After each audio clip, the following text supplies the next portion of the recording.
America fame and fortune. This video is purely for entertainment and does not infringe on copyrights or laws. The rights to the novel and image belong to the original author. We do not claim ownership. Don't like waiting and want to listen to this fanfic in full now? Subscribe to our Patreon, where you'll find the best fanfics. Chapter 651, 3 Bastards and 5 Oscars. At the end of February, Hollywood's annual event, the Oscars, kicked off. The focus of this year's awards ceremony was naturally on Leonardo DiCaprio. All the media were reporting frantically whether Leonardo DiCaprio, who had been pursuing the Oscar statuette, could get what he wanted. Jack, once a handsome man, was willing to destroy his image in reality for the sake of performing arts, and became a greasy middle-aged uncle. He was abandoned by more than a dozen girlfriends. It was not easy. If Leo wins, I will sincerely wish him well. When Martin walked into the media area, he happened to hear the red carpet host Mariah interviewing Nicholson. The old man was wearing a suit and sunglasses, and he looked quite cool. His voice suddenly became stern. If Leo doesn't win the award, I will open a training course for him alone and conduct hellish special training. Mariah saw Martin coming over after being reminded by the director and quickly pulled him over and asked, "Martin, if Leo wins the award, how will you three celebrate?" This question is obviously a trap. Martin will definitely not open champagne at halftime. He said seriously, "The results are not out yet, and everything is still uncertain. I will answer your question in 5 hours." Martin and Nicholson are relatively low-key, helping their best friends to build up their reputation. Suddenly, Bruce took 2 steps forward and blocked Martin's side. Martin reacted very quickly, without even thinking, and pulled Nicholson behind him. Diagonally opposite, Christian Bale had just finished an interview with another red carpet host, Robin Roberts, and turned around to see Martin. After the filming of The Dark Knight was completed, he received psychological treatment, and all the painful memories were suppressed by the newly built psychological defense line. Seeing Martin, Bale thought of his divorced wife, broken family, torn corpus cavernosum, etc. At this moment, Martin suddenly changed in his eyes. His face was automatically covered with white paint, and his blood-red mouth was pulled up to his ears. Bell's voice unconsciously became deep, like Bruce Wayne with a voice changer. "There is a thing called justice." Martin put his hands in his trouser pockets and just looked at Bell quietly.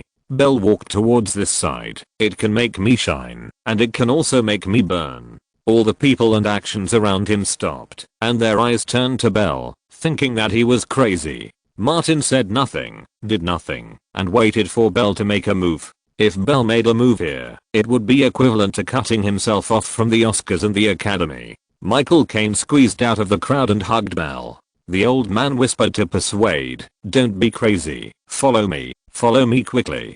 Kate Winslet came from the other side and pulled Martin. "Let's go into the theater." Martin glanced at Nicholson and followed Kate. Nicholson had been planning to persuade Martin to leave at the critical moment. "Let's go. If we really fight, it won't be good for you. After all, the Oscars are the face of the Academy." The 3 of them entered the Kodak Theater one after another.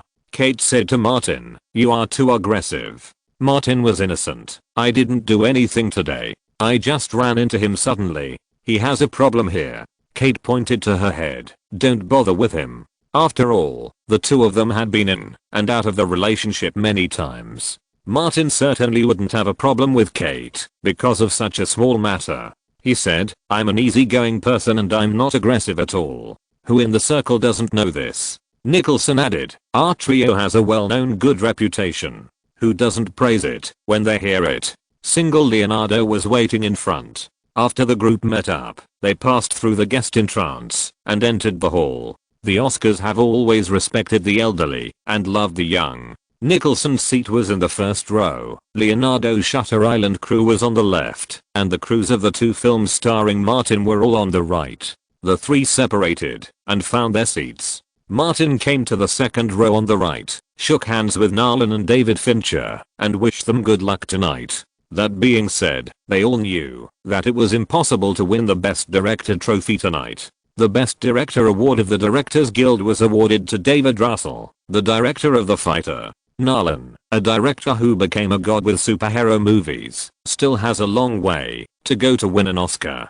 Gone Girl was not correct enough, and David Fincher himself was not the kind of director that was well received by the Academy. Martin also greeted the other people in the crew one by one, and just as he sat down, a man came up from behind and lay on the back of the empty seat next to him. Sayowis Ronan has grown taller, teacher. Long time no see. Martin turned his head to look at this troublemaking girl and asked, why did your face suddenly become bigger? Sayowis rubbed her cheeks. I'm also distressed. After entering the rapid growth period, it became like this. The whole body is growing wildly. Martin took a quick look. I have grown a lot taller. Sayowis suddenly looked into the distance with hatred in her eyes. British Academy Awards, and the other 2 times, she laughed at me and said that I grew into a defective product. Who? Martin asked, and then he remembered and turned his head to see that it was Emma Watson. Sayowis said, she said I was prematurely aged, a child star who grew ugly and looked like an old woman in her 40s. Martin said nonsense. Growing ugly is the irresistible fate of child stars. Sayowis was about to cry. Martin was no good either. He was essentially the same as Nicholson. He would not feel comfortable unless he made trouble. He said, next time you see Emma Watson, laugh at her for having a shoehorn face. Sayowis did not understand the latter word at all. Martin gestured with his hand. Ugly crescent face. Sayowis understood this time. I understand. Thank you teacher for teaching me. Let's see if I can find an opportunity tonight. I want to fight back. She specifically asked, teacher, did you bring firecrackers? Martin asked, what do you want this for? Sayowis learned a lot from Martin. I will keep an eye on her. When she goes to the bathroom, I will go to the partition next to her and throw firecrackers into her. It's a pity that Oscar does not allow pets. She and Emma Watson have become mortal enemies. Why not borrow someone else's pet's feces, wrap it with firecrackers, and throw it to Emma to relieve your hatred? Martin did not intend to accompany her to make trouble. I don't have any here. You should wait until next time. Charlize Theron came at this time. Her seat was next to Martin. Sayowis Ronan quickly retreated. Turning her head to look at Sayowis, Charlize sat down and whispered, you have a wide range of hobbies, unlike Leonardo who is so single-minded. Martin shook his head. I'm very single-minded. I only like beautiful people. Charlize turned and asked, you have been robbed of your film projects one after another. You must be depressed recently. I remember Elizabeth is on a business trip. Come to my place in the evening and I will help you relieve your depression. Martin said, it depends on the situation. Leo can't win the award. I will find you. As the Kodak Theatre was full, the award ceremony officially began. Although the Academy claimed to be a comprehensive reform, the Oscars still have the same tune and melody as before. Too many links before the award ceremony were nostalgic. Not to mention the young audiences who make up the majority of movie fans. Even Martin and other actors born in the 1980s were drowsy. There were too many people and things that they missed, and they didn't know them at all, and they had no interest in understanding them. In addition, as the host, James Franco's performance was not normal, and Anne Hathaway seemed to be worried, and her performance was also a disaster. There was almost no chemistry between the two hosts. Charlize covered her mouth and whispered to Martin, James Franco seems to be high. Martin felt the same way. Finally, someone came to remind Martin that it was time to go backstage to prepare for the Best Actor award. Martin walked into the passage next to him, and Nicholson just happened to walk over, and the two went backstage together. After entering the backstage, the director handed the script card to Martin, handed the golden envelope to Nicholson, and gave him a few more instructions. Martin glanced at the script, turned it over, and took it in his hand. The previous host came to an end, and Anne Hathaway returned to the backstage. She saw Martin at a glance. Since she didn't need to touch up her makeup for the time being, she came over on purpose. Nicholson reminded Martin, your old lover is here. Martin saw it. Anne came to Martin, long time no see. Martin was like a scumbag. Annie, are you okay? Not very well. Anne said directly, can we find time to chat tonight? Martin thought for a while. I will go to the Oscar night party. On the stage in front, there was a reminder that the Best Actor award was about to be presented. Martin walked to the front first. Before following, the old bastard Nicholson deliberately said, "If you want to win back Martin's heart, find someone to get engaged or married." When Anne heard this, she was stunned. How could she win back Martin after she got married or engaged? No wonder people said Jack Nicholson was crazy. Martin and Nicholson stood in front of the microphone on the stage. There was not much discussion below, because after the Screen Actors Guild Awards came out, the ownership of the major awards was basically determined. Jack, you and I, and another idiot, are called the Iron Trio in Hollywood. In such a formal occasion, Martin could not call himself the Bastard Trio. He said, "People often ask me, how many Oscars have you won in total?" Nicholson replied, "Of course 4. Martin asked, "But they always ask me, do you all have one?" "Then I can't answer." Nicholson said, "Because we have to take care of the face of the bastards who don't have Oscars." The guests and the audience laughed. Of course, they understood who Martin and Nicholson were talking about. The main camera lens also turned to Leonardo's side, shooting his close-up. Nicholson introduced the nominees and opened the envelope directly to Martin. Martin read, "The winner of Best Actor is Leonardo DiCaprio. Chapter 652 I Don't Want Money." This result was exactly what the media expected, and there was no surprise at all. Amid the warm applause, Leonardo strode up to the podium, opened his arms, and hugged Martin and Nicholson respectively. The latter took the Oscar statuette from the MC and handed it to Leonardo. Martin automatically stood aside, and the protagonist on the stage was now Oscar winner Leonardo DiCaprio. The applause lasted for a long time.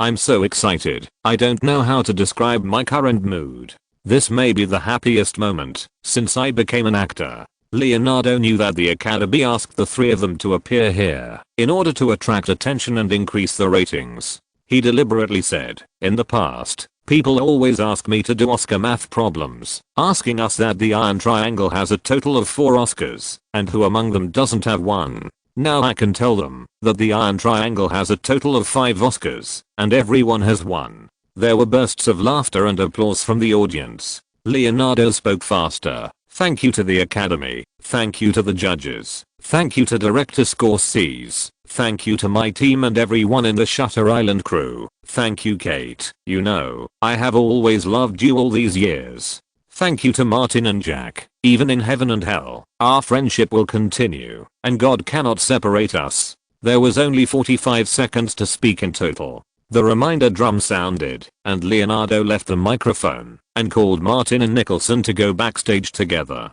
Leonardo looked at the little golden man in his hand and said to Martin, "You are really a genius, and the strategy of making a fool of yourself actually worked." Martin said, "Because the Oscars will take a few years to adjust to the new era without Harvey Weinstein's public relations. This is not only an Oscar for making a fool of yourself, but also an Oscar for making a fool of yourself." Natalie Portman, who seemed to be about to give birth at any time, won the Best Actress as she wished.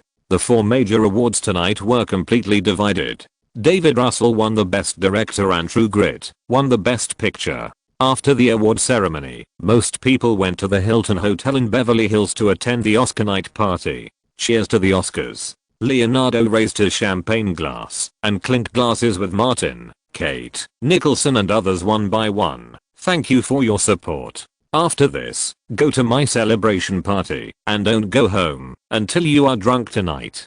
Martin said, "Leo will bleed a lot tonight. We will eat and drink Leo into a pauper. No problem, come on." Leonardo didn't forget to tease Martin. "I have a question I want to ask you. 3 people have 3 Oscar Best Actor awards. Who doesn't have one?" Everyone laughed. Martin gave Leonardo a middle finger directly.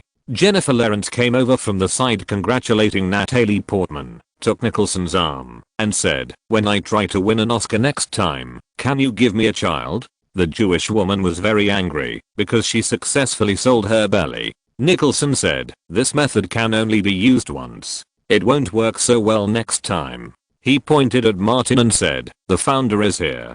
Don't go out and talk nonsense." Jennifer Lawrence looked at Martin with admiration in her eyes. Suddenly, she remembered that Martin had given her an idea when she attended the Cannes Film Festival last time. The eye-catching effect was first class. It's a pity that she forgot it on the red carpet of the Oscars this time. Wait for the next important red carpet, and she must fall beautifully. Martin took a glass of wine and went to the crew of Gone Girl. The content and theme of the film were too politically incorrect. The crew received many nominations, but all the awards were zero. He saw Mean waving at him in the distance, and then hugged Celine Dion, who was singing at the Oscars tonight, and left the banquet hall. This is the real winner in life. Martin sighed secretly. The life that he had been pursuing, but couldn't get a few years ago, was easily achieved by Mr. Mean. David Fincher also noticed it. "You are a great guy." Martin nodded. "Indeed, this was my goal before, to find a rich woman and live a comfortable life." David Fincher said, "It's not too late now." He sighed. "Another failure." Martin comforted, "Gather strength and prepare for the next time." David Fincher said, "Argo naturally has all the characteristics of an Oscar. If it can't win again, I will completely stay away from the Oscars and say goodbye to the Academy." Martin specifically reminded David, "If you want to cooperate with Netflix, it's best to wait until the 85th Academy Awards is over. Today's Hollywood actually rejects streaming media." If David Fincher breaks the news of making a movie for Netflix in the middle of his impact on the Oscars, it will greatly affect his impression among the conservatives. As we all know, the conservatives are still the core of the Academy. David Fincher said, "The film will not start shooting until the second half of the year. I have already started preparations. I plan to find time in the first half of the year to go to Tehran in person, to see the situation there and see the ruins of the year." Martin said, "It would be best to go there in the name of film art exchange." Someone came over, and David Fincher took the initiative to say goodbye. "You guys chat. I'll find someone to talk to about going to Tehran." Anne Hathaway always remembered Martin's words, and after entering the banquet hall, she came to find Martin as soon as possible. The two came to an empty resting place. Anne's big eyes were misty, as if she would cry at any time. "I'm a fool, a idiot, a fool. I have no vision and no brains. It was all my fault back then. Martin, can you forgive me?" Martin whispered, "What happened in the past is in the past. No one is right or wrong. Let's not mention these things anymore." Anne reached out and held Martin's hand. "But I have never forgotten you, and I have been missing the good times we had together." She decided to increase the scale a little. "I liked the feeling of being filled up and down at that time." Martin said, "I have a girlfriend now, and I haven't thought about breaking up with her. Elizabeth Olsen, I know, and didn't believe that the two would continue like this. I will wait for you, always." Martin knew the ex-girlfriend. "Don't be like this. You can tell me if you have any difficulties. Whether to help or not depends on the situation." Anne whispered, "I owe some loans." She was afraid that Martin would misunderstand, so she quickly explained, "I don't want money. I just think you have made a lot of achievements in the field of commercial films and know a lot of people. Can you recommend me a role, a commercial role?" Martin understood. In fact, he also knew a little about Anne Hathaway's situation. Her fame was far greater than her actual income. Turning around, he happened to see Nalan. He was moved and said, "I'll ask for you first. I'll notify you if there is any news. Your phone number hasn't changed, right?" Anne blinked her big eyes. "No, I've been using that number, thinking that one day you can call me." She then asked, "How about we leave early?" Martin didn't have time tonight. "Jack and I are going to celebrate Leo's winning of the Best Actor." Anne said, "You can call me anytime." Martin said vaguely, left here, and went back to look for Nalan. "Chris, the script of The Dark Knight Rises that you asked me to read last time has an important female supporting role, Catwoman." Martin asked directly, "Have you confirmed the actress?" Nalan corrected first, "Not the female supporting role, but the female lead." He then said, "The auditions haven't started yet." Martin said, "Recommend an actress. Do you think she's suitable?" "Tonight's hostess, Anne Hathaway." In Nalan's eyes, Martin was very reliable at work, and he agreed immediately. Let her agent contact the crew, get the role script, and participate in the third audition. Martin was not polite to him. "I'll ask her to call Emma later." Leonardo won the award. After a simple celebration here, a large group of people went to his mansion in Brentwood, and the real celebration had just begun. This side had been prepared long ago. When Leonardo won the award on the live TV, the party company accelerated the decoration. Dozens of people arrived one after another and reveled all night. Unexpectedly, Gisele Bündchen and Tom Brady and his wife also came. They were invited by Leonardo. Martin took a sip of wine and said to Nicholson beside him, "Leo may have given all his true love to Gisele, and he has become a complete scumbag since then. Nicholson is a real bastard. It's a pity that we didn't attend Gisele's pre-wedding party. Forget it, let's not talk about it," Martin said. "After all, this is Leo's true love." Nicholson nodded. Now that the bastard Leo has won the Oscar for Best Actor, he said he would organize a big gathering of Asian actresses. Martin glanced at Leonardo, who was talking to Gisele Bündchen and Tom Brady and his wife. "If he can't organize it, I will." In the past 2 months, Thomas has been negotiating commercial endorsements with Samsung mobile phones. The two sides have almost reached an agreement, and it is expected that the contract will be officially signed at the beginning of next month. Leonardo came over with a bottle of wine, sat down on a chair, and poured half a glass of wine, saying, "I'll drink it first." He raised his head and drank it all, then said to Martin, "Without you, I can't get the Best Actor this year." Nicholson agreed. "According to my estimation, it may take you another 5 or 6 years to win the award, but Martin got rid of Harvey Weinstein first, and then came up with a strategy to make you look bad. So I want to thank Martin." Leonardo came over, put his arm around Martin's shoulders, and reminded him, "Among the three of us, you are the only one who doesn't have a Best Actor award. Hurry and get one back, don't hold us back, or Jack and I will lose face." Martin was not polite at all. "Very good, very good. Since you said so, next year, cast all the votes you can mobilize and influence for me for the Best Actor award." Leonardo replied, "No problem." Chapter 653 Ridley without the final editing rights. At the Los Angeles Convention Center, a huge poster was hung in front of the main entrance, attracting the people coming in and out to look up. On the poster, Martin was dressed in a suit and holding a Samsung S5830 smartphone. Inside the convention center, a large number of reporters from the entertainment, social and technology circles gathered. Their cameras and video cameras kept shooting and recording Martin signing a contract with Samsung on the rostrum.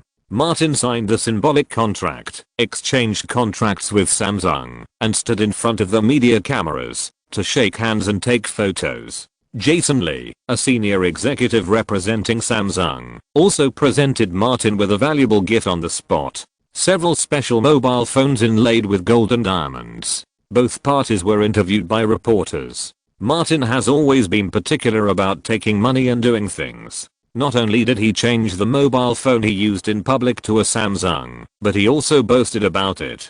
Jason Lee also flattered Martin commercially. In order to seize the increasingly important smartphone market, Samsung spent a huge amount of money to sign a commercial endorsement contract with Martin this time. The two parties signed the contract until 2013, and the annual endorsement fee was as high as $16 million.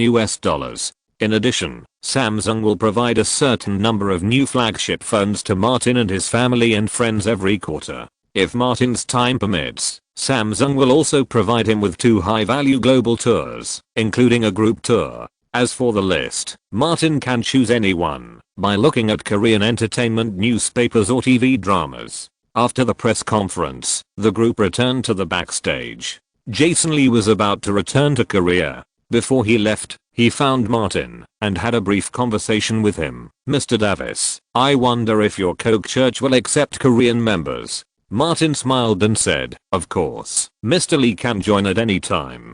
Jason Lee took out the commemorative Coke token. "Do I need to register on the website?" Martin nodded. "Yes, it's a very simple procedure.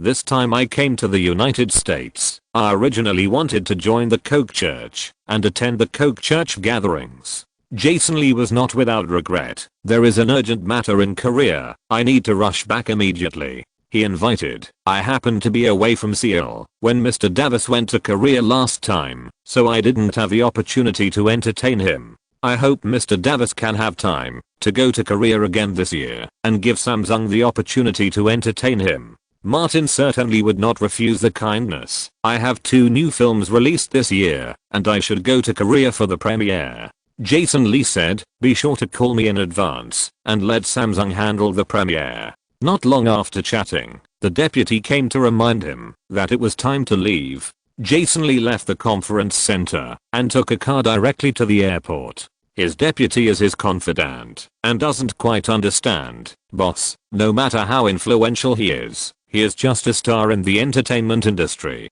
In South Korea, whether it is a girl group or an idol worshipped by thousands of people, in their eyes, there is no difference between them. He is not only a star, but also the boss of a film company. Jason Lee was not affected by the inherent impression of South Korea. Instead, he saw far ahead. There are some things you can't touch. Martin Davis also has a huge influence in American politics. He has convened several meetings of the Coca-Cola cult, which not only included state legislators and senators, but also the current Secretary of State and the president in person. The deputy was stunned for a moment. Is his route so high-end? Jason Lee said, why did Samsung agree to a $16 million endorsement, and why did I deliberately make friends with it? There are reasons for all these. The deputy understood. I heard that this man is very lustful. After returning, I will immediately compile a list for him to choose from. Jason Lee urged, this matter must be done. On the other side, Martin got on the Escalade, took a large handbag containing a mobile phone box, took out 2, and handed them to Thomas. Take them and give them away. Then he put 2 on the co-pilot, for your sisters. After saying that, Martin realized that something was wrong, and added another one, and your editor-in-chief Joe. Bruce saw the one that Martin opened and said, Samsung is more generous than Nokia. Because the Finns are at best the adopted sons of America. Martin said casually, Koreans are the dogs of America. Thomas continued, in fact, the key lies in the Coca-Cola cult. Bruce understood as soon as he said this. Martin simply sorted out the phones, mailed one back to Atlanta, and gave it to Alina. The rest were given to Lily, Elizabeth, Julie, Aniston, etc., each of whom received one. Thomas put away the phone and said, by the way, Warner Pictures held an internal preview for Pharaohs and Gods today. Ridley's efficiency is beyond words. Martin put down his handbag and said, I remember that Green Lantern will also be released in this summer.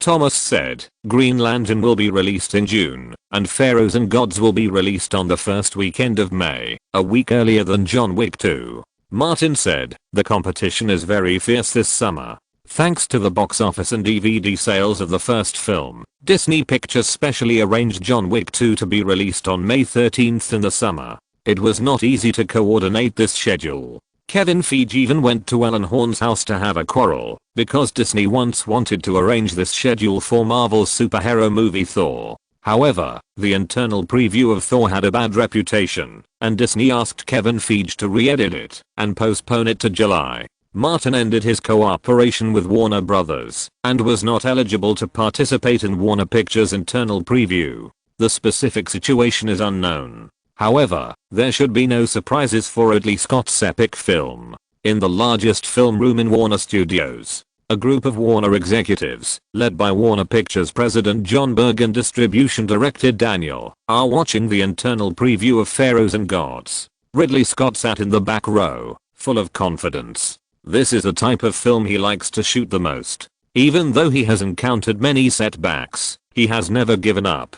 Ridley Scott has always believed that he will once again shoot and produce an epic film like Gladiator that has great reputation, box office and awards. The film showed the scene of Moses opening the sea. The special effects budget was burning like crazy every second, but the effect and momentum presented were quite amazing, as if recreating the story in the Bible. The scene was grand, the special effects were outstanding, the momentum was magnificent, and the mountains and seas were overturned. This film deserves the title of super epic, and it is simply a perfect visual presentation of the Bible story. Finally, the preview screening was over. John Berg nodded slightly and was quite satisfied with the film itself. The only problem was that it was a bit long. He looked at his watch and found that the film had been playing for almost 3 hours. After watching it, Daniel always felt that there was something wrong, but after thinking about it carefully, it seemed that there was no problem.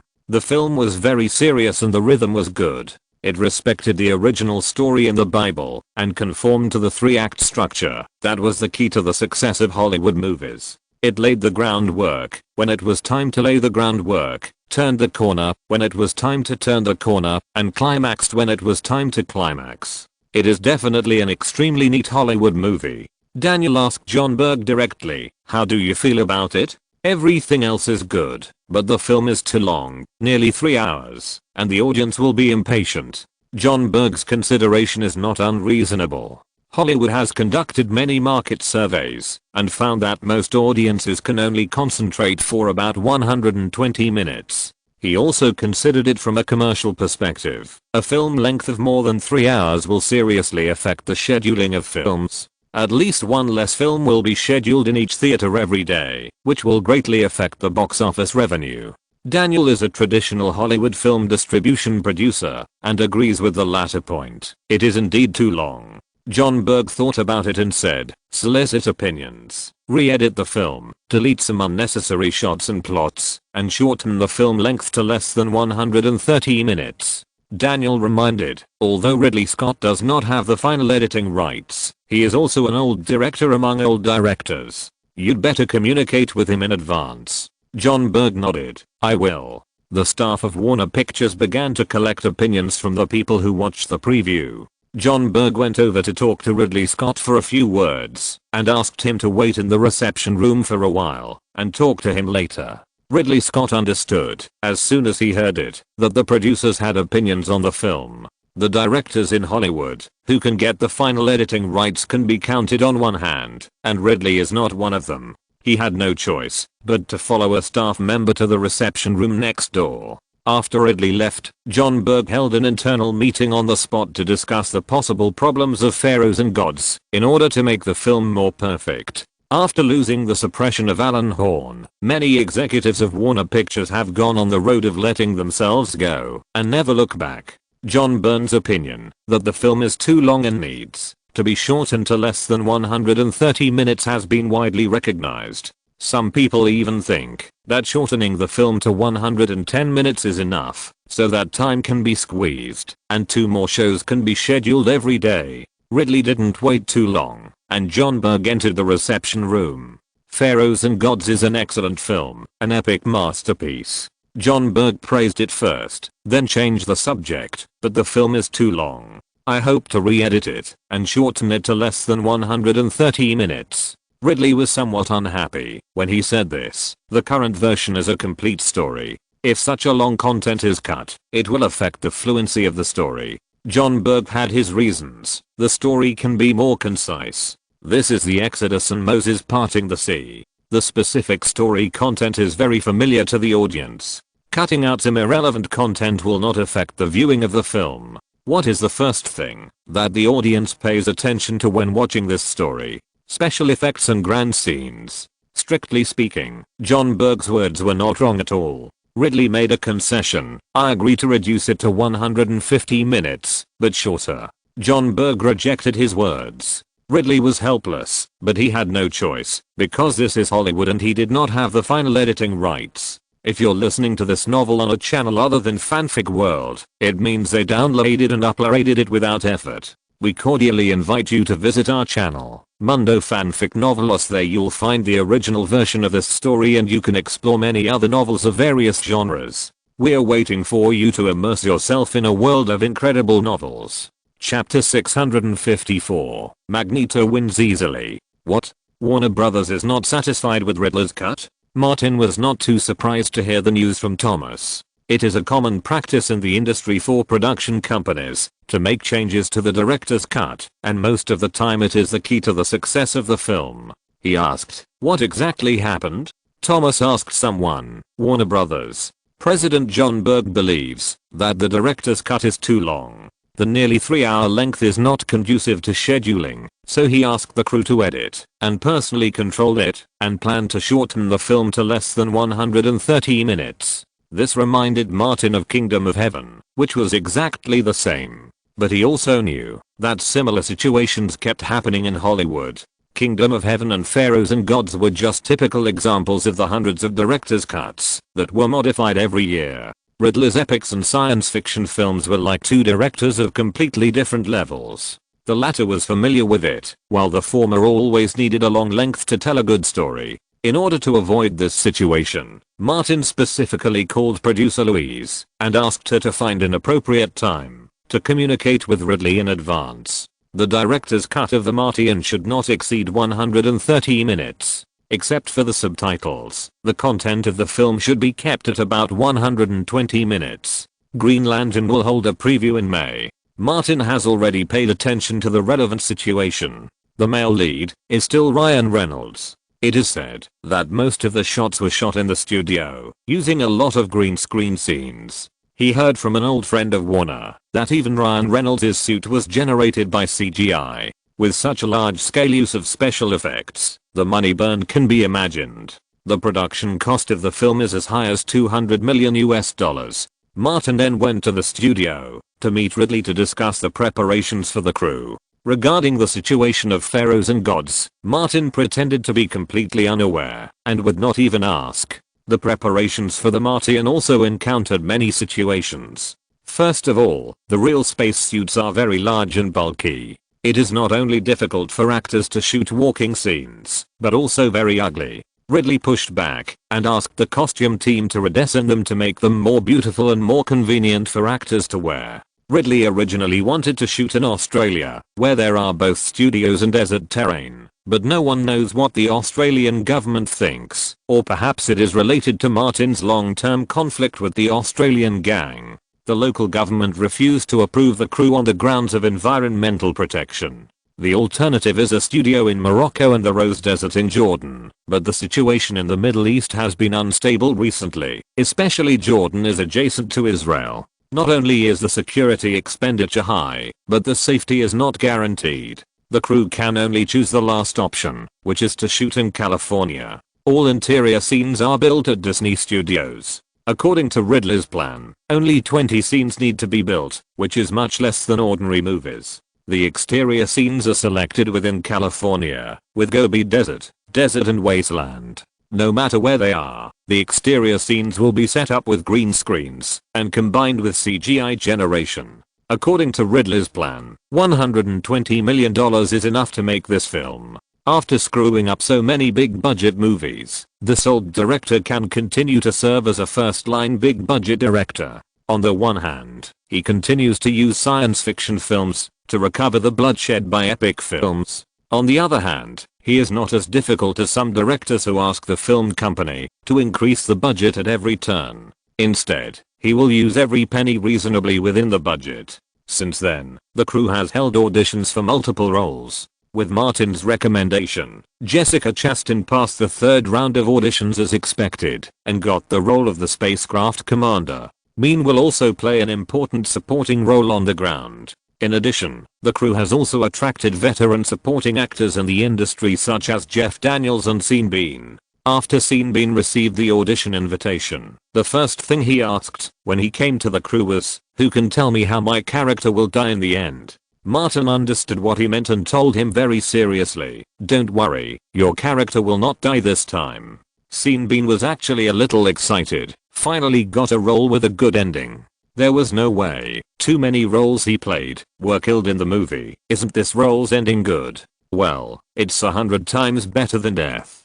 Martin could only say, "It was just a black pot, and I resigned from my senior position in NASA for this." From the earliest death of 006 to the present, Sean Bean has died nearly 20 times as an important supporting role. Although he has played various types of supporting roles, his image is not fixed, and his acting range is very wide. His development in Hollywood is still limited. Most of the roles sent to him by the crew have to start with death. Sean Bean sometimes wants to ask, "Can I live to the end of the movie?" He said, "This is a good ending.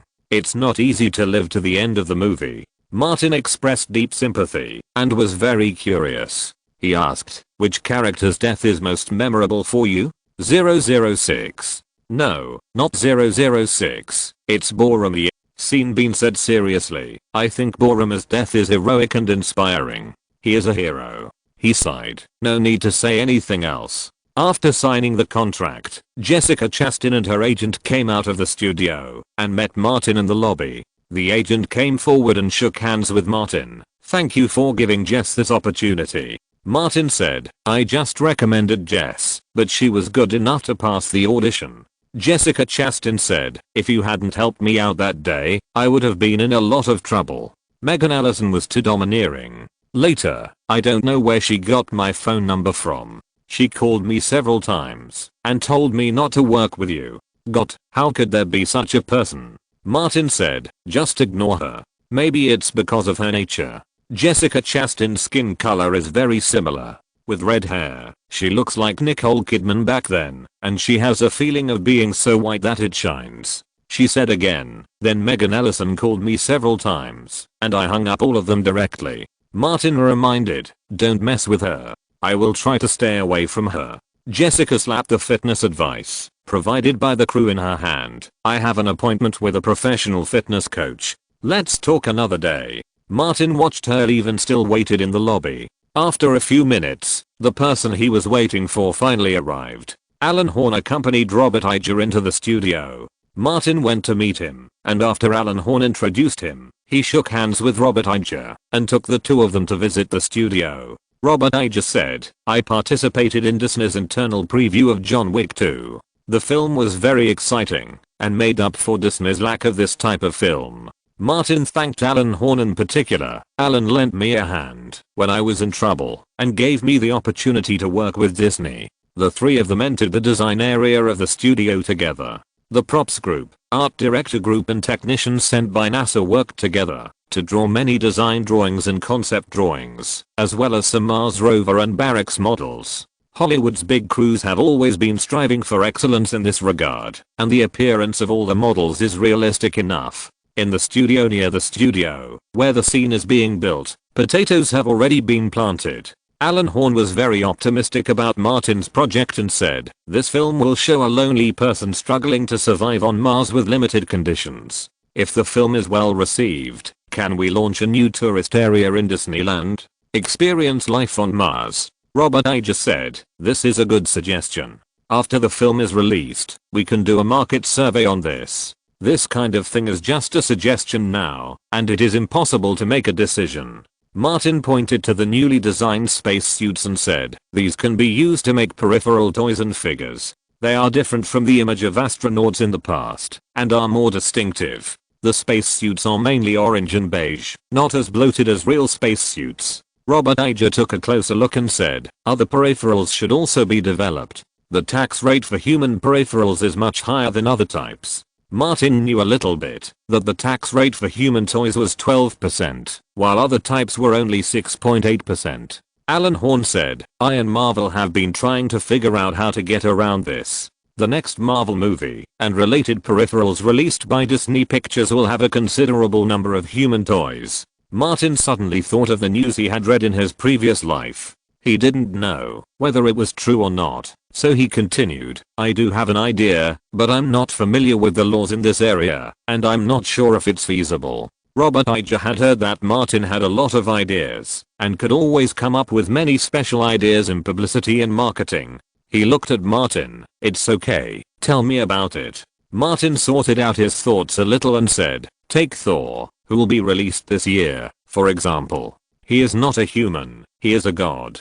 How can he be classified as a human toy? By analogy, superheroes who have been exposed to cosmic rays, bitten by bugs, hit by cars, etc., should also be out of the category of humans. And the X-Men, shouldn't they be considered humans?" Alan Horn found that this method seemed to be feasible. Robert Iger was inspired. What Martin said was very one-sided, but the idea was correct. "No wonder many people say you are a genius," he said. "Martin, you opened my mind." Martin smiled and said, "I can only say whether it is feasible or not.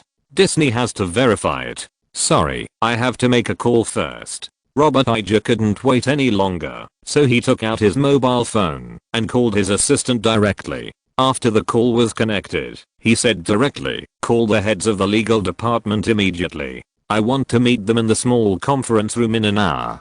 Disney's legal department is very powerful. Martin said in his previous life, "How can a person escape when stranded on a desert island? Draw Mickey Mouse on the ground." An idea suddenly popped up in his mind. If Disney really did it, would it ruin Professor X's lifelong efforts and let Magneto win easily? Chapter 655. Advanced Aesthetics and Advanced Face. Bruce drove a four-wheeled electric vehicle, carrying Martin and Nicholson to the Paramount Studios. When they arrived at a newly established film studio, Nicholson jumped out of the car first, saying as he walked, "I want to settle accounts with Leo. He got the Oscar for Best Actor, but he abandoned us and didn't fulfill any of his promises." He turned around and said to Martin, who followed him, "Don't drag me. I'm going to make a scene in Leo's new film studio today." Martin not only did not persuade him, but also took the opportunity to fan the flames. "We have been waiting for his Asian beauty for more than a month, but we didn't even see a hair of the beauty.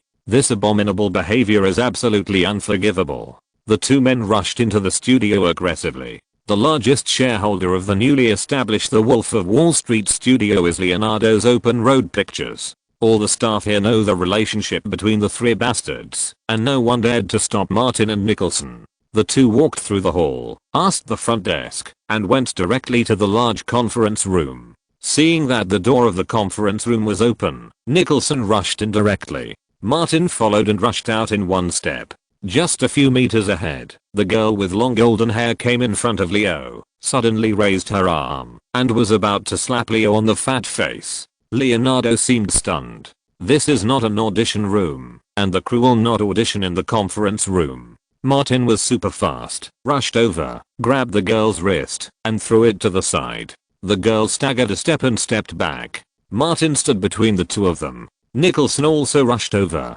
The two of them wanted to mess with Leonardo today, but they could mess with Leonardo, but not outsiders. The girl raised her head and looked at Martin and Nicholson with confusion and puzzlement in her eyes. Martin found that he knew this woman.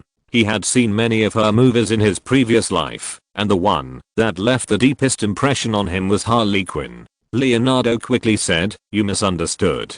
This is Margot Robbie, the actress who came to audition. I was just discussing the role with her. I asked her to hit me." Martin saw clearly that it didn't look like a fake hit at all. He immediately exchanged glances with Nicholson and read the same content. "Leo has a masochistic tendency." "Sorry," Martin said to Margot Robbie, "are you okay?" Seeing his friendly smile, Margot Robbie quickly said, "It's okay. You didn't mean it." She deliberately added, "There are so many girls in the world who dream of having Martin hold their hands. I won't wash the wrist of this hand anymore." Leonardo said, "That's it for today. I'll have someone notify you to audition."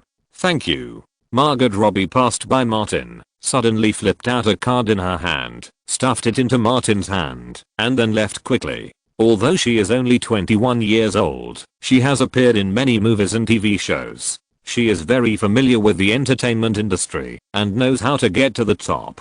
How many female stars didn't sleep their way to the top?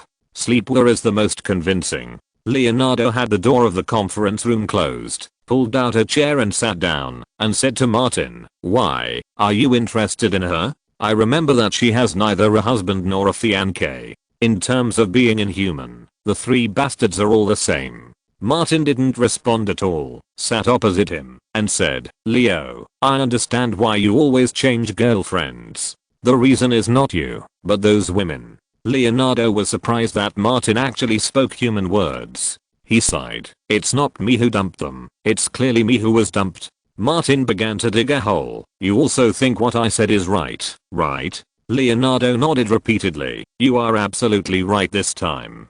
Leo's ex-girlfriends did not grasp Leo's deepest needs. Martin said seriously, "Jack, you saw the scene just now. Leo has a tendency to be abused deep in his heart, so when faced with the slap from Margot Robbie, he not only did not want to dodge, but was willing to bear it." He analyzed with reason and evidence. Leo's ex-girlfriends were all very obedient to him, with Giselle Bundchen being an exception. If you think carefully about the gossip and scandals about Leo over the years, Giselle had publicly quarreled with Leo many times. Once, it seemed that she smashed Leo's house and even pointed at Leo's nose and said they wanted to break up. Leo gave in again and again, and even got engaged to Giselle in the end. Nicholson sighed, "It's a pity that I didn't attend Giselle and Leo's bachelor party before their engagement." Leonardo's eyes widened, and he raised two middle fingers in front of Nicholson. In order to mess with him, this bastard even forgot his brotherhood. Martin continued what he said just now. Giselle, who abused Leo like a dog, was not only engaged to Leo at one time, but Leo still misses her. On the other hand, those women who obeyed Leo were all fleeting in Leo's eyes. Nicholson nodded. You have a point. It seems to be true. Leonardo actually felt that there was a little truth in it. Giselle, who was the most fierce and powerful to him, was the only one who could enter his heart. Martin said, admit it, Leo, you are an M, and only an S can make you fall in true love. Are there similar training classes in the industry? Nicholson saw Leonardo fall into the pit and quickly threw stones into it. I asked Lorraine to sign up today, to learn how to be an S. Leonardo grabbed Nicholson by the collar. Not only did you plot against me, but you also plotted against my property. Nicholson slapped his hand away. Martin and I almost risked our lives for you to win the Oscar for Best Actor. And what about you? Where is the Asian beauty party you promised? Martin moved his wrist, looking ready to take action. You can't blame me entirely for some unexpected situations. Leonardo pointed at Martin and said, it's all to satisfy this bastard. Martin was surprised. What does this have to do with me? Leonardo explained, your hobby is too special. I specifically found Asian partners to look for beautiful female stars who are not too old, married or engaged, but with these restrictions, it's not easy to find suitable candidates. He took out his mobile phone and made a call. Someone sent a file bag over. He opened the file bag, took out a stack of photos, and put them in front of Martin and Nicholson, and I'm very dissatisfied with the people they chose. What kind of beauties are these? Martin looked through the photos. The women in them were extremely similar in some aspects. Round faces, small eyes, high cheekbones, flat noses, and baby's breath. Nicholson glanced through it briefly, threw it aside, and asked, did your partner deliberately mess with you? No. Leonardo was also helpless. His subordinates were all found according to the high-end Asian faces praised by European and American newspapers, and this is the result. He picked up a photo and said, I'm sure I can't do that, and I'm sure you can't do that, so we can only suspend it. Nicholson said, those newspapers are all nonsense. Whose beauty looks like this? If it's these, forget it. Martin has been in Hollywood for so long that he is very sure that there is indeed a difference in aesthetics between the two sides, but it is definitely not so exaggerated. Needless to say, many people in the mainstream media in Europe and the United States understand what is going on. Leonardo slapped the table and said, you are my best brothers, and helped me so much at the Oscars. I can't repay you with this. Isn't this repaying kindness with enmity? So, the party has been postponed for the time being. Martin thought for a while and said, after a while, Samsung will have people bring some of their domestic celebrities to Los Angeles to shoot a Samsung mobile phone advertisement with me. There may be a lot of people coming. I will organize a party then, and you can also come to participate. He emphasized, unlike Leo's, the party must be consensual, but it will not be until May. Nicholson pointed to the photos and said, if that's the case, forget it. You can choose not to believe in the aesthetics promoted by European and American media, or you can choose not to believe in the so-called high-level aesthetics promoted in Asia. Martin believed that there would be no deviation in this matter. You must believe in the aesthetics of Korean chaebols. Although some of them have added technological element, we are not looking for girlfriends. Leonardo has also been to Korea and agreed, there is absolutely no problem with the aesthetics of Korean chaebols. Martin said, just wait for my good news. The relevant advertisements were agreed upon when the contract was signed. Samsung spent a lot of money to sign Martin. Although there were other considerations, the most important factor was still commercial promotion. The two sides will soon cooperate to shoot advertisements for global promotion. Samsung will select a lot of people from the Korean actor circle to come to Los Angeles to shoot with Martin. The director has also been selected. David Fincher will take a few days to prepare and shoot the commercials. He is an advertisement and MV director by profession, and it is easy to make a quick buck. Martin also got the advertisement script forwarded by the Korean side. The content is actually very simple. With a group of beauties and a famous Korean actress as the background, he entered the set with a Samsung mobile phone. Leonardo apologized for not doing a good job of the party and said, "The expenses of the party and all the expenses incurred will be borne by me. All problems that can be solved by money and role resources are not a problem." Martin said, "It's mainly the latter." The three bastards gathered together and muttered for a long time. When they went out for lunch, they were still discussing and then left. In the afternoon, Martin went to Disney Studios and came to the studio where the crew of the Martian was located. He found that several large studios opposite were all open and trucks were coming in and out, constantly delivering various goods. He asked someone in his own studio, which crew? They rented so many studios at once to set up the scene. The person replied, Jerry Bruckheimer's The Lone Ranger crew started to move in opposite yesterday afternoon. Martin stopped to watch. The momentum over there was amazing, and the vans were almost lined up in a long line.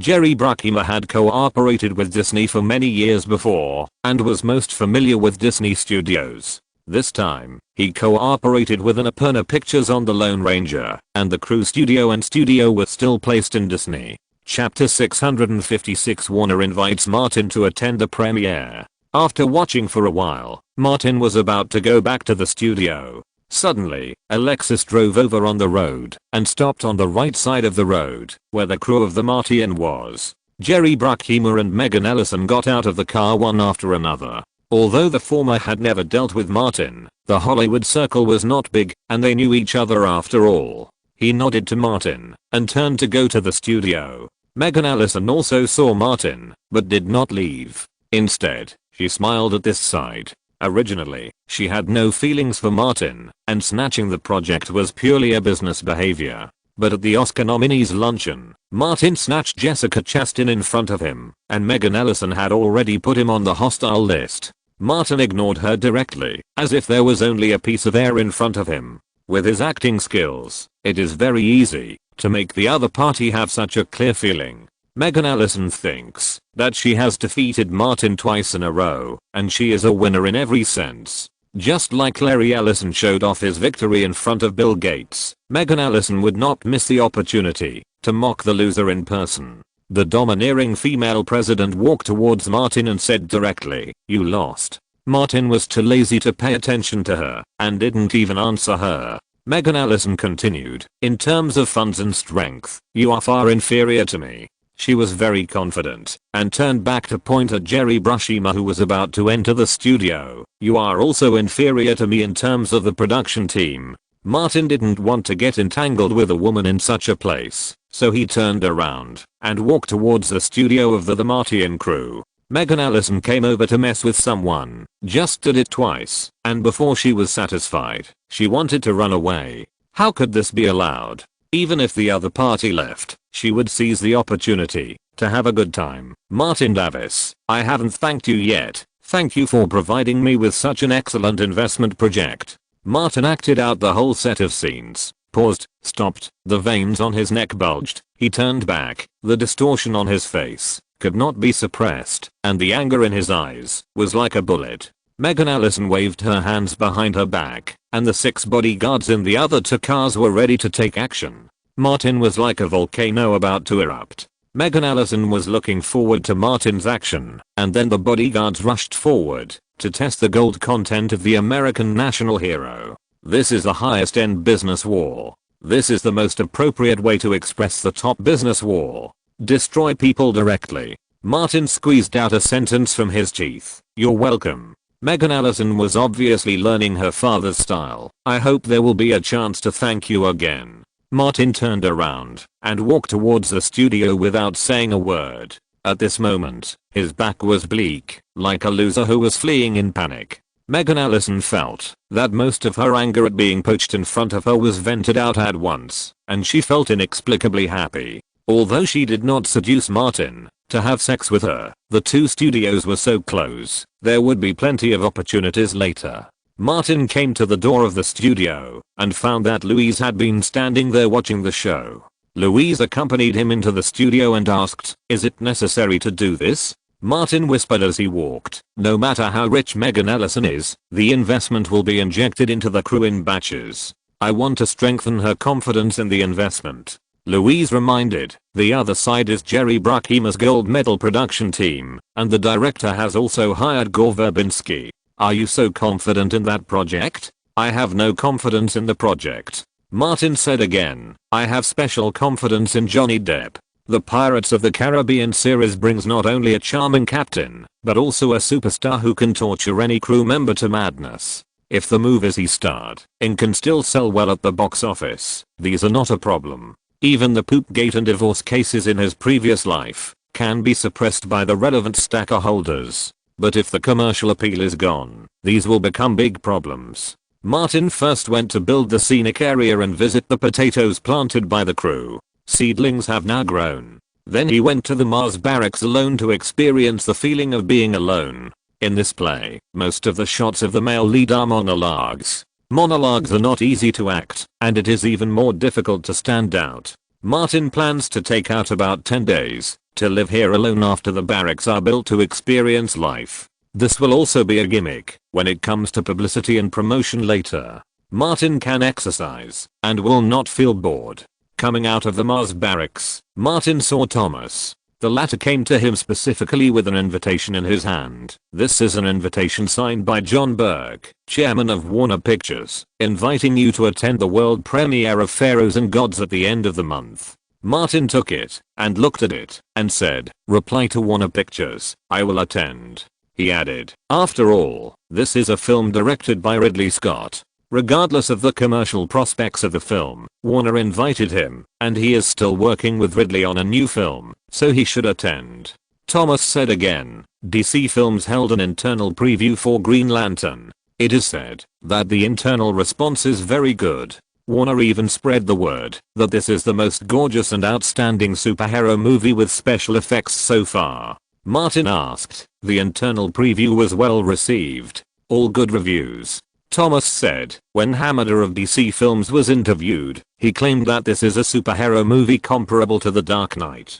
Martin has not seen the preview, so it is difficult to comment. But the next morning, he saw the poster of Green Lantern released by DC Films, which was almost the same as Ryan Reynolds in his impression. The only change was that the heroine next to the male protagonist was replaced by Australian actress Abby Cornish. Blake Lively listened to Martin's persuasion and did not take the role of this project and went to play the heroine of Pitch Perfect. This film will not be released until the end of the year or next year. With the interior of the Mars camp completed, Martin sorted out all the work that needed to be dealt with before retreating to experience a lonely life. He also went to the Napoleon Beauty Pass studio. Marius and Alexandrovich are preparing for the film. The latter's fiancée Alina is temporarily unemployed. As a producer and screenwriter, she began to try to create the presidential script mentioned by her fiancé. It's not a movie, but a TV series. The three of them took it very seriously and consulted Martin's opinions on the basic settings and the main storyline of the first season. After all, after they wrote the script, they still needed Martin's studio to invest in filming. In the conference room, Martin sat on the sofa and read the outline written by Alina. The story was about a TV star preparing to participate in the election. Although the original idea was that the star became president, after reading the previous content, Martin felt that something was wrong. The story and the characters were always floating in the sky, and there was a sense of distance from ordinary people. He soon figured out that in any sense, the stars were no longer ordinary people. This setting was not good. Martin asked, are Ukrainians satisfied with those in power? Or are they very repulsive? Alexandrovich continued, Ukraine is now an oligarchic country. The country and the economic lifeline are controlled by a very small number of oligarchs. Ordinary people have a hard time living. The outflow of young Ukrainian women can explain some problems. Martin nodded and said, there was a problem with our previous thinking. The setting of the male protagonist as an entertainment star was too detached from the audience. You should listen to my current idea. An ordinary person, but not too low in social status, preferably with certain knowledge and insights, slowly develops from the ordinary class, and then competes at the high-end political level. Marius understood as soon as he heard it. Little people climb up, change their destiny, and change the country at the same time. Can it make the audience feel more involved and expectant? Martin said, yes, it starts with an ordinary and somewhat cowardly middle-aged man who is tortured by his family and life to anxiety, but can represent the interests of ordinary people, and then counterattack to become president. Since coming to the lighthouse of his dreams, Alexandrovich's thinking has become particularly active. He said, I thought of a profession, an ordinary teacher, and a history teacher. Martin thought for a moment and said, the setting of a history teacher is good.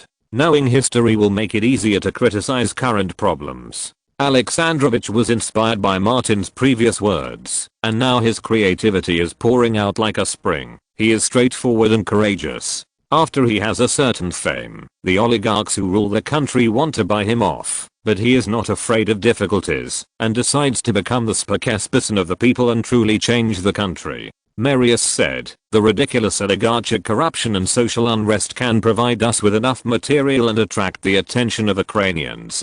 Alexandrovich said again, Ukrainians are full of fear of this country, but there is hope in fear. In reality, Ukrainians have been waiting for the changes they are fighting for, waiting for a wise leader to lead them to develop into a country of dreams. Martin could imagine that this drama would be very likely to be successful if this drama can allow Ukrainians to see another world, a dream world, where they can laugh to their heart's content. It will surely be a great success. He swept his eyes over everyone. Three of you, I have full confidence in you. You are the most outstanding Ukrainians. Alexandrovich asked a key question. Can we shoot, produce and broadcast it? Martin said, I promise that all the proceeds from Napoleon's beauty pass will be invested in the production of this drama. The drama can be broadcast on North American video websites at the very least, but you need to find a way to broadcast it in Ukraine. Marius said, as long as it is broadcast in North America and appears on Ukrainian TV stations, it won't be a big problem.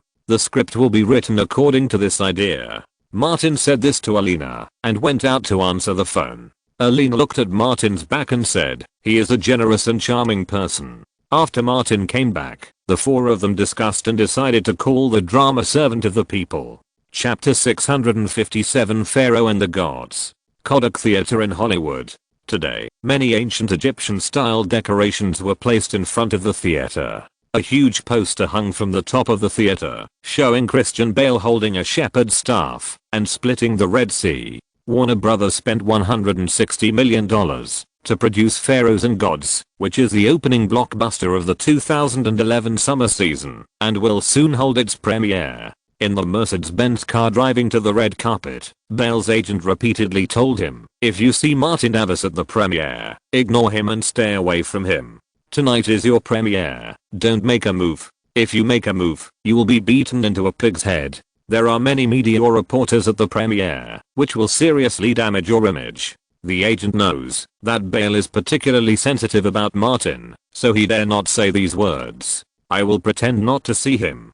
Bale still couldn't let it go. This is my premiere, why invite Martin Davis? Everyone knows that Martin Davis is my enemy. The agent explained. Warner Pictures President John Berg's idea to invite Martin is probably to let Martin Davis see that no matter who Warner leaves, it is still Warner. He thought about it and added, this project was originally favored by Martin. He originally picked it out and wanted to cooperate with Warner Pictures to shoot it, but Warner got the project and kicked him aside.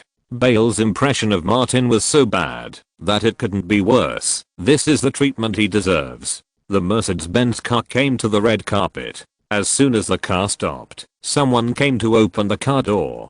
Bale got out of the car, buttoned his suit, walked along the red carpet towards the theater, and waved to both sides while walking, which attracted screams. Because the scene of almost conflicting with Martin at the Oscars was reported, many members of the Coke cult had a lot of opinions about Bale. Some of them learned from the experience of the black fans of Antetokounmpo in the football world who shouted Messi and suddenly shouted loudly, Martin, Martin, Martin. Dozens of members of the Coke cult took off their coats in unison, showing their red t-shirts and their identity as Martin believers, and shouted at Bale in unison, Martin, Martin. Bale's face turned green, and he didn't wave to the fans on both sides of the red carpet. He walked quickly across the red carpet without even entering the media area. He went directly to the sponsor's background board, took a few photos, and then entered the Kodak Theater. At the window on the second floor of the theater, Daniel frowned, but John Berg, who was standing next to him, was still full of confidence. As a member of the old Warner management, he clearly felt that the overall atmosphere of Warner was changing. Perhaps Warner Brothers' performance in the past 10 years was too outstanding, and now the management from top to bottom is full of confidence in Warner and its projects. John Berg patted Daniel on the shoulder. "Don't be so angry. It's just that the previews didn't get good reviews. What's the big deal? A few people can't represent the opinions of the general audience." Daniel fell into self-doubt. "After 2 previews, we haven't lifted the ban on the film's reviews. The market has already had doubts." The final editing of Pharaohs and Gods was personally controlled by John Berg. He thought these were not problems. In the past, there were many Hollywood films that had bad reviews in previews, but sold well at the box office when they were released. Daniel couldn't deny this, because there were indeed many. John Berg simply gave an example. Star Wars received almost all bad reviews during the previews, but what happened? Bad Boys, Skyfall, Pirates of the Caribbean, Transformers, etc. also had bad reviews during the previews, but all sold well at the box office and became models of commercial success. Daniel couldn't say that the quality of his own film was worrying, so he didn't say anything to refute it. Deep down, he also hoped to succeed.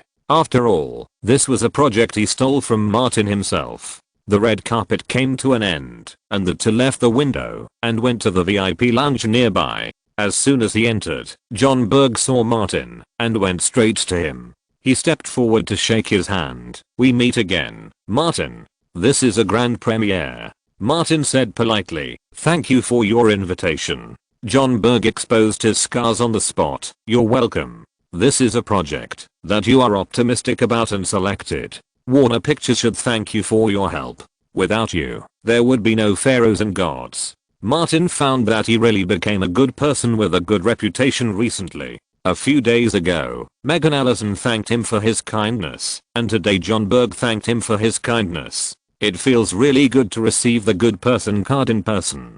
Martin's face did not change, and he still smiled and said, "I'm an old friend of Warner, so there is no need to be so polite." John laughed and said, No, I must thank you for the celebration party of the film. You must come to participate." It was hard for Martin to refuse such enthusiasm. "Just let me know when you confirm the time." The two of them exchanged a few more polite words, and John Berg left here. Martin took a few steps forward and found Ridley Scott. The latter said to Martin with a serious face, "He edited my film into a mess, missing more than 30 minutes of content. The response during the preview was not good. I don't understand why he is so confident." Martin thought for a while and said, "Warner has been successful too many times in the past 10 years. Maybe he takes success for granted." Ridley shook his head. "Such a person is the president of Warner Pictures. Considering that he is the director of The Martian." Martin comforted him. "The film has not been released yet. Everything is unknown." As he was talking, Martin saw Bell, just a dozen meters away. Bell also found Martin, and the first time he saw him, he forced himself to turn his head. "This bastard is too vengeful." Bell recalled carefully in private that the root of the conflict with Martin came from Heath Ledger's drug driving at Brooklyn Studios. At that time, he put pressure on Martin, who was not yet famous, to make him give in. As a result, this bastard not only did not give in, but also regarded him as an enemy. "It's just a mad dog." Bell also heard from others that Martin had chosen this movie, and that Moses, the male lead, must have been prepared by Martin for himself. When the movie became a big hit, he could be considered to have made a comeback. The premiere was about to begin, and the guests entered the hall first. Martin had just sat down when Anne Hathaway, who was wearing an evening dress, sat next to him. "Didn't I see you just now?" Martin asked. Anne smiled broadly. "I was almost late, because of the traffic jam." She was in a very good mood. "I passed the audition of The Dark Knight Rises, and got the role of Selina Kyle." Martin nodded. "Congratulations." Anne leaned towards him. "This is the first time I can get $7 million for a single film." Martin asked, "Will the finances be more comfortable?" and nodded. My financial crisis is over. In fact, Martin is still soft-hearted towards his ex-girlfriends. He said, "What happened in the past is in the past. You have never let me down. Don't dwell on the past, and look forward to the future." And said, "Tonight, give me another chance to be filled, okay? Without involving other things, I just want to be filled by you." What else can Martin say? The movie started, and the two simply stopped talking. The beginning of this movie is like Gladiator, with a fierce military battle, spectacular and magnificent. The sense of epicness is immediately raised. In terms of special effects and scenes alone, it is definitely top-notch. Ridley Scott spent every penny of the budget on the cutting edge. But the film just can't arouse people's expectations. Because every audience knows what will happen next. Perhaps the Jewish power in Hollywood is too large, and Ridley doesn't want to cause unnecessary trouble. Or perhaps Ridley likes this kind of epic feeling the most. The content of the film respects the Exodus in the Bible very much, and the main storyline has not changed at all. Moreover, the film is very neat, with a big battle at the beginning, provoking conflicts, turning points, forcing the protagonist to make a choice, and then the protagonist saves everything, and finally a climax at the end. Ridley is really very serious, and filmed a story of Exodus in a very disciplined manner. Even if John Berg cuts out a lot of content, it actually doesn't have much impact on the direction of the story. The film doesn't have too many flaws, but there are no surprises. This is a Hollywood-style magical epic that can't be more regular. Perhaps if the film changes to a different type, the North American box office may exceed 100 million, but the epic film type, especially the epic film directed by Ridley Scott, is to some extent like the movie Outside the Caribbean starring Johnny Depp, with a deep curse. Hollywood loves this genre to the bone, and countless companies have come forward to revive the epic film. Martin recently received news that Paramount Pictures has invested heavily and invited Oscar winner Russell Crowe to adapt another story in the Bible, Noah's Ark, into an epic film. It is said that Constantine in Germany has also joined forces with companies such as Lionsgate and Sony Columbia Pictures to adapt the fall of the ancient city of Pompeii, which is also an epic genre. Strictly speaking, The Lone Ranger is also a Western epic. No wonder for Ridley. Science fiction films are just for work and life, and epic films are true love. The epic atmosphere in The Circle is very strong. The film soon came to the part where Moses parted the sea. The special effects were still excellent and the scene was still extremely magnificent, but most people just watched it that way. After more than 10 years of special effects baptism, the audience's threshold has increased. When the film ended, and the applause began, and said to Martin, "These special effects, these scenes, this epic feeling, it must have been very difficult to shoot and produce them." Martin asked directly, "What's your intuitive feeling?" And thought for a moment, and decided to tell the truth. "It's just average, not exciting. I can't say where the film is bad, but I can't say where it's good either." Chapter 658 Box Office Disaster. With the premiere of Pharaohs and Gods, the film's reputation could no longer be suppressed, and various media columns and film critics' comments were overwhelming. That night, many film critics published their reviews as soon as possible. Warner Pictures has done a lot of work. As a business, film reviews have many critics who praise the film. A spectacular epic film, Bale humanized the image of Moses, a historical figure, and Ridley Scott created another new historical masterpiece. The film retells a well-known biblical story in an amazing way. The creative team led by Ridley Scott and Christian Bale showed admirable courage, and created a blockbuster that will be really popular this summer. Rotten Tomatoes, which collects professional film reviews as a scoring standard, has a freshness of 77% in the first wave of Rotten Tomatoes. The MTC comprehensive score is also 66 points. On IMDb, which gathers more ordinary movie fans, no score was formed due to the insufficient number of premiere viewers. For a summer commercial blockbuster, the reputation seems to be okay. But with the rise of social media, the way to control the score of movies has gradually changed. Many ordinary audiences who attended the premiere posted a lot of related tweets on social media, including Twitter. The story of the film is like what's in the Bible. Everything is procedural. It can't be said to be bad, but it can't be said to be good either. The most exciting part is in the trailer. It's cliché and lengthy, in line with Ridley's consistent level of epic films over the years. The plot is dragged out and messy, the narrative is chaotic and jumpy. Bad reviews. But the number of viewers who have watched the premiere is limited after all, and Warner Brothers can still control the comments and guide word-of-mouth marketing. The pre-sale of Pharaohs and Gods in North America on the first weekend smoothly exceeded $10 million. Then, it didn't rise much. However, there are not many films in this era that can get pre-sale box office of $20 to $30 million. Warner Brothers is still doing publicity and promotion step by step. For a film of this scale, it is basic to invest half of the production cost in publicity and promotion, and it is normal to exceed $100 million.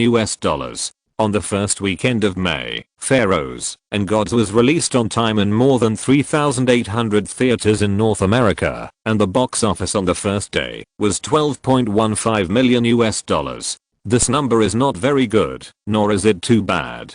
It is much better than Ridley's last film Robinson. But with the surge in the number of viewers who saw the film, it is too difficult for Warner Pictures to control word of mouth. The audience word of mouth of Pharaoh and Gods collapsed directly. The number of IMDb rating users reached the rating unlock 6.2 points, and the cinema score on-site rating, which can most directly reflect the audience's word of mouth, is only B. This often means that a box office tragedy is about to happen. The overwhelming negative reviews almost drowned out the previous good reviews. It's long, ugly, and the plot is incoherent. Except for special effects, there is nothing. It's better to watch the story in the Bible. Do Warner Brothers, Ridley Scott and Christian Bale want to blaspheme God? Some of Ridley's films are heaven level, and some are hell level. Unfortunately, this one belongs to the latter. The speed of social media spread is too fast. At the same time as the plummeting word of mouth, the film's attendance rate also plummeted. On Saturday, the box office of Pharaoh and Gods fell sharply, closing at $7.55 million. The film did not open high, but went down. According to market rules, because of work on Monday, the attendance rate on Sunday night will drop significantly, and the box office on Sunday will inevitably decline again. In the early morning of Monday, after Martin fed Elizabeth Olsen, he fell asleep quickly because of continuous hard work for many days. Elizabeth took a shower and brushed her teeth again. After returning to the bedroom, Martin's phone on the sofa vibrated repeatedly. She picked up the phone, but did not answer it. Instead, she woke Martin up. "You have a call." Martin wiped his face and answered the phone. The call was from Thomas, and the latest box office statistics were released. Elizabeth put on her pajamas and went to the wine cabinet outside to get a bottle of champagne and 2 glasses. In the past 2 days, she has also been paying attention to the box office trend of the movie that Martin was robbed, and now the results are out. After returning, seeing Martin hung up the phone, Elizabeth asked, "What are the box office statistics for Pharaoh and the Gods?" $23.11 million in the first weekend. Martin took the champagne and glass from her hand and poured a glass for each of them. The most optimistic estimate is that the North American box office will be between $50 million and $60 million.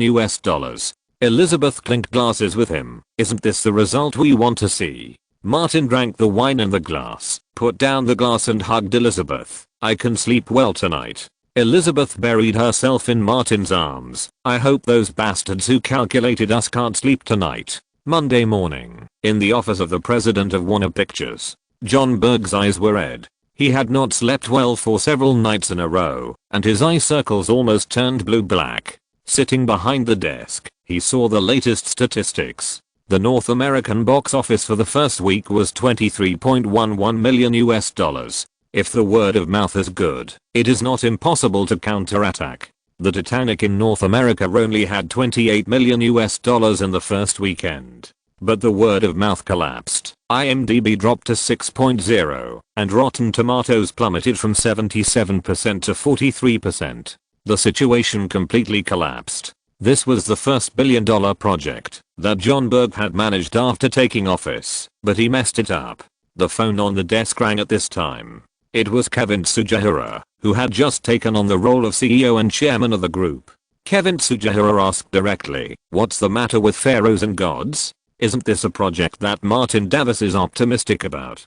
Didn't you try every means to intercept it? John's first thought was to shirk responsibility. Indeed, Daniel intercepted this project and then pushed it to me. He thought that the project that Martin Davis is optimistic about is highly feasible. Don't talk about this for now. Kevin Tsujihara said, failure is not terrible, but you must sum up your experience and lessons to avoid similar failures in the future. John said, it won't happen again. Kevin Tsujihara asked, is there any problem with your cooperation with DC Films on Green Lantern? The film is progressing smoothly and is well made. It will create a good start for the DC superhero movie universe. When it comes to other projects, John's confidence returned. Hamida and I agree that this will be a masterpiece that surpasses Iron Man. Kevin Tsujihara said, regarding Pharaohs and Gods, submit a report this week. John agreed, and the other party hung up the phone quickly. He was slightly relieved. With Kevin's support, the pressure from the group company would be less. The project of Pharaohs and Gods was very reliable from the production team to the actor team. The story itself had a very wide audience. The film was finally edited by him and the editor. Why did it fail so miserably? John was lost in thought and picked up the phone to call Daniel. Not long after, Daniel rushed to his office. John asked, are you sure that these projects you promoted were given to you by Martin? What do you mean by I promoted? Daniel was also an old hand. He knew as soon as he heard John Berg was shirking responsibility and said, I took the project from Martin Davis and handed it over to the company. The specific production is handled by Warner Pictures. John knew that now was not the time for internal fighting and asked, are these really the projects that Martin Davis is optimistic about? He is definitely optimistic about them. Daniel was confident about this. I have known Martin Davis since he was a young actor, and I know him very well. He originally intended to cooperate with Warner on these projects. You know what happened later? John thought of a possibility. Will Martin deliberately trick us? Daniel shook his head directly. Impossible. Before a movie is made, who can guarantee 100% success or failure? Don't forget, Martin also hired Ridley Scott as the director of his new work. What does this show? He believes in Ridley Scott's directing ability and has great confidence in him. Thinking of the other party trying to put the blame on him just now, he deliberately added, maybe there was a problem with the final editing of the film. John's dark circles became darker. We are summing up our experience and lessons and finding out the shortcomings of our work, not shirking responsibility. Daniel has been thinking about this for the past few days. We invested sufficient funds, massive resources, and one of the best production teams in this project, but we still failed. I think the key to the problem is obvious. John also thought of it. Martin Davis. Yes, Martin Davis. Daniel said, I have been dealing with Martin and the producer Louise Mayer who supports him for many years. Even if the project is handed over to them, there will be no better production team than Ridley. In addition to what we just said, the key lies in the male lead. John understood what he meant. Christian Bale's character creation and commercial appeal are not as good as Martin Davis. Daniel said, the facts have proved that the gap is too big. The Dark Knight is not obvious. Terminator 2018 and Pharaohs and Gods fully prove one thing. Christian Bale does not have the ability to carry the box office. John agreed. The success of the two new Batman movies actually has little to do with Bale's personal appeal. After all, he is one of the two most popular superheroes in North America. He made a decision. In the future Christian Bale will not be used as the leading actor in any medium and large scale investment works under Warner Pictures. I will submit a proposal to the head office. It is best not to use him in other production companies under Warner. Daniel said. He messed up 2 super productions in a row. No one in Hollywood will use him as the leading actor in first-line commercial productions in the future. The two quickly reached a tacit understanding that the responsibility for the failure of the film was all pushed to the main creative team including Bale and Ridley. Then they would let people spread the news that Ridley and Bale were difficult to deal with on the set and that the post-production was messed up. John also associated the failure of this project with another big production. Chapter 659. The sequel completely surpasses the previous work. When it comes to outrageous operations, there are many companies in Hollywood, but after 2010, Warner Brothers has definitely made the most. People can't help but judge by results, so some of the operations that Warner later exposed were eye-popping.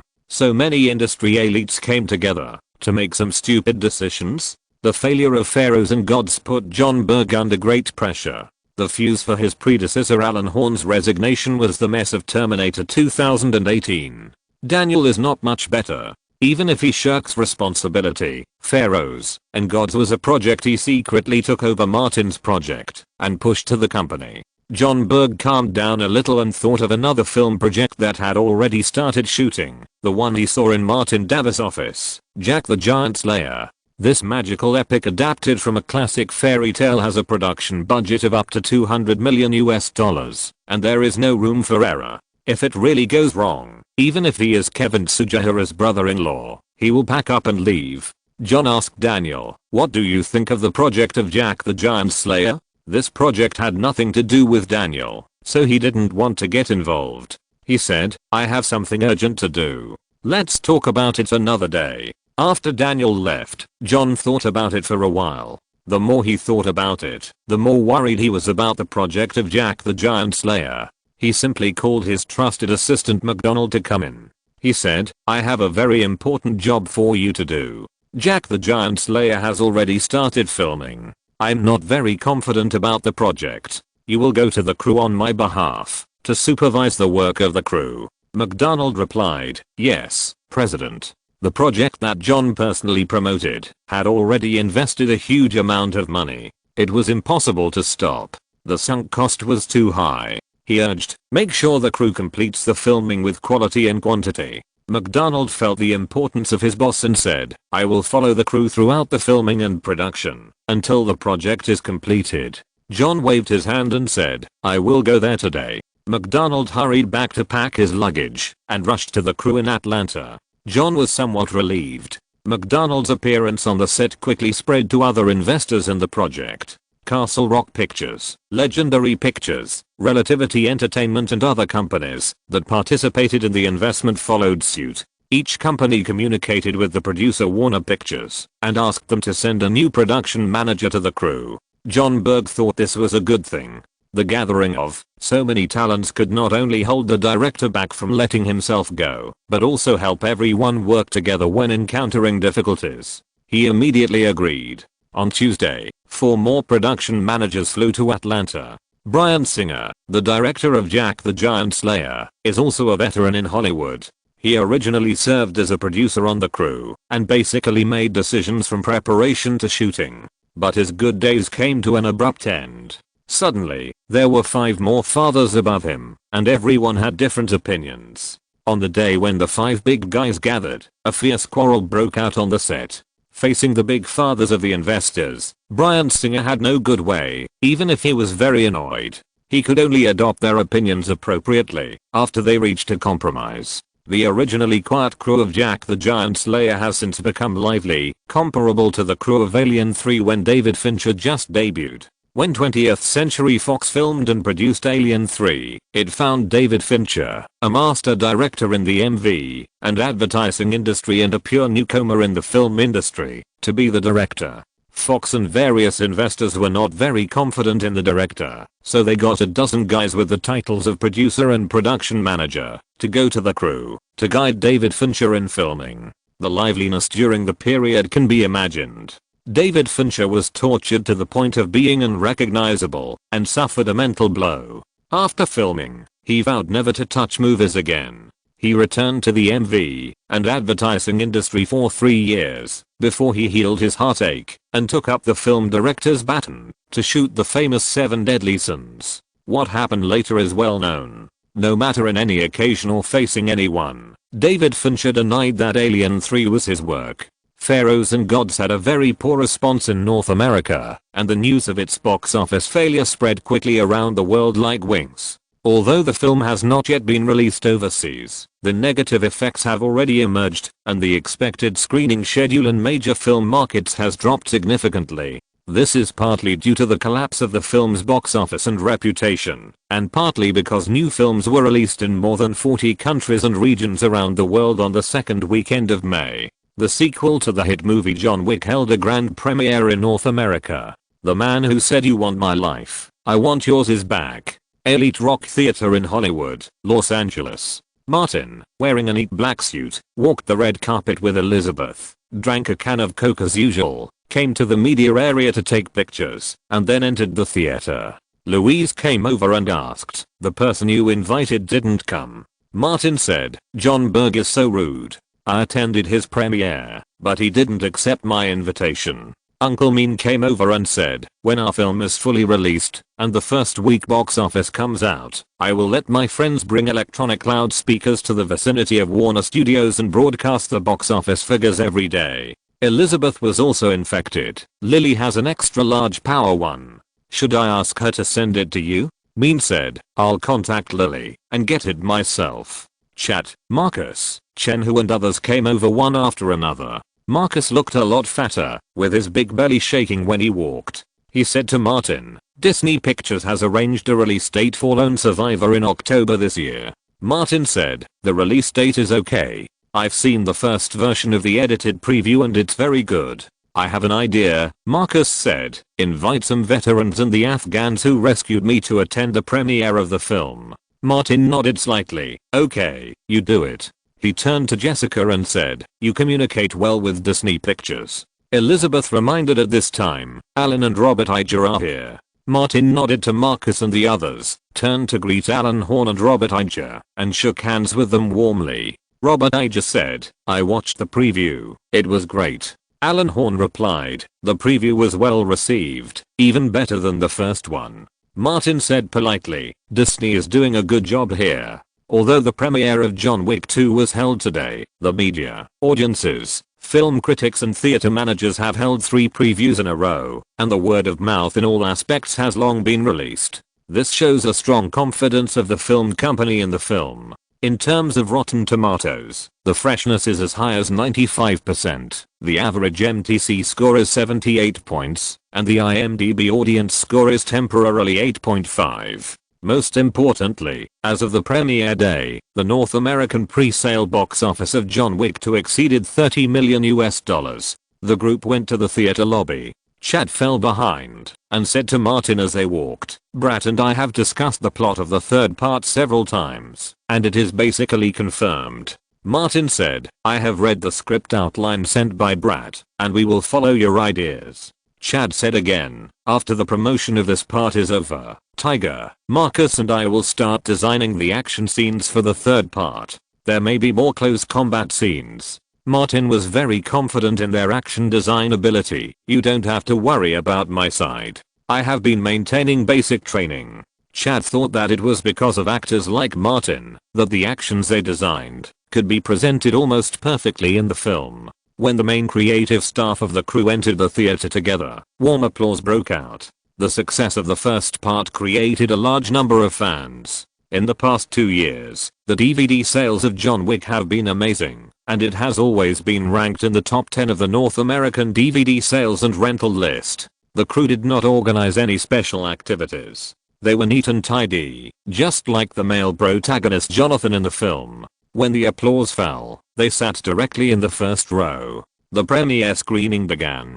From the first shot, the film has aroused the audience's emotions. There is no nonsense or verbosity. The male protagonist played by Martin has no extra lines. He can solve the problem with the gun in his hand without wasting words. The plot of the whole story is completely connected by simple literary dramas, and it is just like the Saint Valley drama when it is time to do it. The action scenes are so cool that they have no friends. The film easily aroused the emotions of the audience and let them accompany the protagonist on the adventure. After more than an hour of blood flying, the protagonist fired the last shot in this film, continuing the fine tradition of not letting the villain finish speaking in the first film. When the villain was complacent and nagging, Jonathan shot him in the head, neat and tidy. The emotions of the audience were also fully released, and the kind of refreshing feeling stimulated the adrenaline and dopamine of people. The whole movie is cold and sharp, without any profound truths. It is still a story of a legendary killer fighting a bloody road for revenge.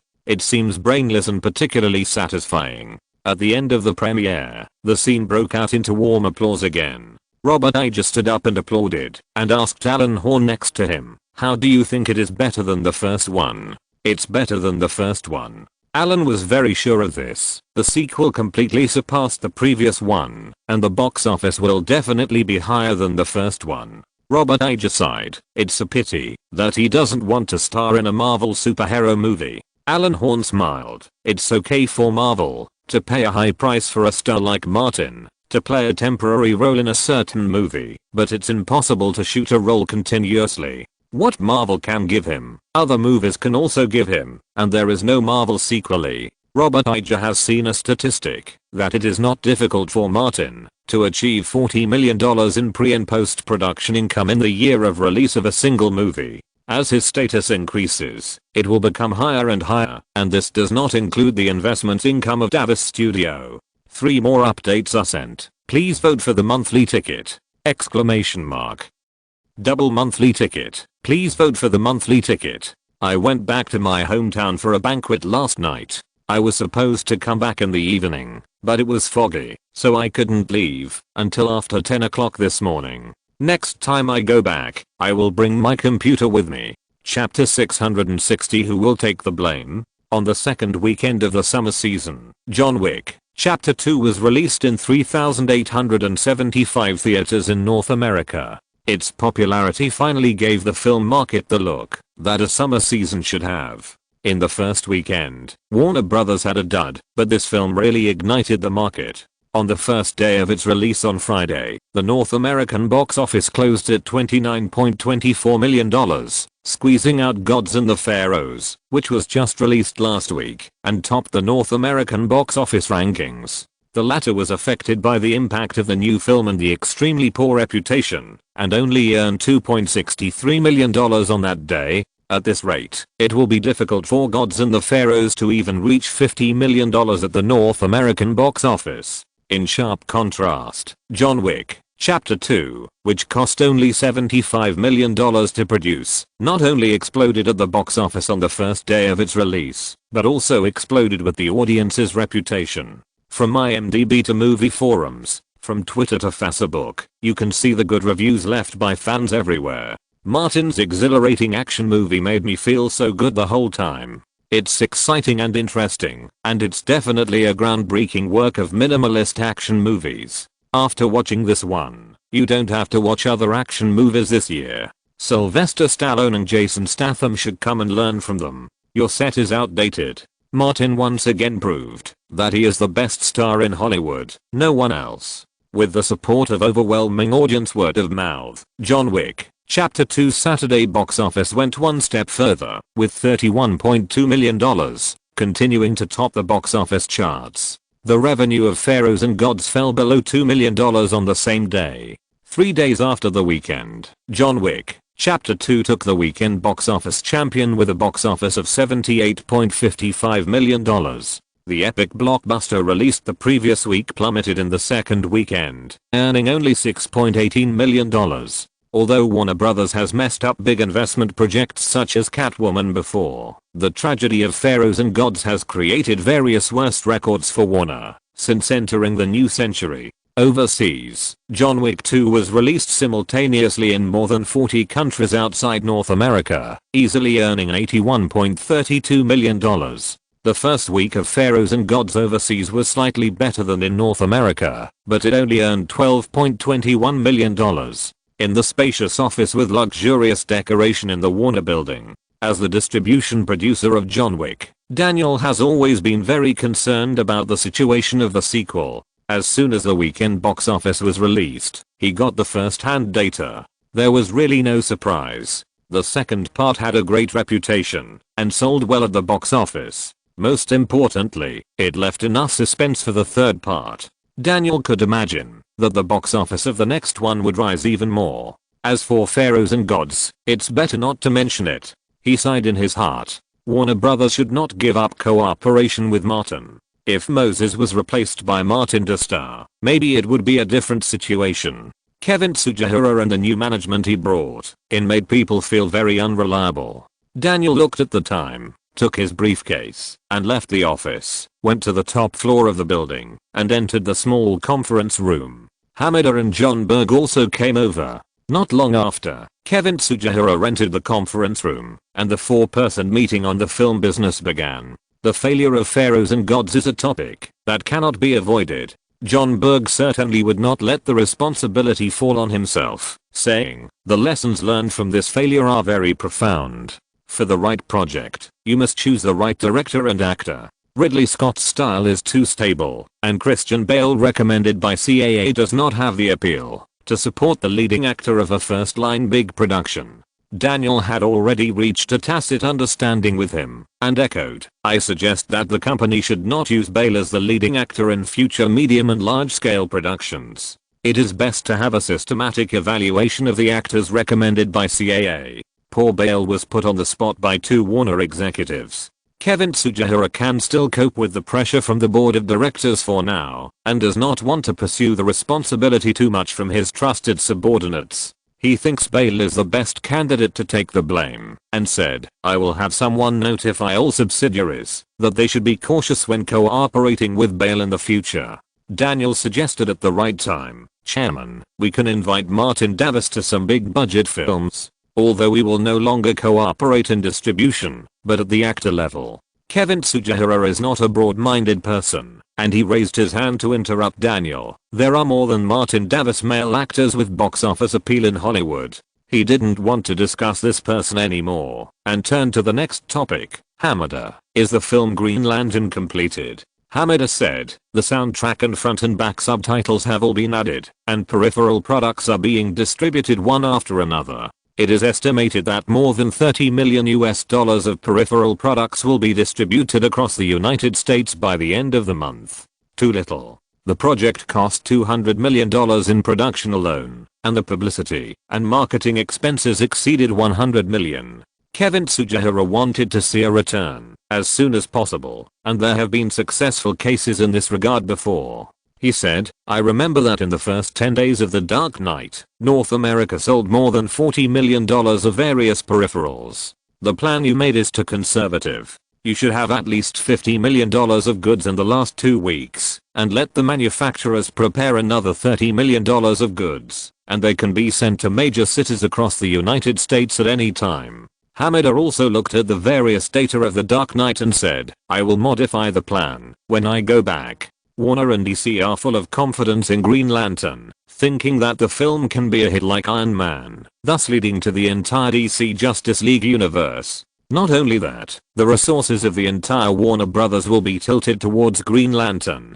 Kevin Tsujihara is ambitious. As long as this opening film is successful, he can catch up with Marvel's Avengers movie universe in 3 years. Century City, CAA. Bale walked into the agent's office alone with his bag on his back. The box office of Pharaohs and Gods was so bad that Warner Brothers stopped all subsequent publicity. After all, if they no longer invested money, they would not incur new losses. Bale felt uncomfortable all over when thinking about this movie. If he really counted it, he had messed up 2 first-line big productions in a row. Fortunately, there was Batman to make up for it. The assistant told Bale that his agent had gone to a meeting and asked him to wait for a while. Bale sat on the sofa and found a newspaper on the low table on the left. He didn't know who had read it and didn't take it away. It was a very famous newspaper in the circle, The Hollywood Reporter. Bale was bored, picked up the newspaper and looked through it and found that there was content related to him on it. News title: Correctly View Christian Bale's Appeal. Although he knew that he might feel uncomfortable after reading it, Bale couldn't help but read the specific content. In recent years, the hottest male stars in Hollywood, in addition to traditional forces such as the two Toms, Will Smith and Johnny Depp, there are also emerging forces such as Christian Bale and Martin Davis. The former has won the support of many fans with the huge success of the 2 Batman movies, especially The Dark Knight, and has a tendency to become a superstar. However, to cross the threshold of superstardom, it is not based on false fame, but on real market achievements. The 2 Batman movies seem to have laid a solid foundation for Bale's superstardom, but in fact, this foundation is as empty as the clouds in the sky, which looks beautiful, but will break if stepped on. After Bale jumped out of the Batman series, he starred in 2 first-line productions, Terminator 2018 and Pharaohs and Gods. The former had a production budget of up to $200 million, but the North American box office was only a little over $100 million, and the latter had a production budget of $160 million, but the North American box office could not exceed $50 million. These are two veritable box office disasters. These two films prove one thing. After leaving Batman, Bale's appeal is just average. He does not have the ability to take on the leading role of a first-line big production. He has not even touched the threshold of a superstar, but has already died. When The Dark Knight was a hit, Bale's fans once started a debate with Martin Davis fans on the internet, discussing which of the two protagonists contributed more to the box office. The former believed that it was Bale. After all, he played the leading role, while Martin Davis was just a supporting actor. This debate has continued to this day, and now there is a clear answer. Martin Davis' appeal is more than one level better. Not to mention the first-line production of Inception with an investment of hundreds of millions. Even the medium-sized investment projects such as Gone Girl and John Wick, their various responses also beat Bale's two big productions. Sincerely suggest that Bale should not touch the first-line big production in the future. That is not your field. Bale really didn't want to read the content behind it, so he closed the newspaper and threw it aside. When he took on the role of Moses, he knew that Pharaohs and Gods was originally a project favored by Martin Davis, and he took the role to prove that his appeal to blockbuster movies was no worse than that bastard. It was a beautiful thought, but the result was extremely tragic. Bale knew very well that the failure of Pharaohs and Gods basically cut off his path to becoming a Hollywood star. It would be difficult for companies and crews to ask him to play the leading role in a first-line big production in the future. The most important point, and the most difficult point for Bale to accept, is that he is not as good as Martin Davis. Thinking of this, Bale's psychological defenses showed signs of loosening again, and he quickly adjusted his thoughts and stopped thinking about it. Martin, that bastard, has become Bale's nightmare. The door was opened from the outside, and the agent came in. Seeing that Bale's face looked a little bad, he quickly asked, "Do you want me to take you to see a psychiatrist?" Bale waved his hand. No, as long as I don't see that bastard Martin Davis, I will recover soon." The agent understood Bale's psychological problems and said, "Let the past be the past." Bale glanced at the newspaper next to him and asked, "Do I still have a chance to become a superstar?" "Yes, but I have to plan it slowly." The agent first comforted him, and then told the truth. There may be some troubles in the short term, those first-line projects with the highest pay. Bale said, "After filming The Dark Knight Rises, I want to leave Los Angeles, leave North America, and be quiet for a while." The agent picked up a document from the desk. "It just so happens that I have a film project from the East. Why don't you go over and take a look?" If you're listening to this novel on a channel other than Fanfic World, it means they downloaded and uploaded it without effort. We cordially invite you to visit our channel, Mundo Fanfic Novelos. There you'll find the original version of this story and you can explore many other novels of various genres. We're waiting for you to immerse yourself in a world of incredible novels. Chapter 661, Divine Operation.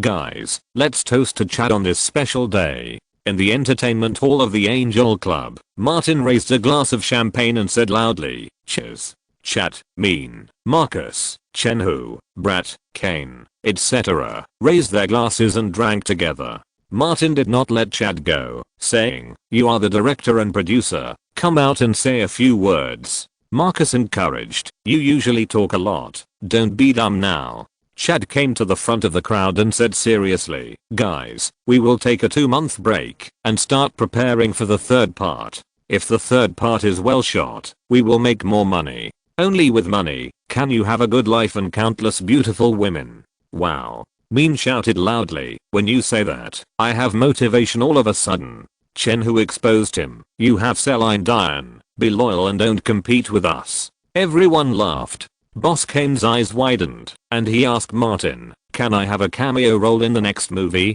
The requirements are not high. I just want to die under your gun in a few shots." "No problem." Martin would not refuse such a small thing. "You find Chad and Tiger and ask them to design a killer role for you." Chad also heard it and said, "Don't worry, you are quite skilled." design you as a small boss, let you show your true colors and shoot against Martin.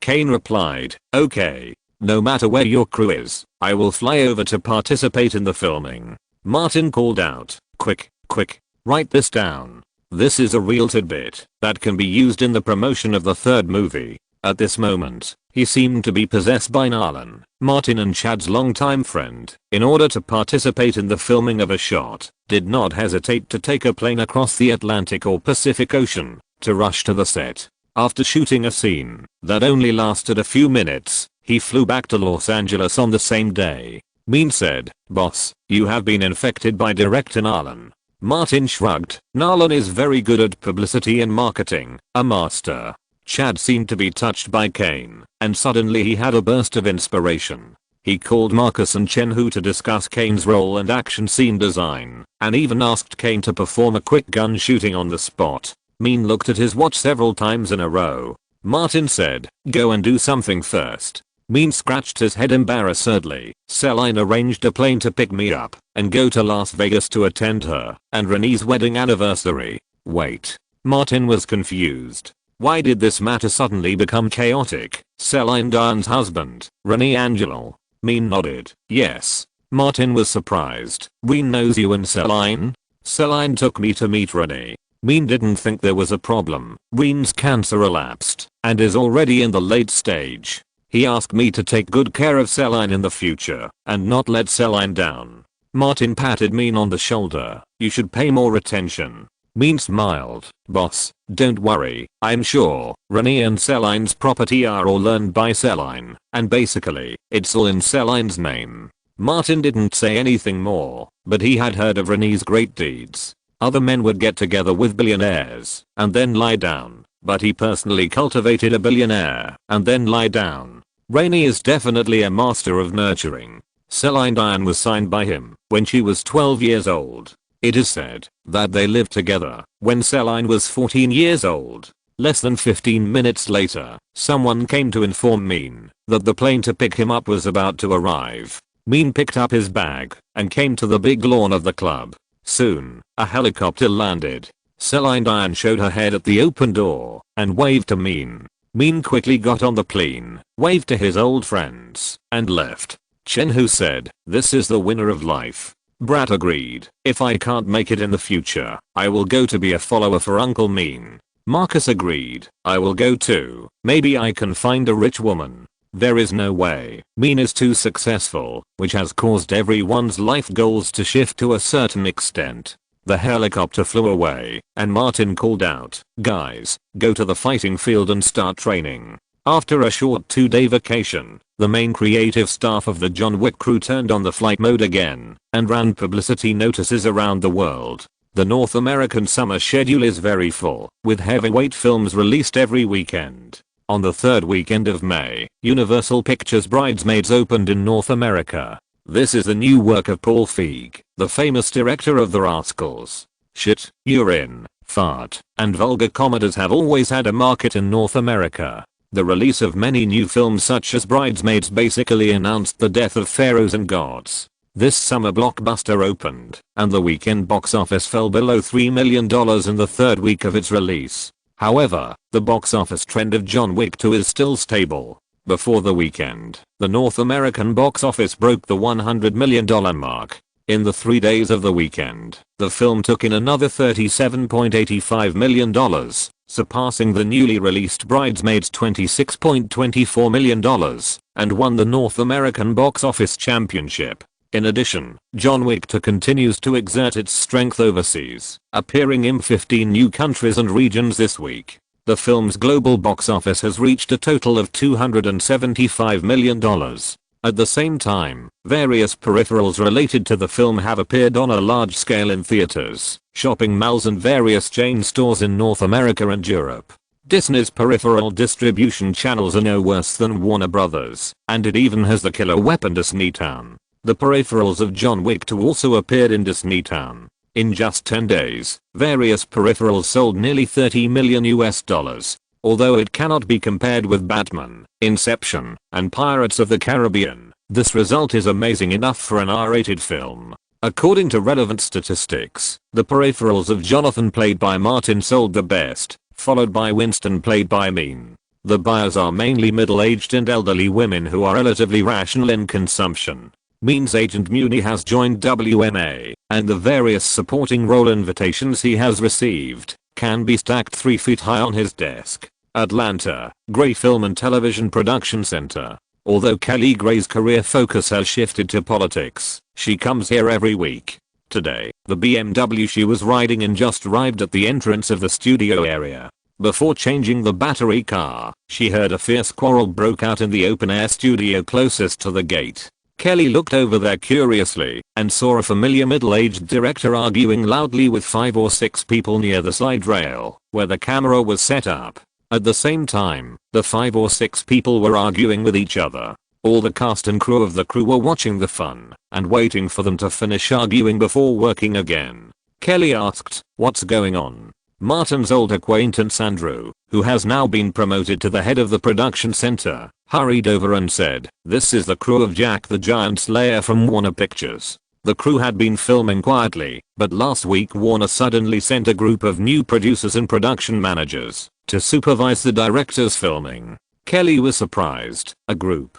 Andrew said, "It seems that there are 6 people. Since they came, the crew has become a mess. The 6 people want to interfere with the crew's filming and daily work. They quarrel with director Bryan Singer every day, and then the 6 of them quarrel with each other every day." Kelly was a film and television producer, and she couldn't help frowning. What kind of operation is Warner Brothers? Can a good movie be made in this way? Andrew shook his head. "I haven't seen it either. Warner Brothers really opened my eyes." In the open-air studio, Bryan Singer's head became 3 times bigger. His throat was so noisy that it smoked. He couldn't stand the 6 people in front of him, and was too lazy to continue arguing with them. "These people are representatives of the investors. They will shoot the way they say." Bryan Singer said, "I'm giving up the shot of the giant eating people." McDonald said, "Very good, a wise decision." Another person shouted, "You don't have to shoot it from the front, but adding human bones here will make it better." McDonald retorted, "This is a PG or PG-13 movie, and a scene like this." Before he finished speaking, a bald man interrupted him, "No skull." Another middle-aged man with black hair questioned, "How can you prove that the skeleton belongs to a human without a skull? The pelvis and skeleton can prove it." Someone else interrupted, "You are not so ignorant, are you?" The 6 producers and production managers quarreled, just like the masters of keyboard politics with different opinions on the internet. No one could convince anyone, and they were just about to fight. Bryan Singer quietly left the director's chair, away from this place of right and wrong, and found a quiet place to sit down, not wanting to say a word. He has been a director for nearly 20 years, since directing his first work in the early 1990s, and this is the first time he has encountered such a shitty thing. Bryan Singer protested, and even called John Burke, the president of Warner Brothers, several times, but the other party insisted on doing so, and thought it was beneficial to the filming and production. If it weren't for the fact that the filming was more than halfway through, and the cost of voluntarily withdrawing was too high, he would have wanted to quit. The whole crew was waiting as they couldn't reach an agreement. Bryan Singer vowed that he would never work with Warner Brothers again, even if he was unemployed and had no money. Which director could stand such a mess? After arguing for more than 10 minutes, they finally reached a compromise. Bryan Singer didn't want to argue with them anymore, so he continued to shoot the relevant scenes according to the compromised opinions. Originally, he was still ambitious. Now, Bryan Singer has no confidence at all. A big production with an investment of $200 million is simply a nightmare. After the short global promotion journey, Martin returned to Los Angeles and received a notice from Thomas that the people sent by Samsung had already prepared the relevant matters of the commercial filming with David Fincher and were waiting for him, the leading actor, to come back to shoot. In order to compete with Apple and smartphones, Samsung has invested a lot of money and resources this time. Of course, there are many more. Chapter 662, The Aesthetics of the Cheeble. In the newly decorated studio at Disney Studios, David Fincher handed Martin a new script and said, "The plot of the commercial has been slightly adjusted. You should familiarize yourself with it." When Martin was promoting in Europe, he received an email from Samsung about the script. This version of the script was adjusted according to David Fincher's opinions. David Fincher is an expert in shooting commercials. Martin's knowledge of this area is relatively limited, so he just followed the arrangement and shot. David Fincher glanced outside the studio and said, "Samsung brought a lot of actresses here as the background for the commercial." Martin already knew this and asked, "After the commercial is finished, I've prepared a party to entertain people from Samsung. David, are you going to attend?" David Fincher waved his hand. "You know, I'm not interested in these things." As the two were talking, a Asian American mixed race person entered the studio and came to Martin and David Fincher. David Fincher introduced Martin. "This is Mark Lewison, president of Samsung's North American mobile phone business." The man took 2 steps forward and shook hands with Martin. "When the contract was signed, I was in Canada and missed Samsung's greatest commercial endorsement contract. I hope Mr. Davis will forgive me." Martin smiled. "You are too polite." After a few implicit words, the Korean actresses who served as the background of the advertisement arrived one after another. Lewison briefly said to Martin, "Some of them are spokespersons for other Samsung products, and some are girl groups that are about to sign contracts with Samsung. This time, we will highlight Mr. Davis in a way that many stars surround the moon." Martin saw some faces that he remembered. "Please introduce them. We still need to rehearse before the filming." Lewison waved and called everyone over, introducing them one by one. "This is G Hyun, the spokesperson for Samsung women's mobile phones. This is Song Hye-kyo, the spokesperson for Samsung TV products. This is Sun Yejin, the spokesperson for Samsung photography products. This is Han Gain, the spokesperson for Samsung personal computers. These 9 are girls' generation.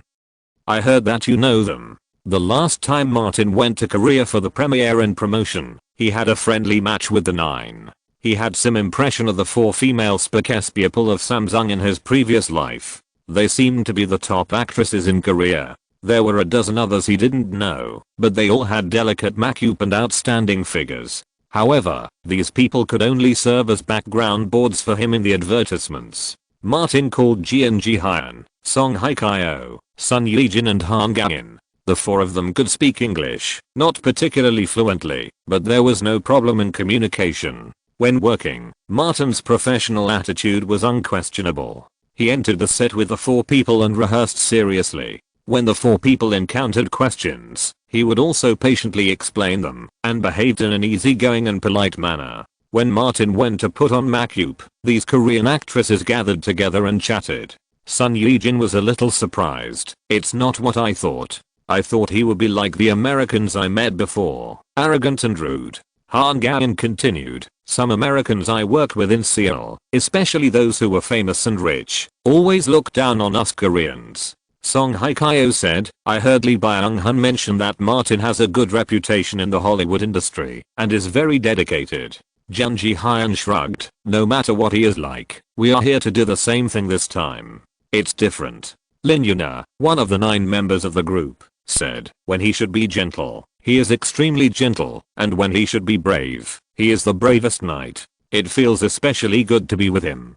Kim Tae-in agreed. "The 9 of us have had actual experience and have the most say. The people present are all female stars who mainly develop in South Korea. They all know what the Korean entertainment industry is like. These people are all experienced in battle and knew what to do before they came. I have no objection to this." Soon, this advertisement started shooting. Most of the time, Martin poses in front of a group of background women. In order to get the best picture and effect, one shot can often be shot more than 20 times. According to the plan, the first 2 days of shooting were all dynamic shots. On the last day, it was all print ads. Martin was very serious, and his work attitude even surpassed those Korean actresses. For a director of David Fincher's level, it was easy to arrange these scenes. His status as a top Hollywood director also attracted several women to approach him.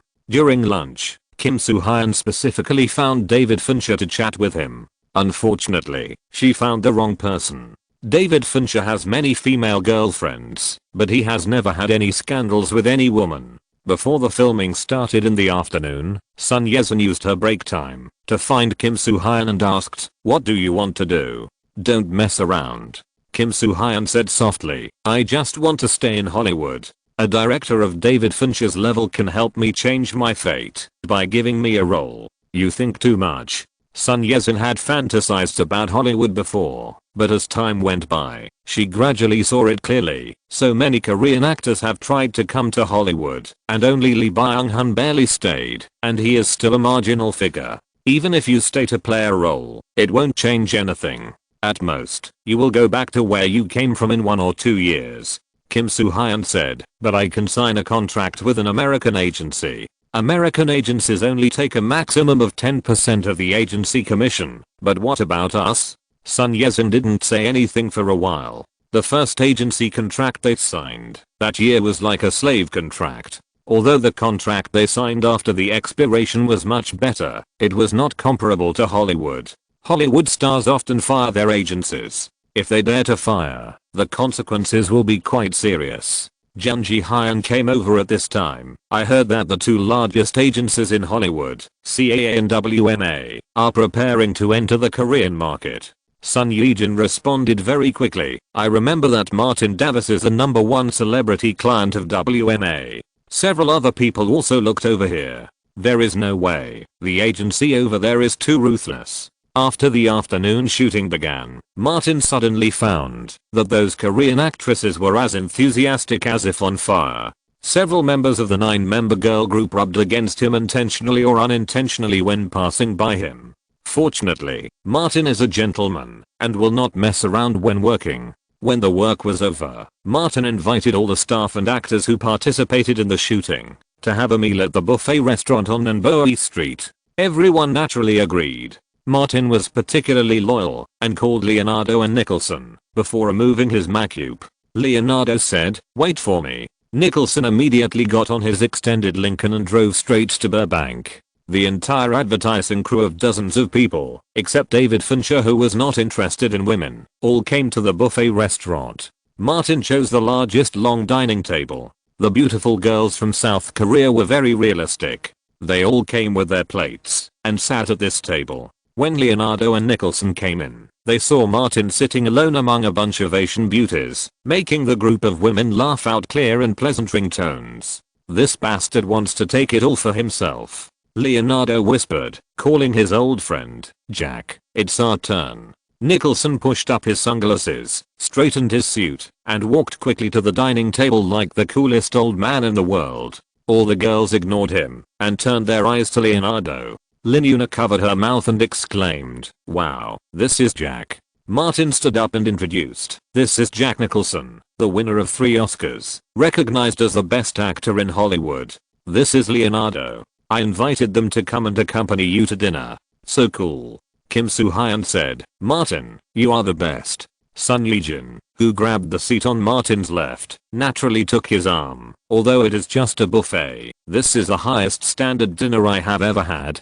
Martin smiled and clapped his hands. "Beautiful ladies, where should Leo and Jack sit?" He showed special respect for these people. "They are here to accompany you. You decide where they sit." Lin Yuna ran over and pulled Leonardo to her side. Even Nicholson was very popular. Although the arsehole trio did things arseholes, they always insisted on mutual consent and would not force people. After a meal, both sides had a very happy meal. Jung Ji-hyun and Song Hye-kyo suggested that they go out for a drink together. Nicholson said, "You guys still have to continue filming tomorrow. Drinking too late will affect your condition. I'm afraid Martin and David Fincher will kill someone. Let's wait until you finish filming the commercial." Leonardo took the initiative to say, "It's not easy for you to come to Los Angeles. After you finish filming this commercial, I will hold a carnival party at home. If you want to participate, you can contact me." Martin found such a large group of people, and Leonardo also fulfilled his promise. He covered all the expenses of the party and other expenses. Sun Yejin looked at Martin. "Will you go too?" Martin pointed at Leonardo and then at Nicholson. "The 3 of us are the best trio in Hollywood. We always act in groups. Of course, Jack and I will attend Leo's party." Sun Yejin said directly, I'll go. I'll go too." Everyone present said that they would attend Leonardo's carnival party. Martin and the other two personally sent them back to the hotel. Leaving the hotel and getting into Nicholson's extended Lincoln, Leonardo said, "This is a normal beautiful woman." The three of them didn't really care whether the face had been plastic surgery or not. Most of the female stars in Hollywood had undergone plastic surgery, and the more they had done it, the more severe it would be. 10 years later, Hollywood will also have an assembly line situation, and most young female stars will have sharp-nosed and monkey-cheeked faces. Nicholson said, "The Korean chaebols have a good eye." Martin said, "Some things need to be communicated in advance. Leave it to me." Leonardo knew that Martin was talking about things like physical examinations and security checks. "I will communicate with them one by one, and those who disagree will not participate." Chapter 663 Water Gun. Water gun again. In the luxury residential area near the hills of Malibu, 4 commercial vehicles slowly drove into a large villa. The doors opened, and the actresses got out one by one, and came to the front door guarded by Bruce. As agreed beforehand, Sun Yee-jin was the first to take out her phone and bag, stuffed them into the bag, handed over by Bruce, and zipped up the bag to seal it. Jun Ji-hyun and Song Hye-kyo followed soon after. Others followed suit. After entering the door, the girls saw Martin. He was wearing a fitted swimming trunks and carrying a long water gun. He took off his sunglasses and said, "Ladies, you can change into your swimsuits now. The theme of today's party is a sport that has become popular all over the world through Leonardo." Song Hye-kyo looked at the water gun Martin was carrying. "Water gun battle? Bingo." Martin snapped his fingers. 5 of you will be in the same group with me, 8 will be in the same group with Leonardo, and the rest will be in the same group with Jack Nicholson. Han Gavin jumped up and raised her hand. "I want to be in the same group with Martin." Martin said very seriously, "It's not too late to make a decision. After listening to me, the group I lead will be besieged by Leonardo's group and Nicholson's group. The first party to fail will have to perform on the spot." Jun Ji-hyun asked, "What performance?" Martin said, 100-meter sprint. The others didn't understand what he meant. Martin was more direct, sprint into the valley with guns. He tapped the water gun a little harder. "Beautiful ladies, you can think about it when you change into your swimsuits."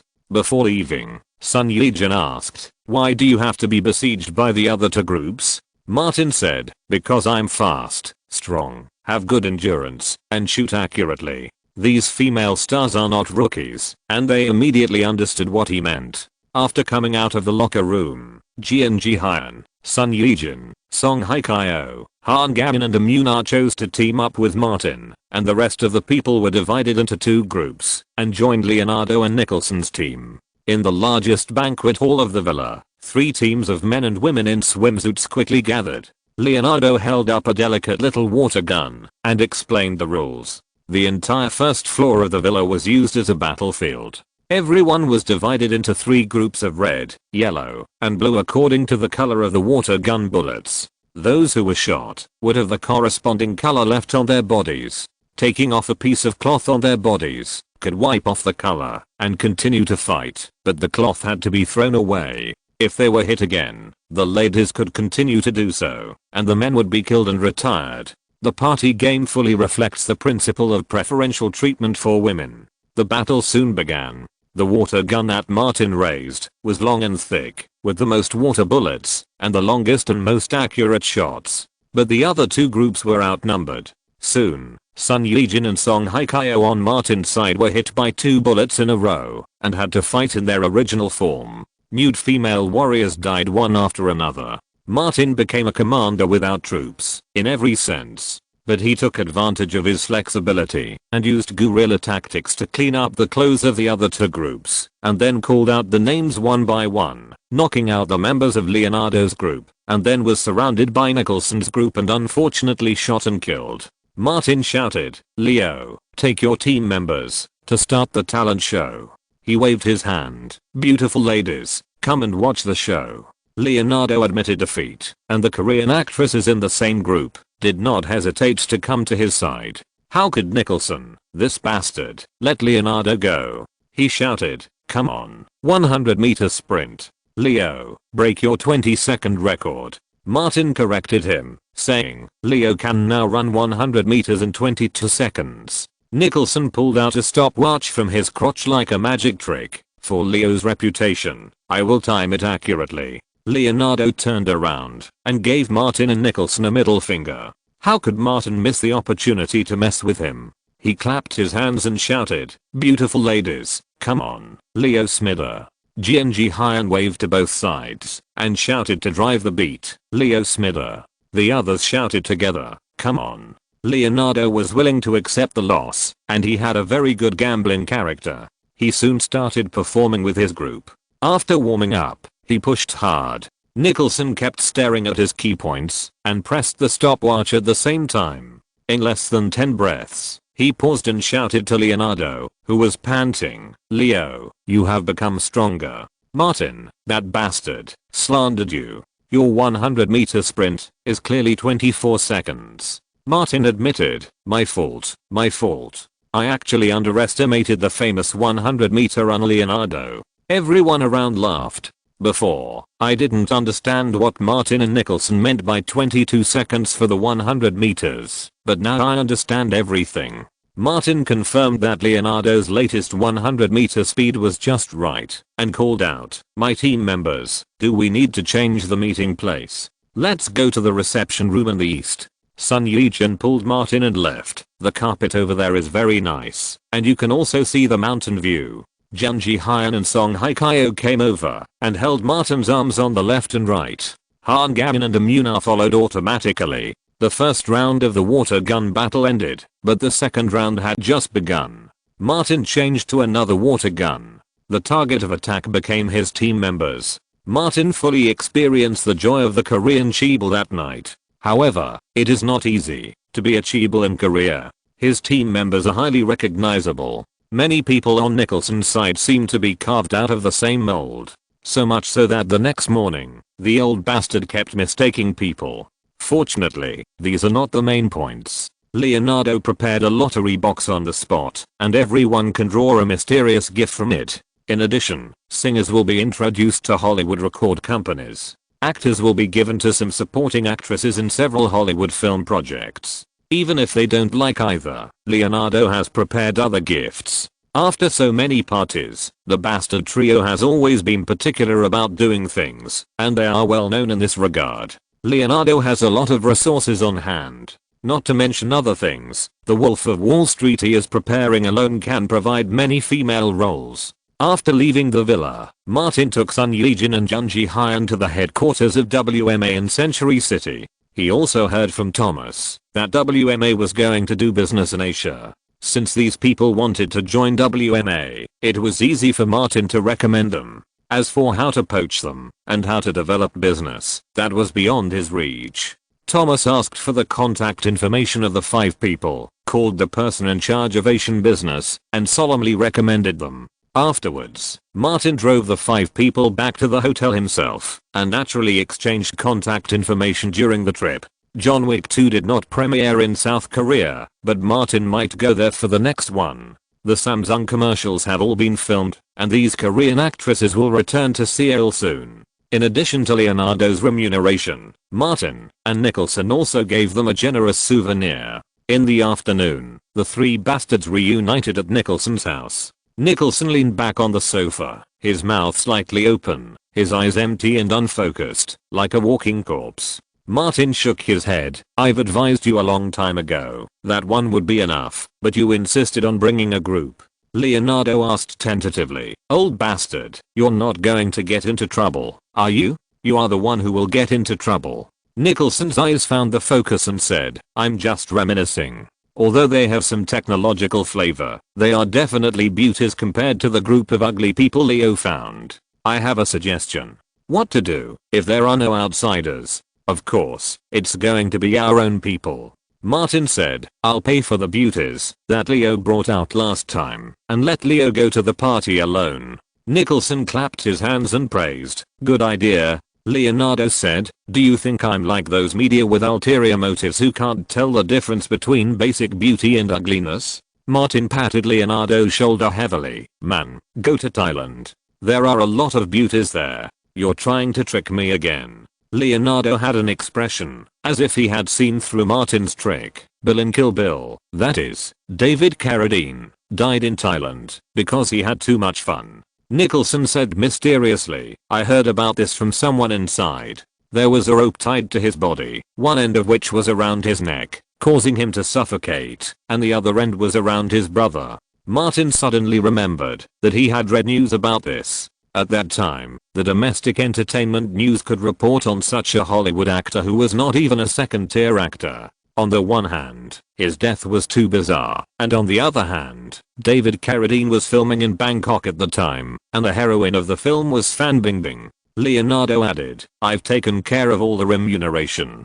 Some of them will participate in the filming of The Wolf of Wall Street, and the others will participate in 2 other film projects." Martin said to Leonardo again, "When your or my new film premieres in Korea, we'll go there to have a party." Nicholson panted and shouted, "Count me in." The 3 bastards reached a new tacit agreement. The parties for European models or actresses would be organized by Leonardo, while the parties in Asia would be organized by Martin. Nicholson is old now, so he will be responsible for the production of a Hook 8 in the future. In late May, Samsung's new advertisement was launched globally, and the overall response was good. There was news feedback from Korea. Some Korean newspapers seriously discussed that Martin Davis had Korean ancestry and even sent people to interview him. Martin called Samsung, and the Chaebol immediately taught these brainless media and so-called scholars and experts a lesson. At the end of May, the preparations for the Martian were completed,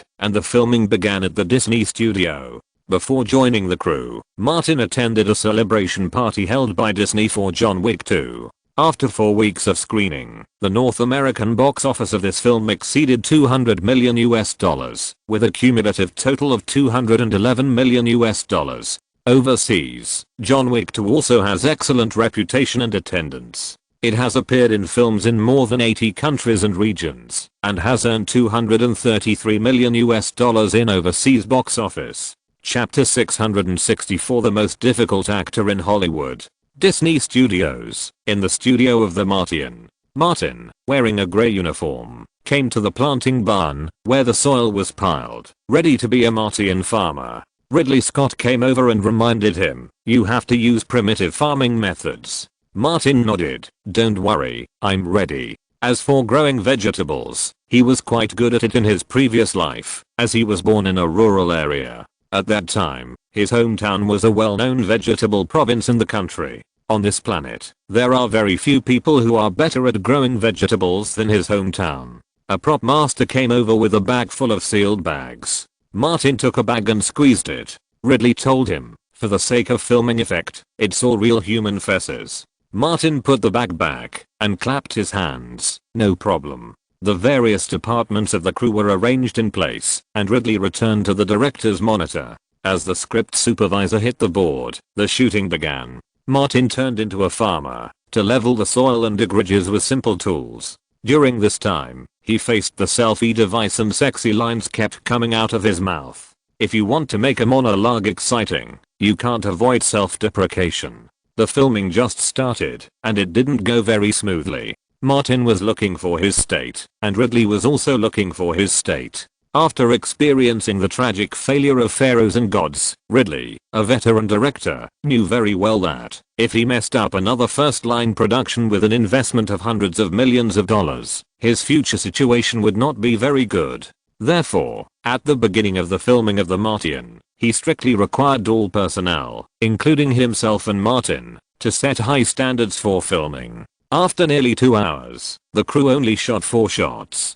During this period, Ridley left the director's chair several times to coordinate filming matters. Compared with the crew, he didn't ask much of Martin, because Martin could always make adjustments in time to perform the effect he wanted. The last scene before noon started filming. Martin blocked his nose and opened a bag of feces and put it in the soil. This thing may have been wrapped for a while, and the weather in California at the end of May was a bit hot. The smell after fermentation, even if the nose was blocked, still went into the forehead. In recent years, Martin has been living a life of luxury. The smell is very strong and nauseating, but he can still bear it. When he helped his family with farm work in his previous life, He had handled fermented chicken manure with his own hands. The smell was more than sour and refreshing. Martin was quick and nimble. According to Ridley Scott's requirements, he handled bag after bag of manure to prepare for planting potatoes. According to his experience, farm manure cannot be used in this way, especially farm manure buried at the roots. At that time, the collected cow and sheep manure and other things had to be piled together for natural fermentation and composting, and would not be used directly. He still remembered what the old man taught him, that fresh manure is easy to burn the roots. But Martin didn't say much. What the movie presents is different from real life. The shot of the 5 male protagonists using manure to plant potatoes was shot back and forth by Ridley for nearly an hour before it was approved. The result was that Martin couldn't eat anything at noon, and all the food smelled like shit. In the afternoon shooting, Martin finally got rid of the fesses and moved to another studio with exactly the same layout, showing off the potato field in front of the selfie camera. In order to shoot this scene, Ridley had someone plant potatoes in the studio a long time ago, and now they are basically grown. Although the crew initially shot monologues that were difficult to perform, Ridley and Martin quickly got into work after a short adjustment. The former is an experienced old director, and even if the crew encounters an emergency, he can solve it as quickly as possible. Martin's professional attitude and accomplishment are beyond doubt, and no director who has worked with him has said anything bad about it. Hollywood has also proved over the years that, as long as the investors don't mess around, and the big name actors don't make trouble, the crew's shooting is often smooth. More than 80% of the scenes are shot in the studio of Disney Studios. The crew of the Martian goes in and out every day in an orderly manner. Across the main road from the studio, the crew of the Lone Ranger is stationed in the studio opposite. After several months of preparation, the film officially started shooting in June. In the morning, an electric car drove over and stopped at the door of the studio. Megan Ellison jumped out of the car, but did not enter the studio of the Lone Ranger crew. Instead, she stood on the side of the road and looked diagonally across. She had a great time teasing Martin last time. After the first time, she naturally wanted a second time. Recently, she has been busy and has not met Martin. Today, she came here not only to watch the crew filming, but also to see if she can meet Martin and have fun again. Megan looked for a while. The door of the studio across the street was closed. Several security personnel had been guarding the door. It was obviously in a filming state, and no one was allowed to enter or leave. After waiting for a while, the door of the studio over there was still not opened. Megan lost her patience and walked towards the studio, where her own crew was. When she arrived at the door of the studio, the door was open normally. After she went in, she found that the studio was brightly lit, and the crew members had nothing to do. They sat or stood together and chatted, just like employees who were slacking off at work. Megan got angry immediately. As an excellent investor, she absolutely could not tolerate such a waste of money. But she did not act rashly. After all, the crew had promised Jerry Bruckheimer that Jerry's team would be responsible for it. Megan walked inside and saw Jerry Bruckheimer and director Gore Verbinski. The latter was communicating with the director of photography, and the former was constantly making phone calls. The two men had anger on their faces and a bit of helplessness. Looking at the actors again, they were all sitting in the lounge. Megan frowned slightly because she did not see the male lead Johnny Depp. Yesterday, she asked her assistant to confirm with the crew that there would be a scene with the male lead Depp this morning, and then she came to visit. Megan waited for a while until the producer Jerry finished the call, but still did not see Depp. Moreover, after so much time, the crew still had no intention of starting filming and was still in the idle state before. Every minute and every second of this was a waste of her investment. Megan Ellison. Jerry saw Megan Ellison and hurried over to say hello. On the surface, he was still very respectful to this wealthy female investor. Megan asked directly, "Jerry, why haven't you started working yet? The crew doesn't need to rest for so long, right?" Jerry looked down on this outsider in his heart and responded, "We will start shooting in a moment." Megan was not easy to fool and asked, "Where is Johnny Depp?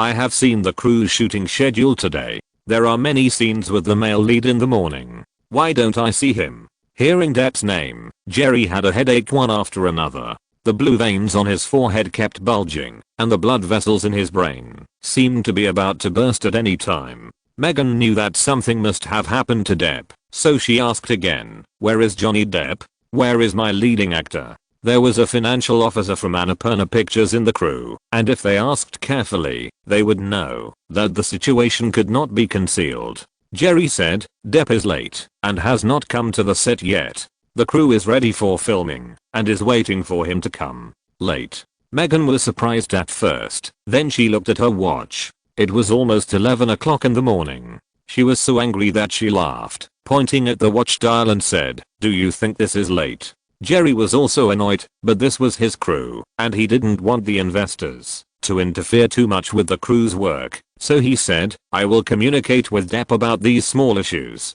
As he was talking, 7 or 8 people came in at the door of the studio, 2 of whom were holding dogs. Johnny Depp, who was walking in the middle, had sunken eyes and dark circles under his eyes, as if Captain Sparrow had come to the real world, and he even staggered when he walked. Before Megan Ellison could say anything, director Gore Verbinski exploded, "I told you not to let dogs on the set.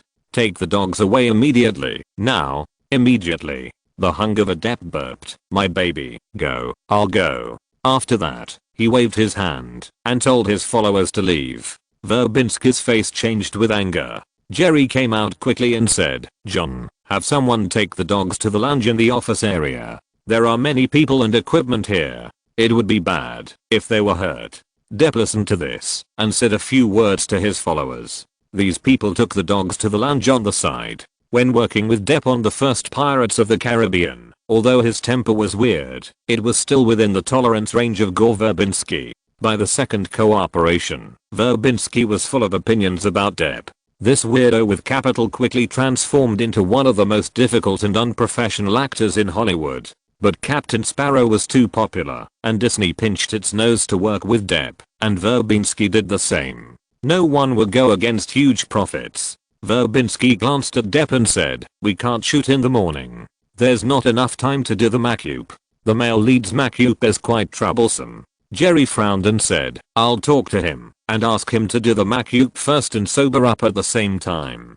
Verbinski couldn't help but remind him, "This is not a solution. He will torture the crew to collapse." Depp is now a top star in the industry. With the Caribbean series, his momentum is unparalleled. Even a gold medal producer like Jerry has to discuss with him. Jerry found Depp and communicated. From Jerry's expression, Verbinski could easily guess that the communication was not smooth. Depp, who was drunk, seemed to not understand what others were saying. This film has been difficult since it started shooting. With Megan Ellison's sufficient investment budget, almost all the difficulties are related to Depp.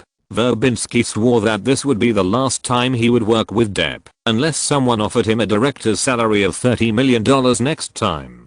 Megan resisted the urge to say anything, and just watched coldly. Chapter 665, Special Fortune Photo. During lunch, Johnny Depp asked for a bottle of wine, and Jerry was so angry that he smashed the bottle. After all, Jerry was one of the top producers in the circle. This temper temporarily calmed Depp. At least during the makeoop and lunch, this superstar with many strange problems did not make any more trouble. Megan Ellison went out for a walk at noon, hoping to meet Martin and have a good time again, but she didn't find him. In the afternoon, she returned to the studio and watched the filming. After only watching 2 scenes, the female producer had the urge to pick up a gun and kill people. It still came from Depp. On the set, even if he had not completely sobered up from his drunken state, Depp's performance was still wonderful, and the role he played was also a weirdo, which complimented himself. But when the performance started to speak, it was immediately over. Depp only said "I'm tonto" and got stuck. Verbinski called a stop, asked Depp to adjust a little, and then shoot again. Depp's performance got stuck again when it came to the line part. Verbinski understood immediately, and the anger accumulated in the morning burst out. "Damn it, did you memorize the lines? I called you to tell you which page we were going to shoot today, and asked you to memorize the lines." Depp burped and said nonchalantly, "I memorized it, but I forgot it again." Verbinski jumped up from the director's chair. "Do you still have any professional qualities as an actor?" Depp shot back, "I'm the best actor Verbinski picked up a script and threw it directly into the studio. I give you 10 minutes, memorize the lines. Depp did not pick up the script at all and returned to the rest area, sat on the chair, and crossed his legs. The assistant quickly brought the script, turned to the page for today's shooting, and handed it to Depp. Depp wanted to concentrate on memorizing the lines, but his brain, which was tested by alcohol, did not work at all. In his eyes, the English letters were as annoying as dog shit. When the 10 minutes were up, Verbinski immediately called all departments to get ready. Depp came on stage again. After the filming began, he got stuck again, before he finished half of his lines. Meghan looked at this scene, as if she saw countless dollars burning. She finally couldn't help it, and wanted to go on stage herself. Jerry Bruckheimer, who came in a hurry, stopped her and said, "Leave it to me." Meghan was furious, and said in a low voice, "The laziest employee of Annapurna Pictures is 100 times more dedicated than him." Jerry said, "Depp has an old problem. He needs someone to coax him. I can coax him." Meghan said sternly, "But he has to show his value." In recent years, the Captain has become so popular that there is no more charming movie character than the Captain in the world. Jerry believes that Depp has such value. Don't forget, he is Johnny Depp, who can make movie fans all over the world love him crazy. The stronger the business atmosphere, the more people believe that successful people will continue to succeed, and Jack Bruckheimer is no exception. Meghan nodded. "Okay, I'll leave it to you." Jerry entered the set and came to the quarrel between Verbinski and Johnny Depp to mediate. He first persuaded Verbinski to return to the director's position, and then patiently communicated with Depp. Jerry finally made Depp sober up a little bit by coaxing and pressuring him. But Depp's brain has been soaked in alcohol and drugs for a long time, and his memory has declined greatly. He wakes up with a hangover almost every day. It is too difficult to make him remember a long line of lines. Jerry quickly thought of a way to slightly change the character's appearance. Let Depp's hair hang down a little to cover his ears, and then Depp put on embedded wireless headphones and let another person act as a human teleprompter for him. In the next few days, Meghan still came to Disney Studios to watch the filming. Not only the Lone Ranger, but also another crew, the Seventh Son. Maybe Jerry Bruckheimer warned Depp, and Depp did not show up so late on the set again. However, being late is a daily occurrence, and Depp who is not late is not a good captain. As for Depp's alcoholic stink, even God couldn't solve it. Meghan endured it. After all, Depp is one of the most commercially appealing people in Hollywood. But she also took some actions to protect her investment. That night, the crew of the Lone Ranger was working overtime, and Meghan made an appointment with Depp's girlfriend Amber Heard. In a cafe outside the set, Meghan glanced at the gorgeous woman opposite and said, "Depp is very obsessed with you?" Amber laughed. "It's okay, he proposed to me, but I refused." Meghan understood these tricks and said, "Very good, there is one thing I want you to do.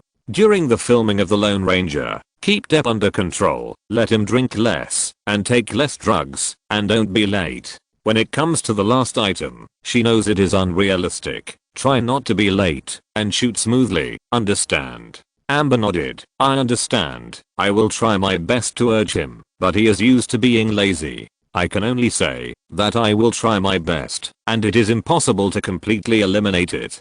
Meghan's face was serious. "Try your best." Amber looked at Meghan. Meghan took out a check and pushed it to Amber. "If you do a good job, I will also reward you." "Okay." Amber looked at the number on it and happily put away the check. Now Depp is infatuated with her the most. As long as the money is in place, she can make Depp behave like a puppy. Meghan left the cafe first. Amber packed up her things, then left the cafe, entered the Disney studio, and went deep into the studio area. Maybe she didn't feel comfortable for dinner. She just drank a cup of cold coffee, and her stomach was rumbling.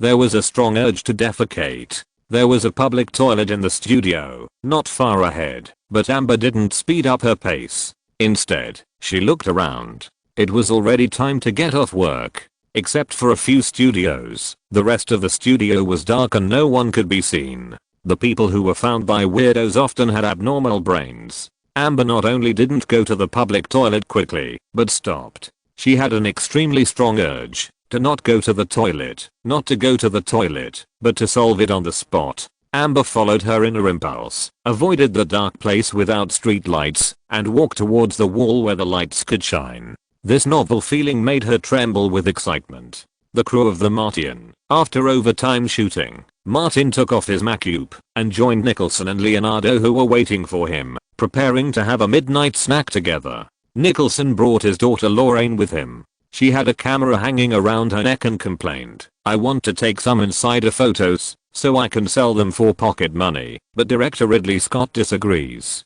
Martin said casually, "When there is a need for publicity, I will notify you and let you come over to take as many photos as you want." Leonardo asked Lorraine, "Are you not going to be an actor anymore? Are you going to switch to being a paparazzi? Actor is a profession, and paparazzi is a hobby." Lorraine followed the three people and came out of the studio and then said, "I have income from a trust fund, and I don't expect to make money as an actor to support myself. My hobby can give me more pocket money." Nicholson had a lot of bad ideas in his head. Next time you go to Leo's house to take photos secretly and sell a photo for tens of thousands of dollars, don't listen to your dad. Martin didn't think like a normal person either. This will affect your image in Leo's eyes. How can you marry him in the future? Leonardo grabbed Martin's arm tightly and asked, "Wait until I die, so that you can inherit my property?" Martin shook his head. "How can you think like that? How can you think so badly of your brother? Look at you. At the rate you are gaining weight, you will soon have 3 highs. I'm planning for you, and I will find someone in advance to take care of you when the time comes." Leonardo gave him a middle finger. "Thank you for your kindness." Bruce drove the battery car over, and the 4 people got on the car. The battery car drove towards the entrance of the studio. There was no one at this time, and no crew was filming outdoors. Lorraine turned on the camera, adjusted the telephoto lens, and kept pressing the shutter to take pictures of the night scene of Disney Studios. Suddenly, Nicholson pointed to the left front and said, "What is that white thing near the street lamp over there?"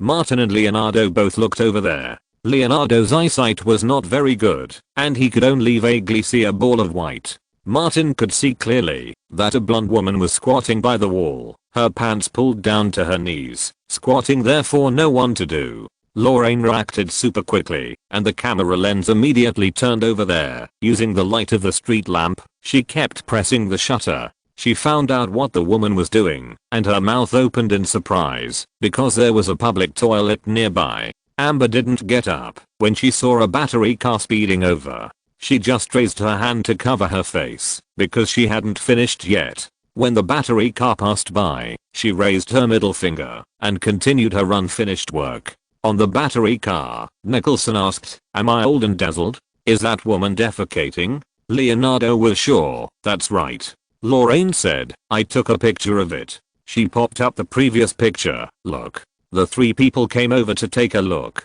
Lorraine's photography skills have been practiced in the past few years, and with good camera and lens equipment, she can take clear pictures even at night. Most importantly, she had a good timing to capture the fear. At the moment, when the woman raised her hand, she took a clear picture of her face. Under this picture, there was obviously a lump.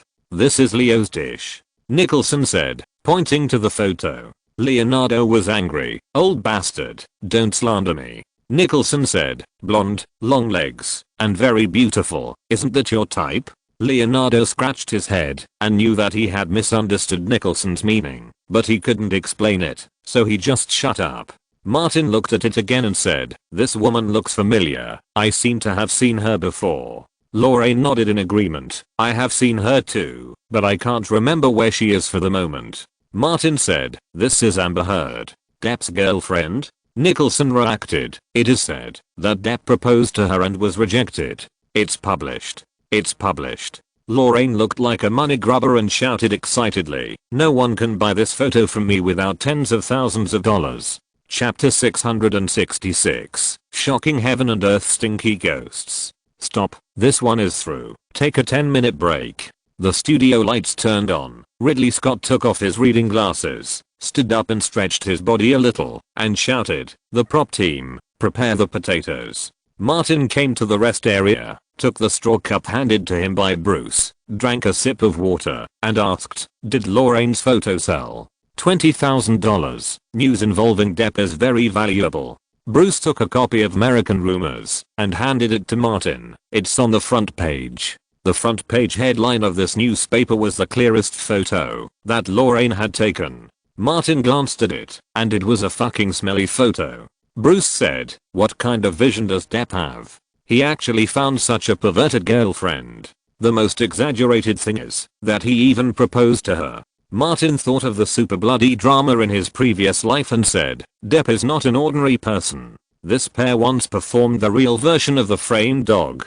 Bruce took the newspaper handed over by Martin and said, "It's really unusual. With such a special girlfriend, isn't Depp afraid that she will poop on his bed sheets?" Martin deliberately asked, "Has Jodie done something similar?" "Don't mention her." Bruce had a fear dominated by pelvic pain. "She's getting more and more excessive. She even wants to propose to me." Martin gave a thumbs up and praised, "This shows that you are charming enough, old Bruce." Bruce shook his head. "Marriage is impossible. Martin is not a good person either. Yes, you can't give up the Kardashian sisters." Riddler's assistant came over at this time, handed Martin a new shooting schedule, and said, "Starting next week, the crew will go to the wilderness area in southwestern California to shoot location scenes. The time will be about 1 week to 10 days. Please coordinate it on your side." Martin glanced at it and said, "No problem on my side." The assistant went out to make a phone call again. Currently, Martin is the only actor filming, but starting from the location shooting, other actors including Jessica Chastain will join the filming one after another. After a short break, the crew resumed filming. Martin planted potatoes and ate them, full of optimism. At the same time, the photo of Depp's new girlfriend in American Rumor caused an uproar in the United States. No one expected that a Hollywood actress could do such a vulgar thing in public. This is the first time in the nearly 100-year history of Hollywood. However, Amber Heard's name spread all over the United States in an instant, and the smelly photo also spread to the world through the internet. Even though North American movie fans have never interfered with the private lives of celebrities, there are still a large number of Depp's fans gathered outside the Disney studio, asking Depp to kick Amber Heard out. There is an overwhelming public opinion on the internet. "This disgusting woman is not worthy of our captain. Let her go. I can't imagine if Depp married her, would she be in her own yard?" But Johnny Depp never takes the ordinary path. The captain is always a crazy captain. With normal people's thinking, you can never imagine what Depp will do. Just when the public opinion was at its most noisy, Depp booked the entire open-air studio at Disney Studios and asked a professional company to urgently prepare to propose to Amber Heard. The news soon reached Martin's ears, and Martin immediately called Leonardo and Nicholson. Unfortunately, the former went to New York to shoot The Wolf of Wall Street, and only Nicholson rushed over. When the entire Disney Studios got off work today, few people left, but gathered at the open-air studio. Martin and Nicholson, as well as most of the crew of the Martian, came over. Eating melons and watching the excitement is a common thing in the world, especially tonight's heroine, who did something shocking and stinking in the studio a few days ago. Jerry Bruckheimer is an experienced old producer. He chose the location early and asked the crew to set up the camera to prepare to take pictures of Depp's proposal for the promotion and marketing of the Lone Ranger. It was dark, the lights were turned on, and the whole venue was filled with a romantic atmosphere. Amber Heard was pushed to the center of the venue by Depp's followers. Depp, wearing a suit and a gentleman's hat, walked over slowly. Martin stood on a high platform in the open-air studio and said, "The princess and the prince will live happily together from now on." Nicholson said, "When things are going well, people will envy them to death. But when things are not going well, they can blow up the earth." Martin was curious, "How do you understand this?" Nicholson said coldly, "Because I have had similar experiences." "Yes." Martin nodded slowly. "When you were young, you were even more of a jerk than Depp." Lorraine hurried over and saw Depp kneeling on one knee in front of Amber Heard, saying, "How romantic." Nicholson stretched out his hand. "Did you bring the things?" Lorraine opened the black handbag she was carrying, took out an electronic megaphone, and handed it to her father. Nicholson turned on the switch, raised the electronic megaphone, opened his voice, and shouted, "Shit, come on. Shit, come on." At this moment, the whole audience was silent, and hundreds of people looked at the high platform here at the same time. Even Martin's thick skin couldn't hold up. The moment Nicholson raised the megaphone, he shouted that Lorraine had retreated. This should have been an extremely romantic moment, but the only voice in the audience was Nicholson's shouting. "Shit, come on." The old bastard waved his arms while shouting, signaling the people around him to shout with him. People who watch the fun never mind the big things, and more people started shouting.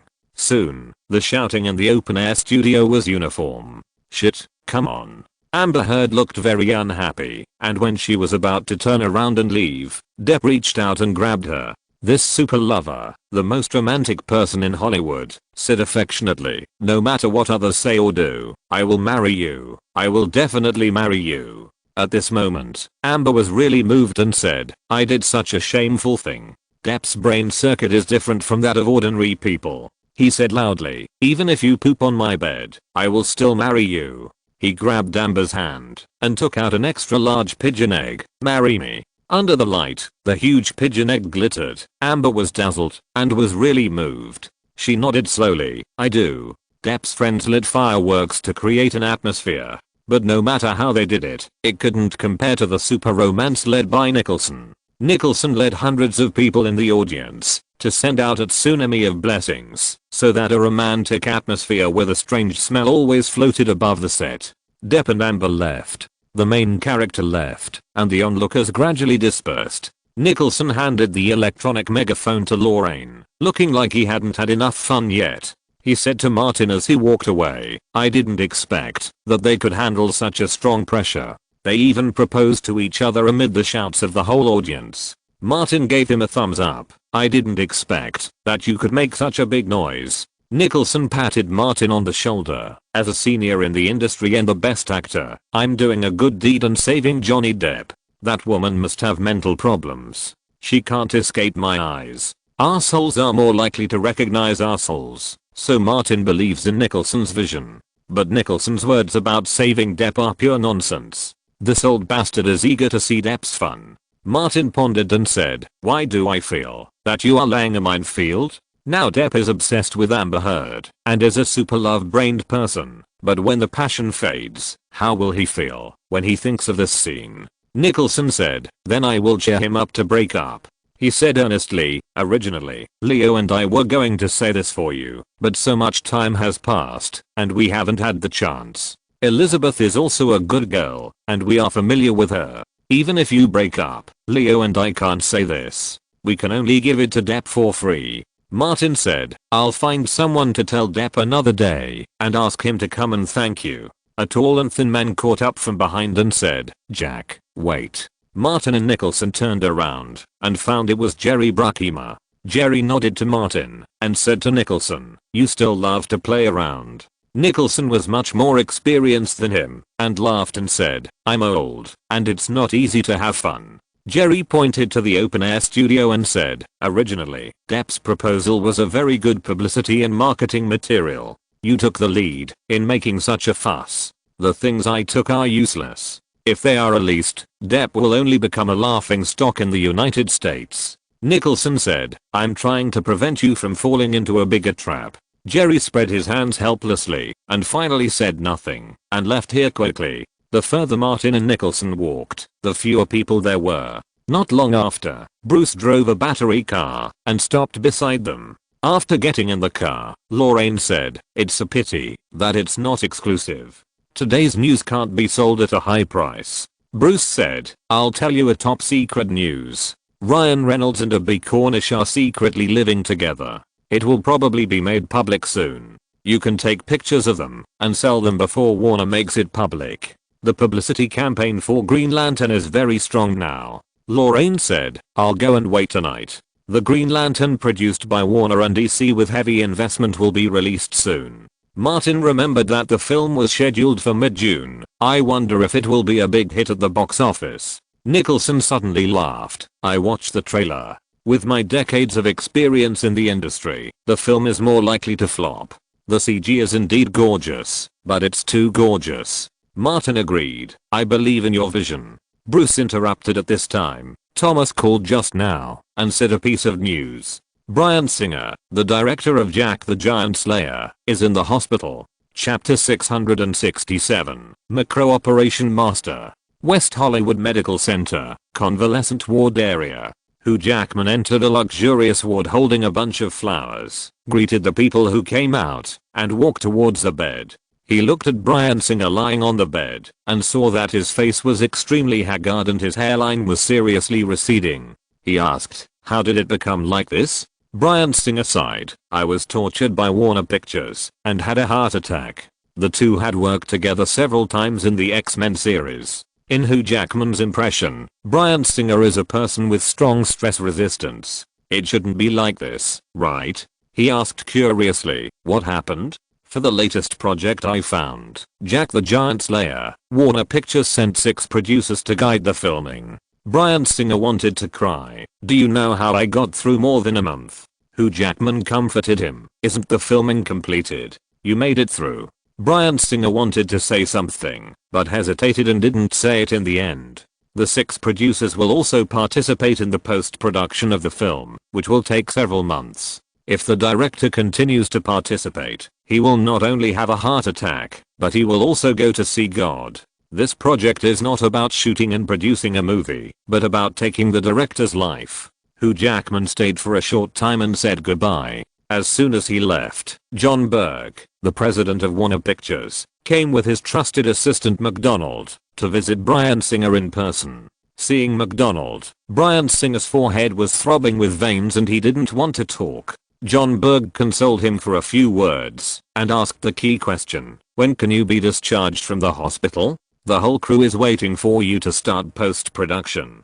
Bryan Singer thought, "I was tortured and hospitalized, and you guys won't let me go." But these words can only be thought about and can't be said out loud. After all, it involves a contract, and it will be very troublesome if it involves breach of contract. Bryan Singer said, "I'm sorry about the work. I have a problem with my heart. The doctor recommends resting for a while. Can the post-production be postponed?" John Berg couldn't help but frown. Every extra day of delay will result in a huge loss. Bryan Singer was lying on the hospital bed, looking as haggard as he could be. Although part of it was fake, after the last shooting of Jack the Giant Slayer, his heart did have problems. The 6 producers tortured him. John Berg couldn't wait for a long time, so he gently patted Bryan Singer on the shoulder and said, "Rest assured and don't worry about work anymore. Let Warner Brothers take care of the post-production of the project." Hearing this, Bryan Singer felt relieved for some reason, as if his heart, which was weighed down by a huge rock, suddenly felt much more relaxed. He didn't want to participate in the Jack the Giant Slayer project anymore, and he didn't want to meet those 6 people again. Bryan Singer said, "Sorry, John, I delayed the work on the project." John Berg waved his hand generously. "It's okay, you rest assured, and I'll come to see you another day." Without Bryan Singer, he still had 6 producers available. Besides, for many Hollywood film projects, the director was only the general director of the shooting, and had no right to participate in the post-production at all. In John Berg's eyes, it was not a big deal that Bryan Singer did not participate in the post-production. After watching the 2 people from Warner Pictures leave, Bryan Singer's haggard face disappeared a little when the door of the ward was closed, and he felt a rare sense of relief in the past 2 months. Finally free. Finally free from the torture of Warner. John Byrne got in the car and was thinking about the post-production of Jack the Giant Slayer. McDonald asked the driver to drive and glanced at his immediate boss, but did not speak rashly. John Berg recalled the previous big production, Pharaohs and Gods, which was basically closed worldwide after just over a month of release. The North American box office was only a pitiful $48.75 million, and the global box office barely exceeded $100 million. The DVDs that had been released in North America in advance had terrible sales, so low that they could be ignored. Huge losses were inevitable, but fortunately he was lucky that his immediate boss Kevin Tsujihara still supported him, and, through clever means, together with Daniel from the distribution company, threw the responsibility on Christian Bale. John Berg is a president who can learn from experience. Thinking about the poor market response of Pharaohs and Gods, which he personally edited, He felt that he had to be cautious in this one. If he messed up again, it would be difficult to explain. One person's power is limited, so can we gather the wisdom of many people. Every Hollywood movie that sells well is not the credit of a single person, but the result of teamwork. Therefore, he never thought that Martin Davis was so important. John Berg came up with a good idea and said to McDonald, "Please inform the crew to make several copies of all the shots shot by Bryan Singer. All producers, including you and David Dockin, will edit a movie version each." McDonald had tasted the sweetness of the crew's power in Atlanta and wanted to participate in post-production. He quickly responded, "Yes, President, I will inform them right away." John Berg also reminded, the main line and basic plot of the story cannot be changed. Although he didn't understand what his boss was thinking, McDonald responded repeatedly, "Okay, I will tell them." John Berg's idea was actually very simple. Let those experienced producers edit several different versions, hold several more previews, pick out the well-received clips, and eliminate those that are generally criticized. On the basis of maintaining the main plot, he will combine the well-received parts of the 7 versions, and then he will personally direct the editor to complete the final editing. It is said that Suicide Squad is such a product. The film produced in this way is a combination of all the essences, and the success rate will definitely be improved, bringing a box office boom. John Berg felt that this was a genius idea, and it might change the future production model of Hollywood. The self-doubt caused by the commercial failure of Pharaohs and Gods disappeared without a trace in an instant, and the full confidence he had since taking office returned. At this moment, John Berg, the master of Hollywood micromanagement, really came online. Pacific Pictures has cooperated with Warner Brothers for many years, and they are still cooperating now. The news inside Warner can't be hidden from Louise. Martin had told her to pay attention to the relevant matters of Jack the Giant Slayer. Not long after Warner Pictures issued the official decision, Louise got the relevant news. Martin at Disney Studios also got the news and was stunned for a moment. John Berg is definitely a god in the film industry. He can think of such a good way to increase the success rate. Louise pushed up her black-rimmed glasses. "Good idea. It's really a good idea. I don't understand why Warner Brothers hired him as the president of Warner Pictures. Because he is Kevin Tsujihira's brother-in-law?" Martin couldn't think of any explanation other than this. "Maybe you hit the nail on the head." Louise shrugged. "Who knows? I have worked with Warner Brothers for more than 10 years, but now I can't understand Warner Brothers more and more. People and things in the circle are constantly changing." Martin asked, "Didn't Warner invite you to the premiere of Green Lantern?" Louise shook her head and asked, "You didn't receive an invitation either?" Martin said, "I wanted to go to the premiere, but there was not even an invitation. Warner is stingier than before." Louise analyzed, "The last time you participated in Pharaohs and Gods, the film failed commercially. Maybe they regarded you as a bad luck star." Martin shrugged, "I'm a typical lucky star." Louise smiled and said, "Yes, you are my lucky star." The crew was about to start filming again. Martin picked up the astronaut helmet and walked into a separate cabin. The set quickly became quiet and Louise just watched the filming. Ridley directed and dispatched in an orderly manner, and the crew's work went very smoothly. In mid-June, Warner Brothers held a grand world premiere for Green Lantern. This is the opening masterpiece of the DC movie universe. Almost all the senior executives of Warner Brothers, led by Kevin Tsujihira, were present to help. The production cost of the film alone was as high as $200 million.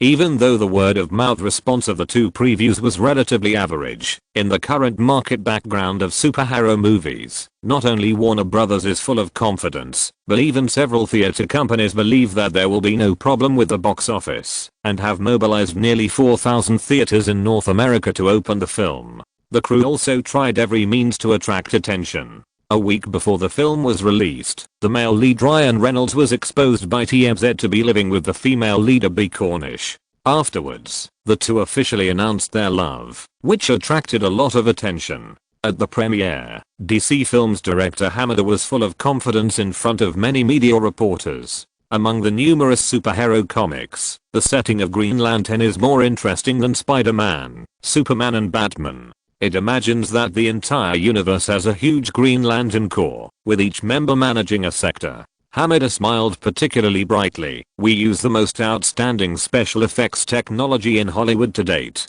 Even the Green Lantern's battlesuit is generated by CG, which gives him a sense of fantasy close to the future, and also reflects the uniqueness of Green Lantern. On the other side, Kevin Tsujihara did the same, telling the media about DC's ambitions. We have a complete Justice League universe plan. After this Green Lantern, films such as The Flash, Superman, Wonder Woman, Aquaman, and Martian Manhunter will be launched one after another. Movie fans will soon be able to appreciate these familiar comic heroes on the big screen. They will form the Justice League and defend the entire universe to the death. There is no doubt that all of these are expressing to the outside world the confidence and importance of Warner Bros. And DC Comics in Green Lantern, allowing fans accumulated by the comics to buy tickets to enter the theater together with passers-by. But the North American box office of $42.75 million on its opening weekend foreshadowed a new box office disaster. If you're listening to this novel on a channel other than Fanfic World, it means they downloaded and uploaded it without effort.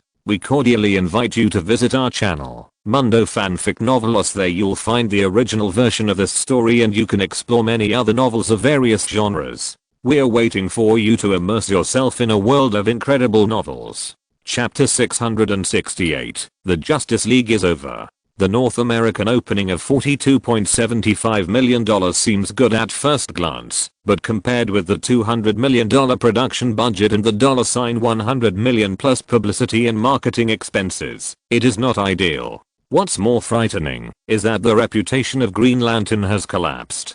The cinema score, which best represents the audience's reputation, only gave a B on-site audience score, a 22% freshness rating on Rotten Tomatoes, and a 5.4 on IMDb. With such audience reputation, the film's second weekend box office fell by as much as 70%, and the North American box office accumulated $61.78 million in 10 days of release. Even the most optimistic statistical agencies believe that it is very difficult for Green Lantern to eventually break the $100 million box office in North America. It will take at least a dozen or 20 years or even longer for the film company to recover the huge amount of money invested. The failure of a single film is not terrible. A film project of this scale will not be invested by only one company. With the size of Warner Bros., the failure of a $200 million project is far from the end of the world. But the ambitious new management of Warner was hit hard. The DC superhero movie universe has not even started yet and is facing bankruptcy. In the Warner building, in the large conference room of the head office, on both sides of the long conference table sat executives, including Hamada and John Berg. They all looked extremely serious and kept their mouths shut. What's the problem? In the past month or so, our film business has suffered two disastrous failures. Kevin Tsujihara stood at the head of the conference table. Green Lantern, which should not have failed. He looked at Hamada. The entire DC movie universe plan will be interrupted because of this. Hamada stood up and bowed at a standard 90-degree angle. I'm sorry. I apologize for this failure. Everyone else turned their eyes and waited for Hamada to resign. Hamada straightened up and bowed at a 90-degree angle again. I'm sorry. The apology was very sincere, but he never mentioned taking responsibility or resigning. Kevin Tsujihara glanced at Hamada, but did not force him to resign. After all, he was his confidant. But he also couldn't give up the DC superhero movie universe plan, which was one of the main business projects he had been promoting since he took over Warner Bros. Kevin Tsujihara said to Hamada, give up the plan of starting with Green Lantern and formulate a new movie universe plan as soon as possible. This time we must ensure success. There is not much time left for us to catch up with the Marvel Cinematic Universe. Hamada vowed, I will definitely formulate a new plan as quickly as possible to ensure that we can catch up with Marvel. The failure of Green Lantern seems to have become a thing of the past. Both Kevin Tsujihara and Hamada emphasized the key of speed. Kevin Tsujihara thought for a while and said, whatever you think about the DC movie universe, you can give your opinions. Many people remained silent. What if the suggestions were adopted and the film failed, like Green Lantern in the end? What would the consequences be?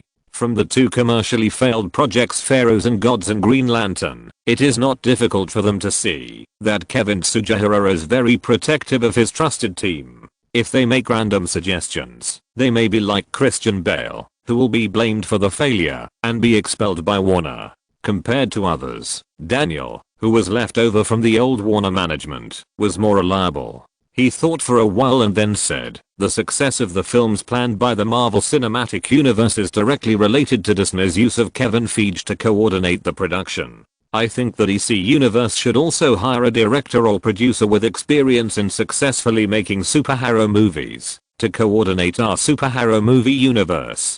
Hamada's face was not very good.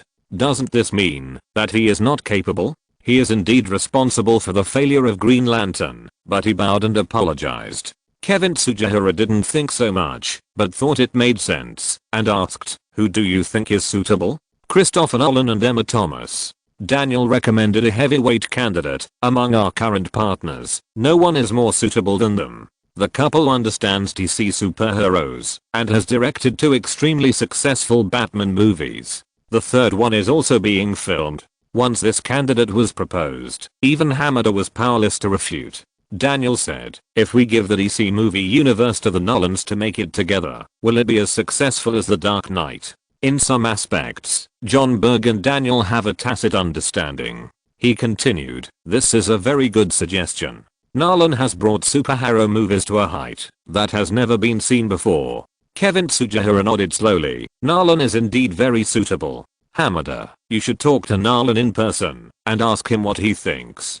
Hamada's unhappiness disappeared. His immediate boss gave him the job of contacting Nolan, and the meaning was very clear. Even if Nolan joined the DC movie universe plan, he would have to work under his leadership. The meeting ended here. Kevin Tsujihara then summoned his confidants and held another small meeting in the small conference room. Nolan has been working with Warner Brothers for many years, so naturally someone leaked what happened in the meeting to him. Beverly Hills, Century City. The Escalade driven by Bruce stopped in front of a coffee shop. Martin got out of the car, and before his feet were completely on the ground, the flashlights next to him lit up. Several paparazzi were shooting him. Martin was used to this, and pretended not to see it. He went straight into the coffee shop, observed for a moment, saw Nolan's position, and walked over. Nolan waited for him to sit down and asked, "How does it feel to shoot a space film?" Martin told the truth. "It's like a farmer. Besides shoveling the soil, he was fertilizing, watering, and planting potatoes. It's good to accumulate more planting experience." Nolan was obviously not joking. "Don't forget, the male lead of my next movie is also a farmer." Martin nodded. "Don't worry about those who plant corn. I have planted it before." When he planted corn in his previous life, it was not a mechanized operation. He had to dig a hole in the middle of the wheat ridge with a hoe and plant the corn seeds manually. When harvesting, it was also a manual operation. The cobs were manually broken off, put into cement or fertilizer woven bags, and carried to the edge of the field. It was not like later, when the combine harvester swept the field and finished the job. Nolan knew that Martin was an actor with a high level of professionalism, so he asked, "Did you go there specifically to experience life?" Martin said half truthfully, "This play requires planting potatoes, and yours requires planting corn, so why not do them together?" Nolan's creativity burst out, and a promotional clip automatically appeared in his mind. In order to play the role of a farmer who grows corn, Martin Davis returned to Atlanta, did farm work on the farm for 2 months, and participated in the planting of potatoes and corn. Martin saw that Nolan was suddenly distracted and asked, "Chris?" Nolan came back to his senses, smiled embarrassedly, and changed the subject. "I just received a message, and wanted to hear your opinion." This was the real purpose of his asking Martin to come here today. "You and I have both worked with Warner Brothers, and have experienced 2 previous and subsequent Warner management teams." Martin asked, "What news?" Nolan said roughly, "After the failure of Green Lantern, Warner Brothers cancelled the DC superhero movie universe plan, and wanted to invite me to be the producer, to develop new related plans for them." Martin understood, similar to Kevin Feige to Marvel Studios? It should not be as powerful as Kevin Feige's. Nolan smiled and shook his head. The person who talked to me about this was not Kevin Tsujihara, but Hamada of DC Films. In other words, I will be managed by Hamada. Martin has always had a good relationship with Nolan. He is also a first-line director that he has finally hooked up with. Of course, he doesn't want Nolan to get involved in DC, which is also disadvantageous to him. Nolan is a commercial director. He is not opposed to superhero movies. He is more or less tempted by Warner's invitation. Martin thought for a while and asked, "Chris, I wonder if you have seen Green Lantern, and what do you think of this movie?" Nolan didn't need to beat around the bush in front of Martin, and said directly, "Calling this movie a piece of shit, I think it's an insult to shit." Martin said, "The producer of Green Lantern is Hamada, and the post-production is led by Hamada. This movie shows his level and ability. If his priority is higher than yours, and he wants to intervene in your project. This is also the main reason why Nolan was tempted but hesitated." I also got a piece of news. Warner Brothers, the second largest shareholder in the investment and production of Green Lantern, asked 6 producers to edit a movie each. Martin repeated in detail what Louise had said about John Berg, the master of micromanipulation. Even though Nolan was well informed, he was stunned at this moment. The head of Warner Brothers really set a precedent in the industry and will definitely be recorded in the history of Hollywood. Nolan said, "Which director or producer can endure such torture?" Martin added, "Bryan Singer, the director of that film, had a heart attack and was hospitalized." It was not difficult for Nolan to imagine that, if he accepted the invitation of Warner Brothers, even if they made a promise or signed a contract, there would be all kinds of chaos in the future, and the internal friction alone would drive him crazy. This is terrible. Nolan didn't want to be hospitalized and wanted to live a few more years. He said, "No wonder you stayed away from Warner Brothers." Martin shrugged, "I don't want to either, but I really don't know what to say to these people." Nolan had made a decision. "I will turn down the invitation from Warner Brothers.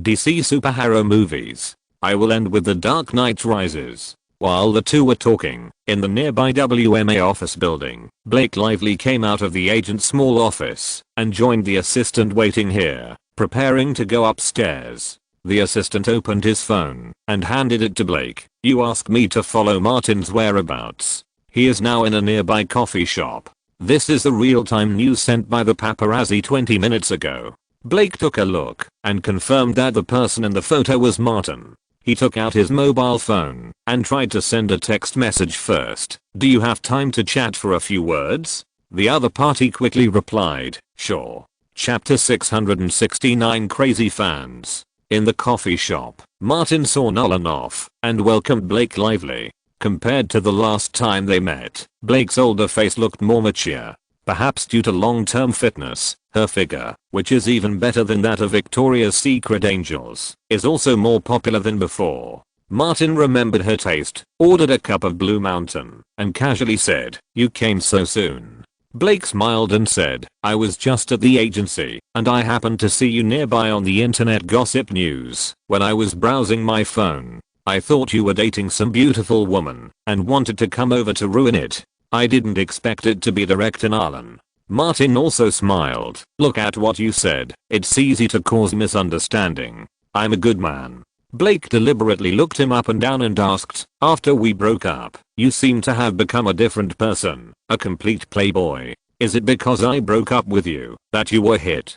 Martin took a sip of coffee and didn't say anything, because the truth can easily hurt people. Blake's personality is completely different from Anne's. She doesn't feel any self-pity and remains as cheerful as always. "I didn't expect that you were really hit by me." Martin simply said, "Yes, I was hit by you, so I never believed in love again. How about I come back?" Blake seemed to be joking. "At that time, we lived together and came into contact every day. The idle halo around you gradually disappeared. I thought we had come to the end. Who knew that after we separated, you became even more dazzling?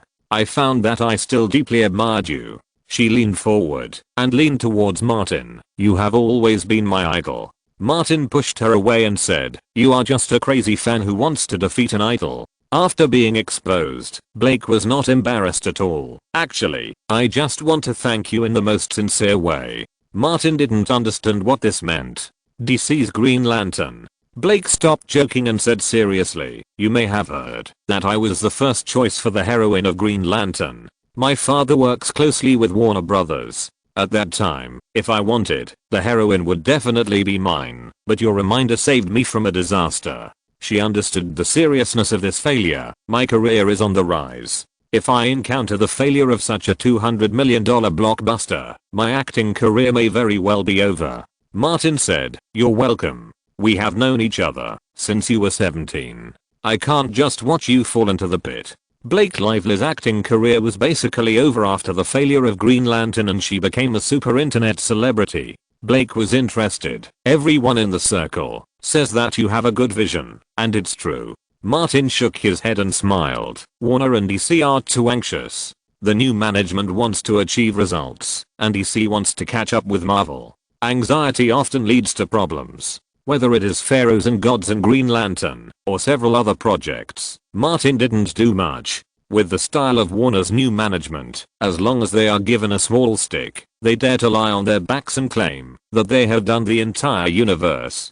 Blake said, I will be more cautious when I work with Warner in the future. She smiled and asked, Martin, can I ask you for advice before I take on a new film in the future? Sure. Martin did not refuse, but said in advance, you know, no one can guarantee the success of movies. Blake was generous and cheerful. No matter success or failure, I will thank you every time. Martin could not get back together with her. We are still friends. Blake said, I miss the days of living in Sherman Oaks very much. Have you sold the house in the Cotty community? I want to go back and take a look. No. Martin looked at his watch. Let's go to dinner first, and then go there after dinner. Blake smiled and said, okay. The two went to a nearby restaurant for dinner, and then Martin asked Bruce to drive another car over, and took him and Blake to the house in the Cotty community. A few years ago, Blake and Martin lived together here. The house has always been maintained and cleaned on time. The house in the Cotty community has been appreciating in value, far exceeding the depreciation of the US dollar and property taxes, so Martin has never sold it. Now he mainly owns 4 properties. In the Cotty community, there is the Davis Manor in Beverly Hills, a large flat in the Upper East Side of Manhattan, and a large vacation villa in Miami. The latter two were purchased at low prices when Brad Pitt and Ben Affleck were in crisis, respectively. With the recovery of the North American economy, their value has more than doubled. Martin and Blake came to the Cotty community and found that the house opposite was being renovated. Blake had lived here for a while after all, and asked, did Gillian Flynn move away? Martin nodded. She bought a big villa in Malibu. Blake glanced over there again. She should thank you for what she has today. Martin said, it's enough for you to thank me. The two entered the villa, and Blake said, please help me check carefully to see if my body fat percentage is enough. I don't want to over-exercise and make my whole body full of muscles. Martin personally checked it to make sure that the soft parts were soft and the big parts were big. To be honest, there are not many actors who have such a good figure as Blake Lively, but Alexandra Daddario is definitely one of them. This pure Vase actor also passed the audition under Martin's recommendation and joined the crew of the Martian to play the role of spacecraft system operator Beth Johnson. Martin spent a long time to check Blake Lively. After it was dark, the two were ready to leave, but they met Mr. Jones next door when they went out. Hi, Martin, Blake.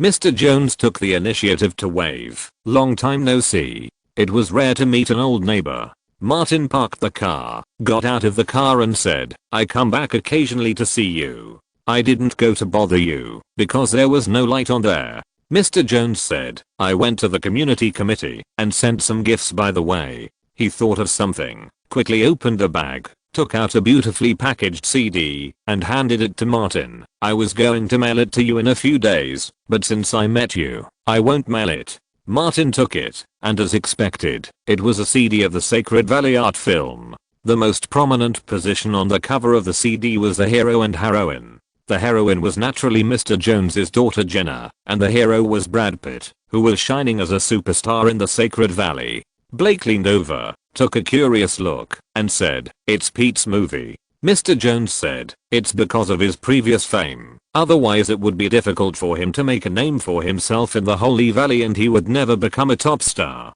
Martin asked curiously, why? Maybe he's a bit old and lacks that ability. Mr. Jones pointed to the disc in Martin's hand and said, but this one is okay. I watched the filming of the scenes where Pete and Jenna appeared together on the spot. Before each filming, I would find Pete and tell him to be stronger and more fierce and to push forward. Don't be soft like a sissy. He further said, you can't let Jenna take the initiative in every scene, right? Jenna would be very tired if she did that. Don't forget that she is still the director. Martin joked, next time, prepare a gun and give Pete a bullet before filming. Tell him that if he doesn't perform well, just shoot him in the head. I believe Pete will perform well. Mr. Jones couldn't help laughing. Good idea. I must let Pete know next time. If he doesn't push Jenna hard, I will shoot his ass with a gun. Blake said, maybe Pete likes this. Mr. Jones said, then his hobby is very special. Blake thought, your hobby is also very special. How many fathers of San Francisco actresses can give their daughters art films directed by their daughters and starring in them as gifts, give them to others, and show off from time to time? Martin put away the disc, said goodbye to Mr. Jones, got in the car, and left the Cotty community. Mr. Jones was not without regrets. After so many years, he still didn't see Martin and Jenna shoot an art film. Martin drove to Burbank first to take Blake home. Blake took the disc and said, let's find a place to enjoy it together and spend this long night. Martin shook his head, I want to go back to Beverly. Blake remembered some things. When they lived together, you are still the same as before. As long as your girlfriend is at home, you will not stay out all night. Elizabeth is on a business trip. Martin explained casually, another friend is on rare break and is back from Australia. Blake returned the disc to Martin and said, let me think who it is. Louise Mayer? Julie? Aniston? No, they haven't been to Australia recently, so it can only be Charlize Theron. Martin said frankly, the answer is correct, and I reward you to go home early. Blake was not convinced. I have seen Charlize Theron in several fashion events. She is really top notch when she wears clothes, but without clothes. Martin, is she as beautiful and sexy as me when she takes off her clothes? Martin pretended not to hear and stopped the car on the side of the road. You can get out of the car. Blake shrugged and got out of the car. Martin quickly returned to Beverly Hills and drove directly to Charlize Theron's home. Then, he saw the almost bald South African beauty. How about it? Isn't this look particularly handsome? Charlize bent her arms and showed off her muscular lines. I'm now female warrior of the doomsday. Martin looked her up and down carefully. In the past few months, Charlize Theron has been doing high intensity fitness training. Her muscular lines are obvious all over her body. With her almost bald look, she looks strong and tough. Martin couldn't help but think of Furiosa in Mad Maximum, Fury Road. He walked around to the back of the sofa where Charlize was sitting, put one hand on Charlize's shoulder, and with the other hand, he couldn't help but touch the short stubble on Charlize's head and said, Sally, it feels great. Charlize was a little unhappy to be touched on the head like this, but she didn't stop Martin. Instead, she thought of a bad idea. To deal with this bastard, you can only attack from behind me tonight. Martin said, I respect the needs of women the most. Charlize suddenly stood up, walked around to the back of the sofa, took off her t-shirt. Her body suddenly tensed, and the muscular lines behind her were faintly revealed. She was tall and broad-shouldered, with a big frame. She held onto the sofa and turned back to hook her finger at Martin. I want you to feel like you're fighting a man. Martin was so angry that he slapped her with a crisp sound, turned her over, and pressed her down. This woman might have been too immersed in the role of Furiosa and forgot who was the master of the war. Chapter 670 Special Fate. Southern California, Death Valley National Park. The huge convoy drove southeast along the old road and came to the camping site in the desert and wasteland area and settled down. Martin got off the commercial vehicle and found that there was another crew stationed in the camp. The camping site was very large. The crew opposite had at least more than 100 cars of various types, occupying a large area. Bruce went to ask about it and came back and said, "What a coincidence. The crew of the Lone Ranger from Annapurna Pictures is also shooting in Death Valley. It takes time for the crew to settle down, so Martin walked over there."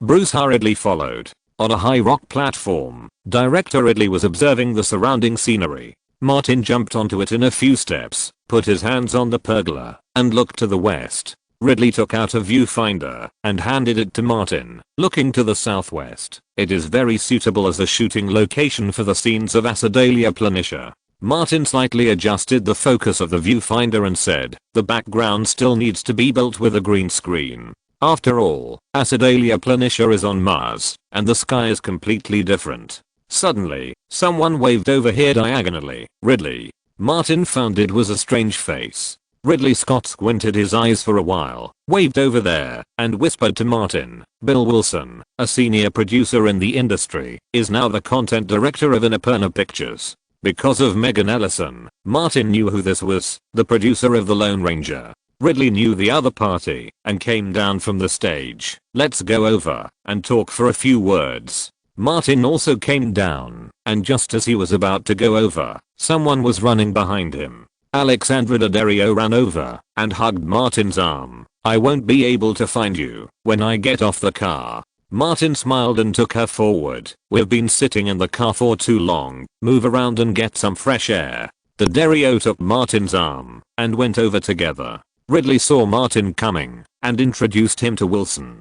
Although the two had never met directly, the two crews were no strangers to each other as they lived next to each other. Martin said directly without hesitation, "I'm very familiar with the project you are producing. Is there a chance I can go over and watch you filming?" Wilson knew that the Lone Ranger was grabbed from Martin and said, "Both of our families are filming in this area, so it is inevitable that we will visit each other." Martin suddenly found that a large group of people came out from behind the trailer diagonally opposite. The leader was Megan Ellison, and Johnny Depp led Amber Heard, and 7 or 8 followers wandering around nearby, with a girl of 12 or 13 in the middle. Megan Ellison probably heard what Martin said and invited him. Transcendence will be released at the end of the year, and this Lone Ranger will be released early next year. I have already negotiated with Warner Brothers for distribution. You are welcome to attend the premiere. Martin's face instantly turned pale. "I will attend." Megan deliberately asked, "Are there any film projects that you are interested in recently?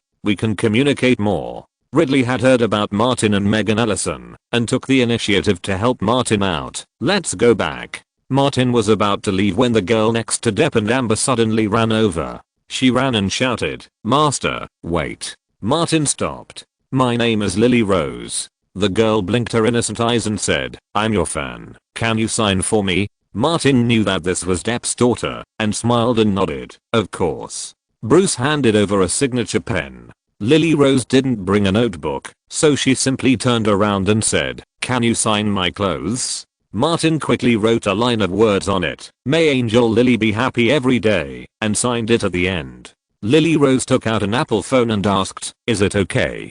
Seeing Martin nod, Daddario took the phone and took a few photos of Lily Rose and Martin. Lily Rose stood beside him, and Martin vaguely smelled the smell of cigarettes. "Thank you, Master." Lily Rose was very happy. "I will always admire you." She waved her hand and went back to find Johnny Depp and the others. Martin ignored Megan Ellison and walked back with Daddario, asking as he walked, "Do you smell the strange smell on the girl?" American young people, especially those in the Hollywood circle, are not unfamiliar with this. Daddario was very sure and said, "It's a mixed burning smell." She looked back at Depp. "This is the most unreliable father I have ever seen." Martin said, "We can't control other people's affairs." He and Daddario walked around nearby and returned to the crew's residence. The camping work was basically completed. There are no hotels nearby. The crew will live in trailers for the time being. Due to too many vehicles, the camp and the Lone Ranger are connected into a large area.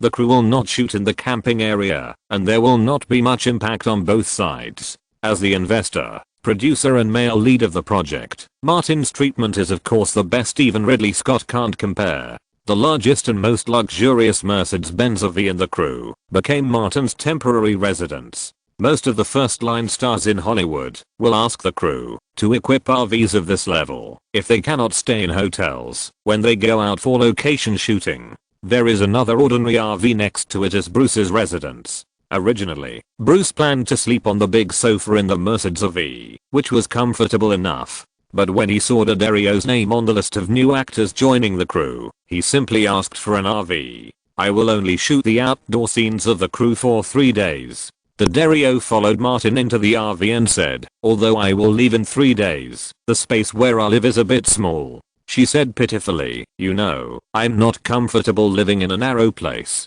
Martin took the initiative to invite, I have a larger space here, you can live with me. D'Addario took the initiative to negotiate the room fee. Martin, can I stay with you? Martin is a good man and will not refuse, of course. At dinner time, Martin asked D'Addario to go to the dining car for dinner. When picking up the meal, he met Jessica Chastain. The latter whispered, I've asked a few other actors, including Ridley, to have a drink after dinner. Martin asked, does Ridley agree?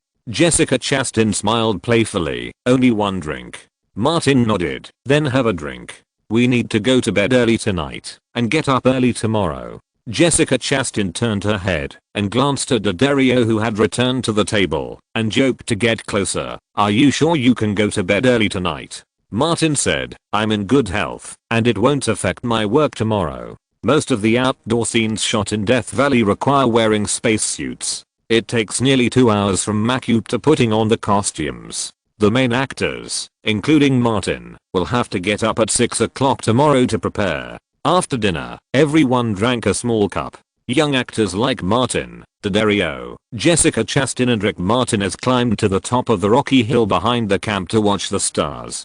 There was wilderness all around, and there were no clouds in the sky, so the stars were particularly bright. Martin stood at the highest point, overlooking the entire camp. Two large crews plus a small number of passenger convoys formed a camp of several miles in radius. Jessica Chastain came over and said, what a coincidence, when we were in the studio, they were right across from us, and now they are still there. Martin said, maybe this is fate. In the camp of the Lone Ranger crew, there is also a super luxurious Mercedes RV. This is a temporary residence of Captain Johnny Depp. However, this RV is more luxurious than the one Martin lives in. There are 2 bedrooms inside, and Lily Rose lives in the small bedroom temporarily. The big bedroom is naturally the temporary love nest of Depp and Amber. After dinner, Amber went to meet Megan Ellison. Megan is an investor who likes to go deep into the crew, and Amber is her hand that secretly controls Depp. Although Depp is still late, hungover, taking drugs and can't remember his lines, Jerry Bruckheimer insists that he is a good actor with strong market appeal. For the sake of future business benefits, Megan could only temporarily endure, even if she was angry. Amber returned to the area where the actors lived and got on the Mercedes RV. Depp was taking a shower in the bathroom and his friends had not come yet. However, there were a lot of things on the low table in front of the sofa in the small living room of the RV. Several bottles of golden whiskey, 2 glasses were filled with one, and Depp's credit card was placed in front of the heavy metal CD bag, and the card was next to a metal box with a skull. The box had been opened, and there were special items such as cigarettes inside. This was Depp's daily food. Amber glanced at the bathroom, where there was still the sound of rushing water. She took out her mobile phone and took pictures of the low table one after another, recording all of this. Not long after, Depp came out of the bathroom, wrapped in a bathrobe, and sat on the sofa. He took out some things and said to Amber, help me. Amber was annoyed, do it yourself. Depp had to do it himself. The door of the Mercedes RV rang, and Lily Rose came back from outside and sat on the sofa next to her. Depp didn't care about his daughter. Amber had seen it many times before, but she didn't say anything. Depp just looked at her and didn't say anything, just like he was watching his daughter eat and drink. He was busy with his own things. Soon, there were chaotic footsteps at the door, and all of Depp's friends had arrived. These people, like Depp, drank and took drugs, and had a great time, and the party lasted all night. Chapter 671 Home Delivery. A little after 5 in the morning, Martin got up, put on his pajamas, and prepared to wash up. D'Addario next to him also opened his eyes. Martin patted her equally perky butt. Sleep for another 15 minutes. I'll call you later. The Dario said HMM and turned over to continue sleeping. Half an hour later, the two left the trailer together, joined Bruce, and went to the restaurant for breakfast. Before 6 o'clock, all the actors came to several work trailers to put on makeup and change clothes. Jessica Chastain saw Martin and greeted him. Morning. Martin nodded slightly to her. Morning. The makeup artists and stylists got busy. After the actors finished the basic look, the crew left the base and went to the location to shoot. Not only the actors, but all other departments were busy. As soon as the Martian moved, the silence of the Lone Ranger crew next door was also broken. Megan Allison was eating breakfast. Her eyes swept across the temporary restaurant. The main cast and crew, including producer Jerry Bruckheimer and director Gore Verbinski, had already started eating. Only Johnny Depp didn't come. Megan asked the assistant opposite, "What's going on with Depp?" The assistant paid attention. "He was partying with his followers last night. When I went to bed, it was 2:30 in the morning, and their party was still going on." Megan's anger rose again, and she quickly suppressed it and sent a text message to Amber Heard.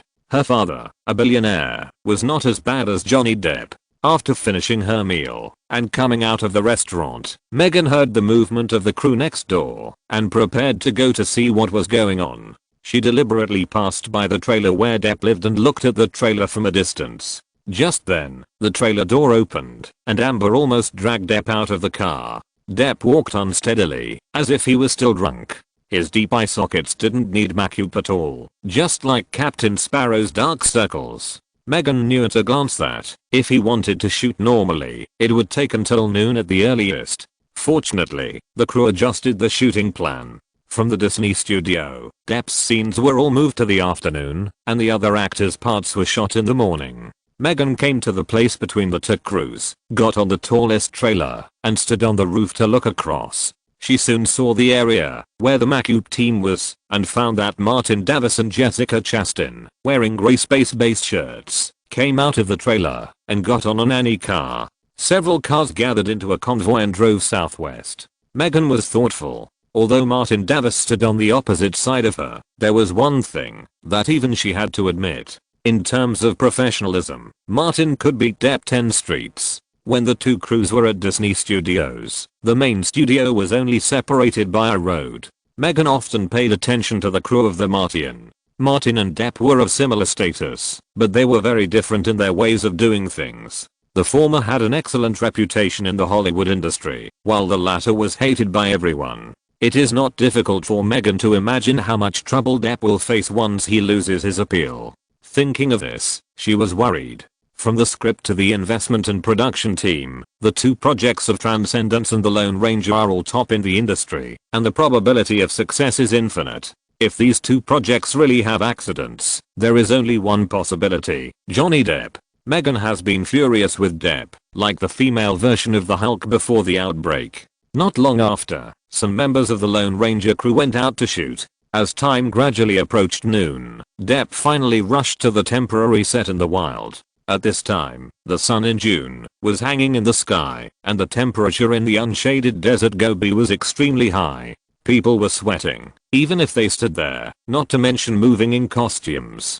Depp refused to go on set to shoot on the grounds that the weather was too hot, and he had to wait until the weather was cooler. Then, he and his playmates got into the air-conditioned nanny car and said they would not come down no matter what. He didn't eat breakfast, and Depp didn't want to eat lunch either, so he had alcohol as lunch. "Boss, there's something important," a playmate reminded Depp. Depp didn't even open his eyes. "What's wrong?" The playmate named Hodgson said, "We had too much fun last night, and there's not much flour left. There's no place to buy it here." Depp waved his hand casually. "Ask them to deliver the goods as soon as possible. Deliver it to your door and give them extra money." Hodgson nodded. "I'll call now." He pushed open the car door and got out of the car, called the supplier, and asked them to deliver it before 12 o'clock tonight. And the goods must be the best, and money is not a problem. The other side agreed immediately and promised that it would be delivered before 12 o'clock in the evening. In the southwest of Death Valley, the crew of the Martian is filming intensively. Two cranes set up a huge green screen to block the sun in the sky. The crew used the green screen as the background to shoot the outdoor scenes on Mars. The weather was too hot. Martin, who was wearing a spacesuit, felt that his whole body was soaked with sweat after shooting a few shots. "Stop, this one is through." Ridley called to stop the shooting, looked at the sun in the sky, and said, "Take a half-hour break." Martin took off his helmet, and the makeup artist rushed over to wipe his sweat. When he came to the rest area, he took off his spacesuit with the help of 2 assistants. He took the water handed by Bruce, and drank a sip. Dario and Jessica Chastain, who also took off their spacesuits, were soaked in sweat and their clothes stuck to their bodies. Martin took 2 fans, and threw them to them, saying, "Let's go to the air-conditioned car." The 3 of them got on the same nanny car. Martin first turned down the air conditioning slightly, and then turned it up slightly after the sweat gradually subsided. There was no one else in the car. Dario directly pulled up his base shirt, took it off, and threw it aside, and then took a tissue to wipe his sweat. The scale attracted Jessica Chastain's attention. Martin took out 2 bottles of mineral water from the small refrigerator, inserted straws and handed them to Dario and Jessica Chastain respectively. He took out another bottle, took a sip, and complained, "This damn weather is really not suitable for shooting outdoor scenes." Dario said, "I want to find a place to take a shower." Jessica Chastain's face has always had 2 blushes, not sure if it's because of the heat or the sun. "Wait until we finish shooting One Piece. I'm going crazy thinking about staying here for another week." Martin said, "Didn't you shoot 6 movies last year?" Jessica Chastain smiled and said, "But it's the first time to shoot outdoor scenes in the desert in such thick clothes during the hottest season of summer." Martin said, "When we go back in the evening, I'll treat you to cold beer." Dario said, "I want a commemorative Coke." "No problem. During the daytime shooting, you can't drink too much of this stuff. It's easy to burp." Martin waved his hand and said, "Whether it's Coke or other alcohol, all are available." Before he came over, he asked someone to prepare it. "The crew has a truck that is specifically responsible for pulling supplies for me." Jessica Chastain said, "You're still treated well." Martin told the truth. "When you become a popular first-line star, you will get the same treatment." The half-hour break soon came. Despite their complaints, the 3 of them got out of the car on time to touch up their makeup, put on thick spacesuits again, and continued to be busy with scientific research and exploration on Mars. The filming was intermittent, and Ridley had to let the actors rest and drink water from time to time to avoid heat stroke. The sun set below the horizon, and the crew returned to the camp. After dinner, Martin called Dario and Jessica Chastain to come to his RV together. Bruce opened a cold chain truck nearby that was open 24 hours a day, and it was full of food and drink supplies. Jessica Chastain couldn't help but admire, "You really know how to enjoy life." Martin said, "We make money by filming, isn't it to enjoy life? We can't suffer and sweat while filming, and then be stingy enough to abuse ourselves in life." Dario got into the car without hesitation. "I picked it randomly." Martin was very generous. "Take whatever you like." Dario deliberately turned back and looked at a certain position of Martin. "Really take whatever you want?" Jessica Chastain also got familiar with Dario today and said, "Can you not show your affection in front of me? I'm a single woman with no one to rely on." "Really no one to rely on?" Dario deliberately said, "Do you want me to give you some warmth tonight?" Jessica didn't respond to her and went to get a bottle of sparkling wine, some dried fruits and fruits, and said, "Let's go, let's enjoy life." Martin took some dried meat and fresh fruits and took the 2 of them back to the Mercedes RV. Bruce had already turned on the air conditioner and windows for ventilation. Martin put down his things, closed all the windows on both sides, and called Ridley and the original author Andy Weir to let them come and enjoy life together. As night fell, the whole camping site became lively. The disagreement between the top executives of the 2 crews did not prevent the communication between the people below. Many people knew each other, and the staff between the crews also came and went. Alcohol, parties, and things between men and women are the mainstream activities of Hollywood amateurs forever. Johnny Depp, who only filmed for an hour and a half today, also called a carnival party in his RV. But Depp has been making trouble since joining the crew, exhausting everyone up and down. Except for his playmates, no one else participated. Of course, Depp doesn't care about these. Since he played the captain, all of Hollywood has been revolving around him. Especially in the several sequels of Pirates of the Caribbean. No matter how outrageous Depp's demands were, Disney accepted them all for commercial benefits. After a few bottles of wine, Depp felt unsatisfied and asked, "Has the goods not been delivered yet?" The playmate who contacted the delivery in the afternoon looked at his watch and said, "It should be here soon." Another person kept sniffing and turned down the music. "Hurry up and call and ask." The playmate made a phone call and said, "They will be here soon. I'll go out to find them. It's so hot outside. Ask them to deliver it directly." Depp really had nothing to say to his friends. Ask them to deliver it directly to the Mercedes-Benz V. The man sent a text message. "Go inside the camp. It's near the central area. The largest Mercedes-Benz V is easy to spot."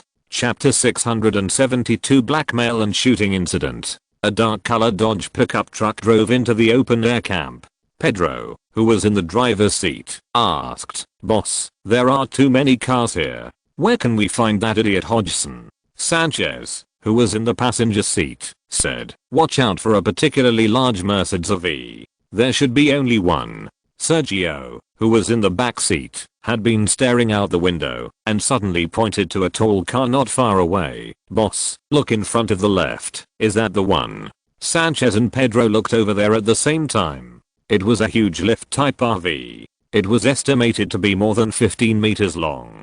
With the second floor raised, it must be more than 4 meters high. Under the light, the Mercedes logo was extremely eye-catching. Sanchez looked at his phone again and said, "Mercedes V. Yes, that's it." Pedro turned around and drove along a road. There were too many vehicles in the camp, and the Mercedes V was surrounded by other vehicles, so the car could not pass quickly. The three got off the car. Sanchez put on a bag and walked towards the Mercedes V. He also sent a text message to Hodgson, "I'm here. I brought a lot of goods, enough for you to use for 3 months. Get the money ready." In the hot summer, Sanchez was furious. After traveling hundreds of miles without even dinner, he sent another text message, "You better not play tricks on me, or I'll shoot you." The other side quickly replied, "The money is ready." Sanchez was very satisfied. If the deal could be reached, it would definitely be a big deal. The price was 30% higher than before, and there was a separate delivery fee. The three walked in the middle of the camp. There were many people coming and going. Some people lit a bonfire in the open space, drank and ate barbecue. "Be careful." Sanchez touched the pistol under his coat and reminded his 2 younger brothers, "Be careful of black people eating black people." Southern California was not peaceful. Pedro and Sergio also touched their pistols. Gradually, the surroundings became quiet. As they approached the Mercedes V, the chaos disappeared. The people in the camp seemed to deliberately avoid this side and not disturb the people in the RV. In the Mercedes V, the short party has ended because they still have to work normally the next day. Ridley Scott, Jessica Chastain and others, after a few drinks, quickly said goodbye and left. In the RV, in addition to Martin, Dario and Bruce, only Andy Weir, the original author of The Martian, is still there. This former programmer, who is nearly 40 years old, has experienced a midlife crisis and is not good at socializing. Now a science fiction writer, his life trajectory has changed significantly. Andy Weir is not good at speaking and raised his glass. "Martin, I toast to you. Thank you for everything you have done for me." Martin clinked glasses with him. "Congratulations on the release of your new book." Andy Weir drank the wine in the glass in one gulp, scratched his head and said, "Without you, The Martian can only be serialized on the online blog." He doesn't say fancy words. "I will leave the crew tomorrow and go to New York to attend the new book launch ceremony. I will do my best in all the subsequent signing activities. The stronger the reader base, the more people will buy tickets for the movie in the future." Martin poured him a glass of wine and said, "Andy, I wish you a big sale of your new book and a successful cooperation." Just like when Gone Girl was published, Martin and Ridley Scott officially announced that Andy Weir's The Martian would be adapted into a movie and put on the big screen, and this science fiction novel has attracted much attention. The first half of the novel serialized on Andy Weir's blog has seen a surge in views by hundreds of times. David's studio is still working with Random House and will officially publish the complete version of The Martian on the Independence Day holiday. Andy Weir was in a good mood and was not very good at saying thank you, so he drank a few more glasses tonight. He stood up shakily and said goodbye. Martin sent him off the car and returned to the car. Bruce was about to close the car door when he saw 3 Mexican men turning out from behind a trailer. The 3 men had unfamiliar faces and tattoos all over their necks and arms. The leader, who was carrying a black backpack, kept his right hand on his waist. The 2 people following behind him, one looking to the left and the other looking to the right, seemed particularly alert. This is obviously not the crew. Bruce has seen too many Hollywood people over the years, and he can tell them apart at a glance. The 3 men turned around and walked towards the Mercedes-Benz V. Bruce immediately waved his hand at Martin, telling him to be careful. Martin quickly pulled Daddario and reminded him, "Get down, now." Daddario was very obedient and squatted down immediately. She glanced at Bruce at the door and thought, is this going to be exciting? She reached out and grabbed Martin's belt. Martin was about to take the gun, but found that the gun was grabbed by Daddario. This woman obviously misunderstood what he meant. There is danger, get down. Martin could only remind helplessly. Daddario realized that she was wrong, but she was not Elizabeth and Blake Lively, and her reaction was much slower than them. She sat on the floor and didn't move. Seeing Martin take out a Glock pistol from a drawer, she realized what happened. Fortunately, Daddario had received anti-shooting training since childhood. She hugged her head with both hands, lay on the floor, and crawled forward a few steps to get out of the main passage. At the same time, Bruce hid most of his body behind the door of the Mercedes-Benz and took out the pistol from his clothes with his hand hidden inside. In another RV nearby, 2 of Martin's bodyguards also pulled out their guns. Sanchez looked up at the RV logo, which was the Mercedes mentioned in the text message. From the outside of the Mercedes-Benz headlights, he could not see the face clearly, but judging from the figure, it was not Hodgson, so he did not care much. He knew that the person who wanted the goods was Johnny Depp's playmate, and Depp always had a lot of playmates. Sanchez asked, "Where's Hodgson?" "The goods he wants have arrived. Let him come out to see me, and give me the money." Bruce opened the safety of the pistol. "There is no Hodgson here. You are in the wrong place. Get out of here." Sanchez looked at the car and saw that it was the right car. "Hurry up. Stop talking nonsense. Get the money quickly. We have come so far. Don't play tricks on us. Give me the money quickly. You are in the wrong place. There is no Hodgson here." Bruce pressed the alarm on the side of the door and warned, "Go quickly." The security of the crew not far away was immediately notified. Pedro stepped forward. "Boss, they are playing tricks on us." The scorching air made Sanchez angry. He lifted the hem of his clothes and touched the handle of the gun. Bruce warned again, "I don't know you, and I don't know who you are. Get out of here. This game is not fun. Pay up. I want money." Sanchez's face was very ugly. He has been selling goods on the US-Mexico border for many years. He is very brave and has a violent personality. "If you don't pay, I will make you look good." He took out his gun and wanted to point it at Bruce. Pedro and Sergio behind him saw the boss's action and also took out their guns at the same time. Sanchez's hand just raised and his finger had not yet fallen on the trigger, and the gunshot suddenly rang out.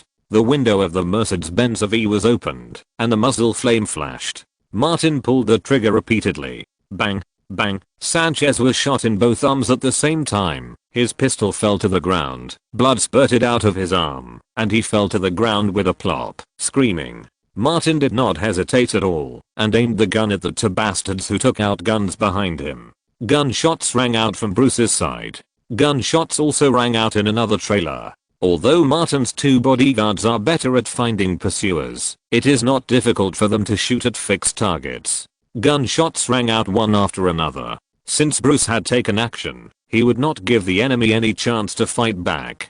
Russ also emptied his magazines. The 2 bodyguards also emptied their magazines. Pedro and Sergio collapsed to the ground, each of them with bullet holes all over their bodies, and blood gushed out. Daddario held his head with one hand and hid in the small space next to the sofa. He covered his mouth tightly with the other hand to avoid screaming and affecting the mentality of his people. Martin was on guard outside with a gun. Bruce changed the magazine, glanced at Martin, turned on the switch next to him, and several large searchlights on the RV lit up, illuminating the surroundings with strong light.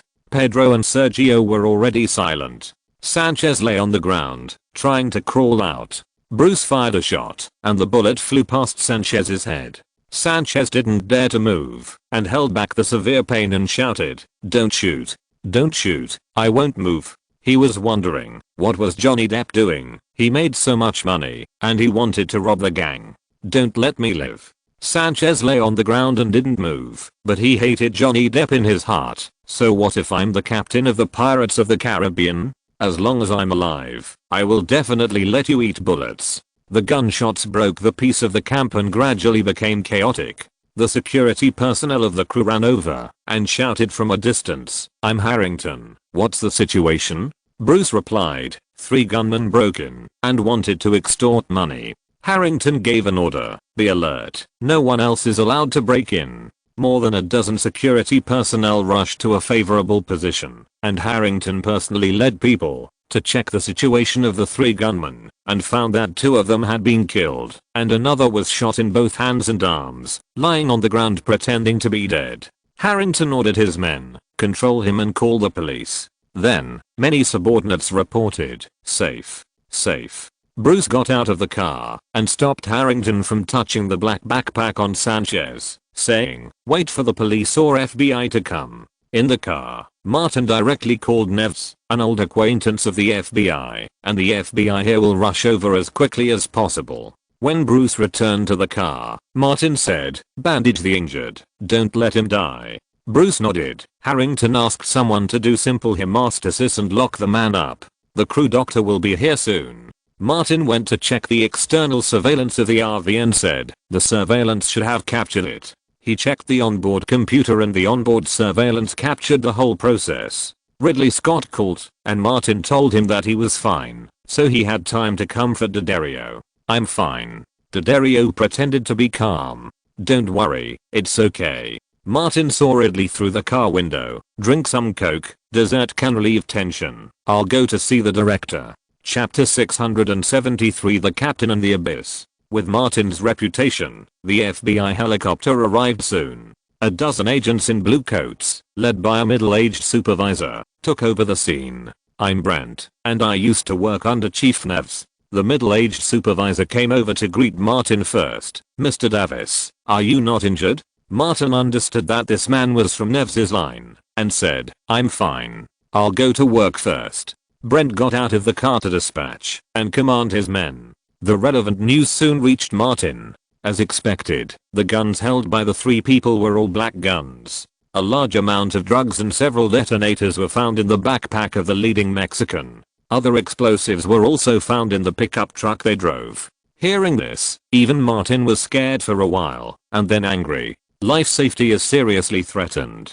Combined with the pictures taken by the RV's external monitoring equipment, Martin, Bruce and others are naturally acting in self-defense. The other party was also armed with a gun, with explosives in his bag.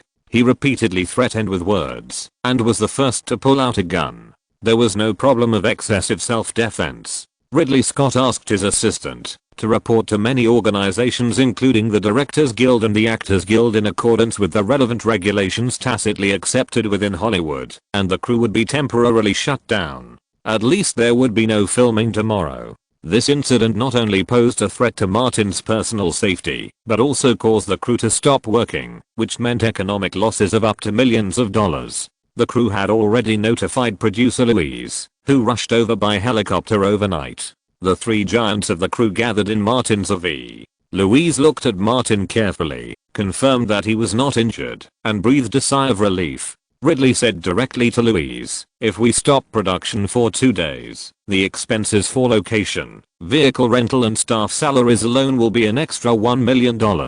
He was very annoyed. "I will use all means to put pressure on the FBI. No matter who instructs them, we must investigate to the end." Louise pushed up her black-rimmed glasses. "Don't worry, this matter will not end here." Martin's attitude was very simple. If it were an ordinary person, he might have been shot to death. The 3 of them had the same position and attitude. It didn't take long for Bruce to bring new news. Brent suddenly interrogated the injured Sanchez. During the interrogation, Sanchez kept cursing Johnny Depp, saying that he wanted to cheat on his fellow criminals. When Sanchez saw the FBI, he knew that he was going to be in big trouble. Those things in the past might make him stay in prison for decades. He confessed everything, and also led to Johnny Depp. The matter itself was not complicated. Brent then found Martin and Louise. He recounted the incident in detail. Johnny Depp's stock ran out, and his playmates contacted Sanchez. Because they offered a high price and delivery fee, they came to deliver the goods, thinking that Depp and his playmates were in this car. Johnny Depp? Martin thought for a moment and said, in other words, Depp invited these drug dealers and almost killed me and my manager. Brent couldn't take this, because his intention to make trouble was too obvious. Martin wouldn't care, even if Depp was rotten outside the solar system, but the mess Depp made threatened his personal safety. Liking the Caribbean didn't prevent him from sending the captain who threatened his life into the abyss. Martin asked directly, can the matter be related to Depp?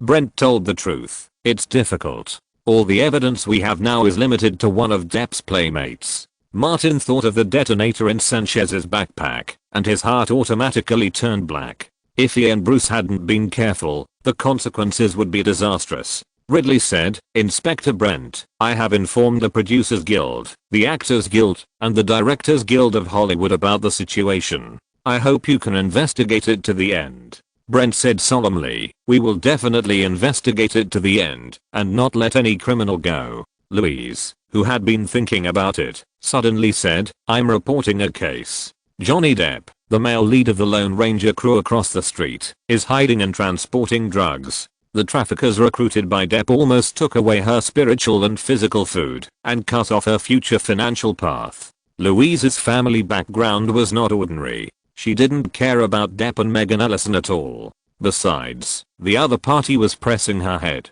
If she retreated, she would only become a laughingstock in Hollywood. She said again, Inspector Brent, I'm reporting a case on the spot. Will you accept it? Accept it. Brent turned on the intercom and called his subordinates to come over to make a report. After making preparations, he summoned 10 capable subordinates and entered the area where the Lone Ranger crew was fully armed.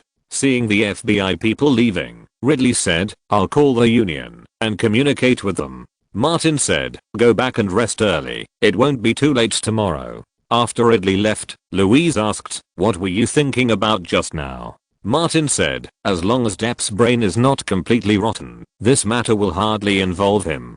Louise said, unless he really has a large amount of drugs, this possibility is not great. It is precisely because there is not much stock that Depp's followers contacted Sanchez and the other two and asked them to deliver the drugs to their door. Martin went up to the roof of the RV and stood on the high ground to look at the camp of the crew opposite. When Louise came up, he said, let's take a look at the specific situation first and then talk about other things. Both of them were paying attention to the movements of the Lone Ranger crew. In a Mercedes-Benz V with almost the same appearance, Johnny Depp's carnival party was still going on. When several bottles of wine were empty, Depp shouted to Amber, go to the refrigerator and get some wine. Hurry up. How can we have no wine at our party? Amber opened the refrigerator, took out several bottles of wine, and placed them on the low table in front of Depp. Depp opened one of the bottles, directly filled a glass, and handed it to Amber. Come on, let's have a drink together. Amber took the glass, took a big sip, and found a random excuse to leave the area. She took out her mobile phone and pretended to read messages and secretly took pictures of all the scenes of Depp's party, especially Lily Rose who was watching TV. Amber took a few more photos on purpose. This woman is complicated. Depp drank a large glass of wine, frowned and asked, has the goods not arrived yet? Hodgson took out his mobile phone and took a look and said, it was just said that it had arrived. Depp was a little unhappy. Is the person you contacted reliable? The car door was suddenly knocked from outside and Hodgson jumped up. They are coming. I will open the door. He ran to the car door, opened it and complained, where did you go? The goods. Before he finished speaking, a big hand reached out and pushed him into the car and several burly men in blue uniform jackets rushed in. Hodgson was pressed against the wall of the RV and could not move. More blue uniforms poured in, and someone shouted loudly, "FBI, put your hands on your head. Let me see your hands." Depp stood up and shouted, "Who let you in? Get out, all of you get out." He was drunk and took drugs, so he didn't care about anything else. He grabbed the bottle in front of him and threw it out. "All of you get out." The bottle fell softly on the carpet. Brent's men knew who Depp was before they took action, and it was impossible for them to really pull out a gun and shoot him. Two people rushed over and pressed Depp on the low table. Depp's body couldn't move, but his mouth was not idle, and all kinds of dirty words came out like money. Everyone else wanted to take action. Depp's bodyguard didn't drink much and saw the FBI uniforms clearly and shouted to the bastards who wanted to take action, "Don't move. Do you want to kill Depp? Don't move around." These people were a little more sober, and most importantly, they saw the black muzzle of the gun in the FBI's hand. Brent got in the car at this time, showed his ID and the search warrant that was specially processed and faxed over quickly, and asked his subordinates to search the RV carefully. Amber just watched coldly, saying nothing and doing nothing. In the car, the smell of cigarettes and alcohol mixed together. The smell was quite unpleasant. Brent covered his nose and found a drunk little girl sitting on the sofa. He asked a female agent to take her down first. He glanced at Depp, who was pressed on the low table, and shook his head secretly. Soon, an agent found flour under the low table, but the quantity was not large. Brent asked, "Who is Hodgson?" "I am." Hodgson and others were all supported by Depp for many years. They usually ate and drank together, but at critical moments, some of them were loyal. Hodgson was one of them. He thought that the dealers he had contacted had not shown up and guessed that the FBI's coming might be related to this, so he simply said, "Those things are mine. All of them are mine." Although Depp was a jerk, he had nothing to say about his friends. Another person also shouted, "Yes, these things were brought by Hodgson, all brought by this jerk." Depp wanted to speak, but the bodyguard kept winking at him, and in the end he said nothing. An agent came in from outside and whispered to Brent, "The crew producer Jerry Bruckheimer and investor Megan Ellison are here." Before Brent took action, he learned about the crew in detail and said, "You control the car. I'll go meet them." After getting out of the car, Megan Ellison came directly to him and asked, "I want to see your documents and procedures." Brent showed them one by one. Jerry Bruckheimer was relatively calm. After looking at the documents, he asked, "Can I know what happened?" Brent was very serious. "Someone in this car is suspected of extortion at gunpoint, armed drug trafficking and violent injury." Jerry asked, "Is Depp involved?" "Currently, it involves people around Johnny Depp." Brent was still cautious. "Will Johnny Depp himself be involved?" "We will find out." Megan Ellison's anger, which had been accumulated for many days, rushed straight to her head. She wanted to snatch the gun on Brent's waist, get in the car and blow Depp's head off. This bastard was almost pushing her to the limit of her patience. Jerry noticed something and quickly said, "Depp is our leading actor. We can't give up." Megan thought of the huge investment and suppressed her anger again. Chapter 674 Superfarce. It was already daybreak, and both crews had not started work, temporarily in a state of suspension. The Screen Actors Guild, the Directors Guild, and the Producers Guild sent people over overnight to coordinate and deal with related matters. Martin, Louise, and Ridley Scott were busy exerting pressure, and Jerry Bruckheimer and Megan Ellison were also busy making phone calls all morning. On the contrary, director Gore Verbinski was enjoying the melon, wishing that Johnny Depp would be arrested by the FBI and never have to work with him again. Even most of the Lone Ranger crew wished that Depp would be finished sooner. Depp has demonstrated what it means to be hated by people and ghosts in recent years. In the afternoon, another group of FBI personnel rushed to the Death Valley crew station and formally arrested Hodgson and Sanchez. On the legal level, Depp himself and the Lone Ranger crew were not affected too much. The evidence of contact with the traffickers was in Hodgson's hands, and Hodgson once again took on all the charges. In a trailer that served as an office, Megan Ellison asked, "Are you sure this wasn't a mess directed and acted by Martin Davis to get revenge on me?" Jerry Bruckheimer asked clearly, "No, those three not only had guns, but they also brought detonators. If it were any other star, They might be doomed. You know Depp, he can't live without those things every day. Megan's head was about to explode because of Depp. Jerry, I can tolerate Depp, provided that he must work normally and not be worse than he is now. You keep him under control. Jerry replied, I will. Megan breathed a sigh of relief. This matter is finally over. Can the crew resume filming tomorrow? No, this matter is not over. Jerry knows much more about Hollywood than Megan. This matter involves Martin Davis and endangers his life. If it is not settled, it will be very troublesome. He emphasized, Martin Davis is a very difficult person. Megan frowned slightly. I think Depp is hundreds of times more difficult to deal with than Martin Davis. Jerry shook his head. It's different. Martin's professionalism is far better than Depp's, but his ability to stir up trouble in private is also far better than Depp's. It's better to solve this trouble. He hesitated for a moment and said, I'll go talk to Martin. He should give me some face. Megan didn't care, because she didn't have to go by herself. Go ahead. Jerry contacted Martin through Ridley, who he had worked with before. The two agreed to meet in front of Martin's RV. After Jerry came over and saw the Merced's RV, he immediately understood why the three sand sculpture dealers found the wrong place. Judging from the appearance alone, this RV is almost exactly the same as the one Depp lives in. There is a sun umbrella in front of the RV, and tables and chairs are placed underneath. Martin invited Jerry to sit casually and poured him a cup of black tea. Jerry didn't touch the teacup and said directly, you and Depp live in the same RV. Martin said, just because the RV looks the same, I was almost shot to death. Jerry couldn't help but complain that the three dealers didn't even have the chance to shoot and were shot to death by you. After all, he is a veteran in Hollywood and a gold medal producer who has been in the industry for more than 10 years. He has a very deep background. He smiled and said, this matter is all caused by misunderstanding. You and Depp have no conflicts in the past.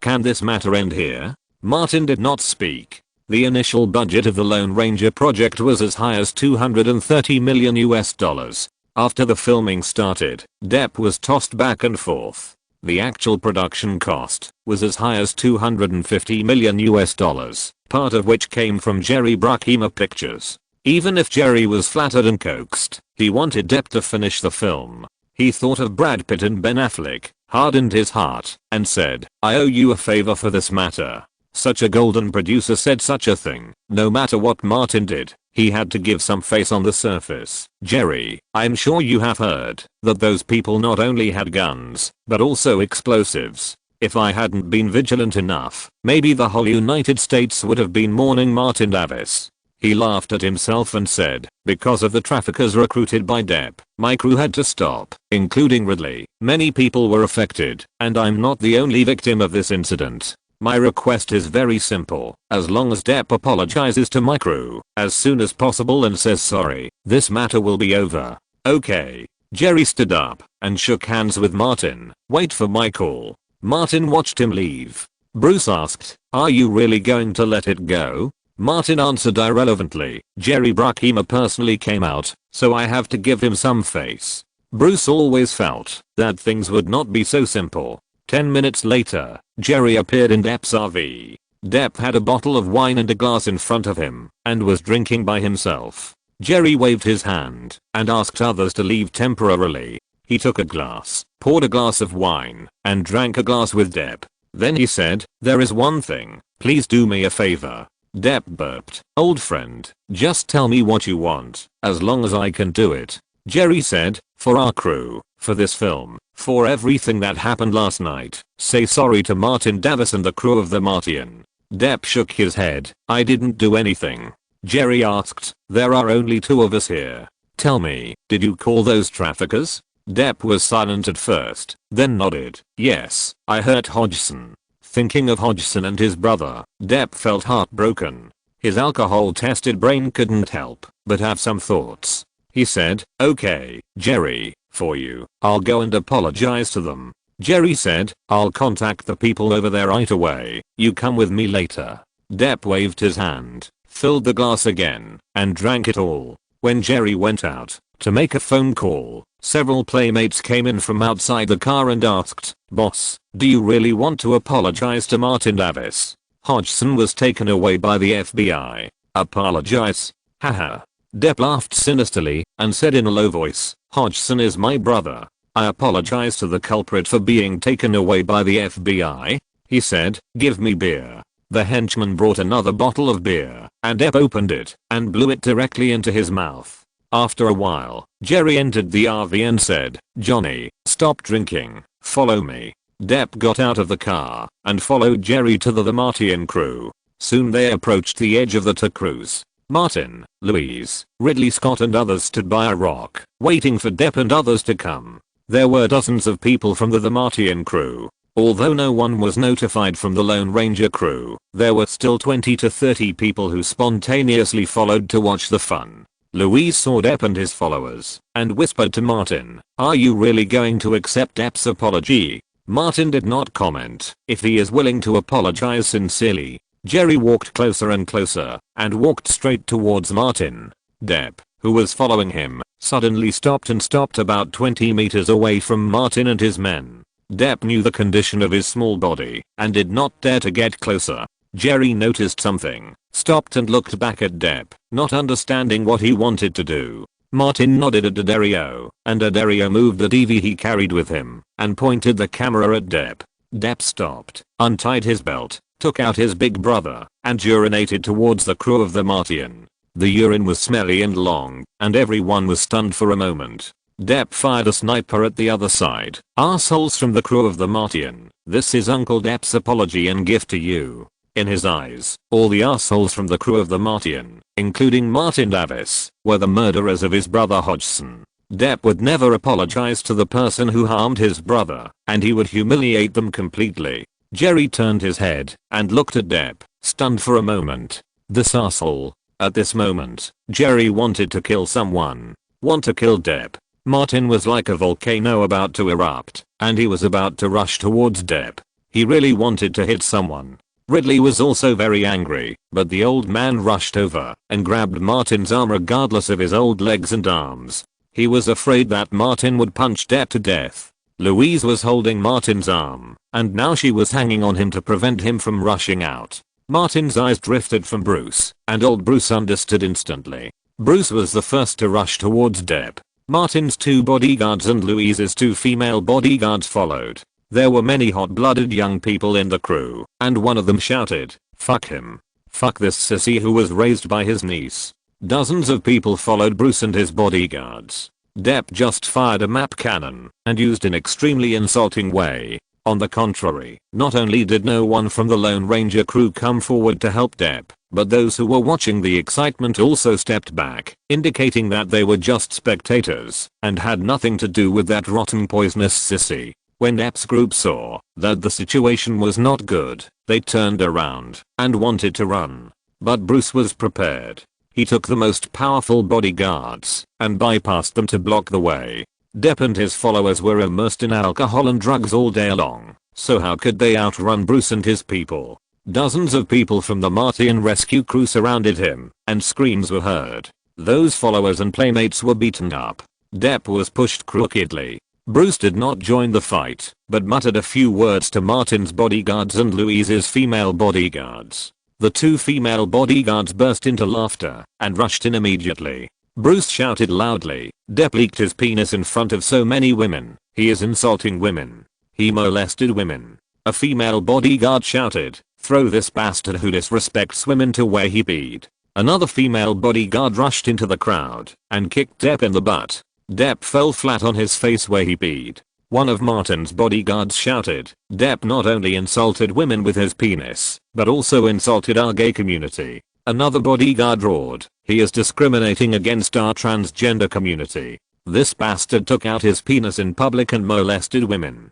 The female bodyguard has been with Louise for so many years, and she is very familiar with the left-wing feminist tactics. Don't let the sexual harasser who insults women go. I don't know which woman it was. Regardless of the urine smell all over the ground, she dug up a bowl of mud soaked by Depp's urine and smeared it directly on Depp's face. Another woman grabbed the back of Depp's head and pressed it down hard.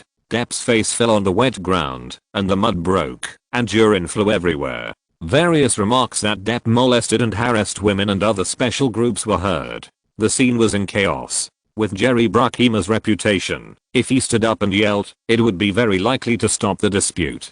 But he never spoke, and instead tried his best to suppress the urge to do it himself. Megan Allison and the crew's security personnel rushed over and shouted to the person in charge, "Hurry up." The person in charge was not stupid enough to rush into the crowd to stop the fight. He took out a pistol and fired 3 shots into the air. The gunshots rang out, and the crowd quieted down. Depp was drunk in his urine. Chapter 675, a heavy price. The crowd dispersed, and Depp was pulled up from the muddy urine by his playmates, emitting an unpleasant stench. Louise's female bodyguard led a dozen women from the crew and stood in the front, accusing Depp of molesting women. D'Addario, who was acting as a temporary photographer, filmed the whole process. Not only D'Addario, but many people in the crew who did not take action were filming. Mobile phones with camera functions are too common nowadays. Depp was beaten by the crew of the Martian. He was beaten badly, and there will definitely be some troubles in the future.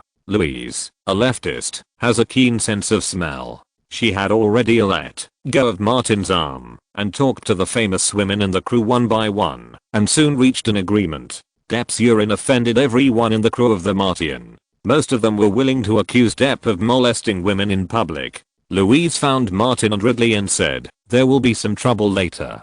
Martin looked at his watch and said, "The FBI people should not have gone too far. Call the police and ask them to come back and accuse Depp of molesting women.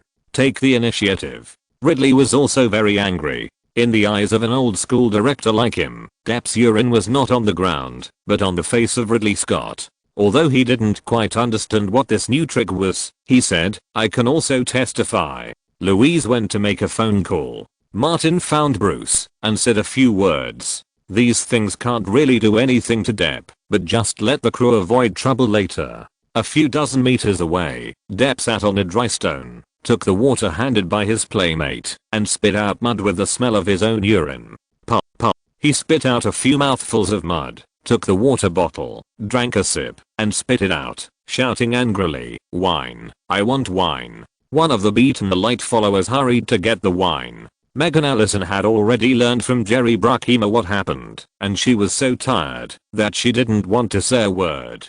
Compared to Johnny Depp, she felt that her father Larry Ellison was an honest man who followed the rules. Megan said, "I don't care about anything else. Jerry, you have 2 days to deal with this matter, and the crew must start shooting on time in 2 days. Jerry didn't want to deal with these messes, but the crew couldn't fall into turmoil, so he had to agree and bite the bullet to find the place where Martin, Louise, and Ridley gathered.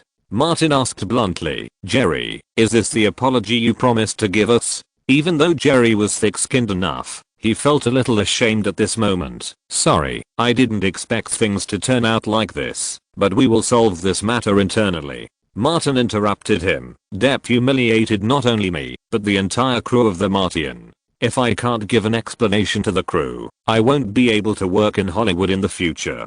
Ridley interrupted, "I have been a director for more than 40 years, and I have never been humiliated like this. Jerry, the captain you praised really opened my eyes. He is an old school director and is very particular about these things. I'm just old. Otherwise I would have been one of the people who just went over to do it." Louise pointed to the more than 10 women who were extremely angry at the scene. "We must give them an explanation." Jerry wanted to speak. Martin said to Jerry again, "You don't need to say more about this matter." Jerry had a headache and fell into self-doubt. Did he do something wrong with his strategy of coaxing and praising Depp? The FBI quickly turned back, and the crew of the Martian jumped out one after another to accuse Depp of publicly molesting women, including the respected old director Ridley. On the other hand, except for his playmates, no one in the huge Lone Ranger crew spoke for Depp, and some even said that Depp deserved it. Megan Allison simply did not show up. Jerry Bruckheimer believed that Depp must be taught a lesson, but just made sure that Depp would not be taken away to avoid affecting the filming of the Lone Ranger. Depp's siege was over for the time being, and the follow-up would continue. The dispute was temporarily settled, and the crew of the Martian returned to their base. Martin walked among the crowd and heard a lot of strange noises. "I grabbed a handful of Depp's wet mud and smeared it on his face. That's nothing. I just smeared the mud into his mouth. He actually insulted me in that way. I took a flashlight and wanted to poke his butt, but the flashlight was too thick. The resentment of the crew was more or less calmed down and gradually dissipated. Ridley returned to the director's office. The crew will shoot normally tomorrow, and he still has preparations to do. Bruce went to find those people who had taken the video with their mobile phones before, and collected a lot of live videos. Combined with the video taken by Danio and the video of the external monitoring of the Mercedes-Benz V, it can make a big news. The crew of the Lone Ranger, in the most luxurious Mercedes-Benz V. Depp took a shower, came out in a bathrobe, sat on the sofa, picked up the glass and drank. Amber Heard didn't go with them before, but she also heard what happened. She was too lazy to say or care, but just secretly took photos and videos, thinking that these daily routines of Depp might be very valuable in the future. Depp looked at Amber and said, "Go get them all." Amber got out of the RV and called Depp's friends to get in. These people were bruised and swollen, and they were all injured. They were beaten badly before. One of them, a playmate named Carlson, said, "Johnny, we can't just let it go. In all these years, when have we ever suffered such a loss?" Depp wiped his mouth and took another sip of wine. "This matter can never be let go. Hodgson was arrested, and He saw the injuries on his friends and was furious. "You paid such a heavy price for me. How can we just let it go?" Since the release of Pirates of the Caribbean, who in Hollywood hasn't been praising him? When has Johnny Depp ever been treated like this? Besides, his brothers were all injured after being beaten. Another playmate named George said, "I have an unregistered gun in Los Angeles." Carlson quickly held him down. "Don't be silly. Are you as good as those gangsters with guns?" Depp drank a glass of wine, suddenly raised his head and asked, "Who of you knows the people that Hodgson dealt with?" Carlson said, "I know them." Because of the stimulation of his brothers being hurt, Depp's brain was rarely bright for several years. Spend money, find channels, tell them that their people and goods were reported to the FBI by Martin Davis. Carlson said, "I will leave the crew and do this."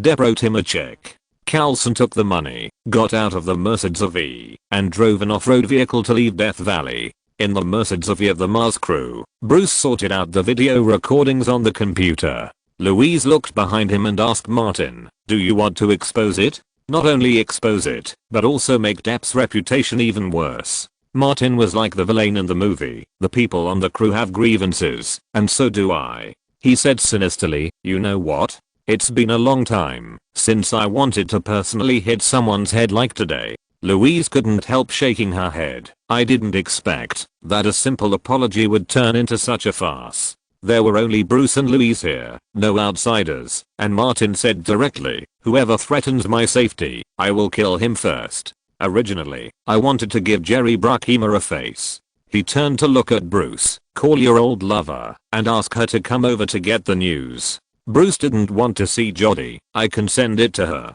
He sighed. "Forget it, I'll call her and ask her to come over. Those people have detonators in their bags. Do you know what I think when I hear that?" Martin didn't need Louise to answer, and gave the answer directly. "I want old Bruce to stuff the detonators under the buttocks of people related to those traffickers and let them take a homemade plane." Louise had been in and out of touch with Martin over the years, and understood what he meant. Bruce was unhappy. "You'd better go and stuff it in yourself." Martin laughed. "Let's go together." Louise hit him lightly. "Seriously?" Martin didn't need to hide in front of Louise. "I'm going to get it back and make Johnny Depp feel 100 times more uncomfortable than rolling in mud and urine." Louise asked, "Have you thought of a good idea?" She specifically advised, "Don't do it directly. It's not worth it for such a drunkard and a drug addict." Martin said, "If I wanted to do it myself, I would have done it just now." He stood where he could see the computer screen. "Whether it's taking drugs and contacting dealers, or peeing, even if the news is sensational, for a star of Depp's level, it's just a temporary reputation damage." Louise said, "The failure of the 2 films he collaborated with in Aperna Pictures will have a huge impact." Martin's fighting spirit was already burning, but Johnny Depp is still a billionaire. Louise suddenly thought of Brad Pitt and Ben Affleck. Martin said, "I want him to be a rotten drug addict wandering the streets." Louise wanted to do it too, because she was one of the people Depp criticized at the time. Do you have any ideas? Martin kept recalling and thinking on the way back, and said, you are more familiar with the investment world than I am. Help me check if Depp has any investors or something, and if so, who are they? Louise said, it shouldn't be difficult to find out. Martin said to Bruce again, you communicate with Jodie on the news side. I won't say much. Bruce replied, leave it to me. Martin took a bottle of water from the refrigerator, unscrewed it and took a sip, and said, when filming at Disney Studios, the crew of the Lone Ranger was right across from our studio. I heard a lot about Depp. It is said that he tortured the entire crew to the point of madness, including Megan Ellison. End of this chapter. Thank you very much for reaching the end. Don't forget to like. Looking for more exclusive content and immediate access? Subscribe to our Patreon. Remember, every like, subscription, or donation encourages us to continue. Thanks to everyone. See you in the next video.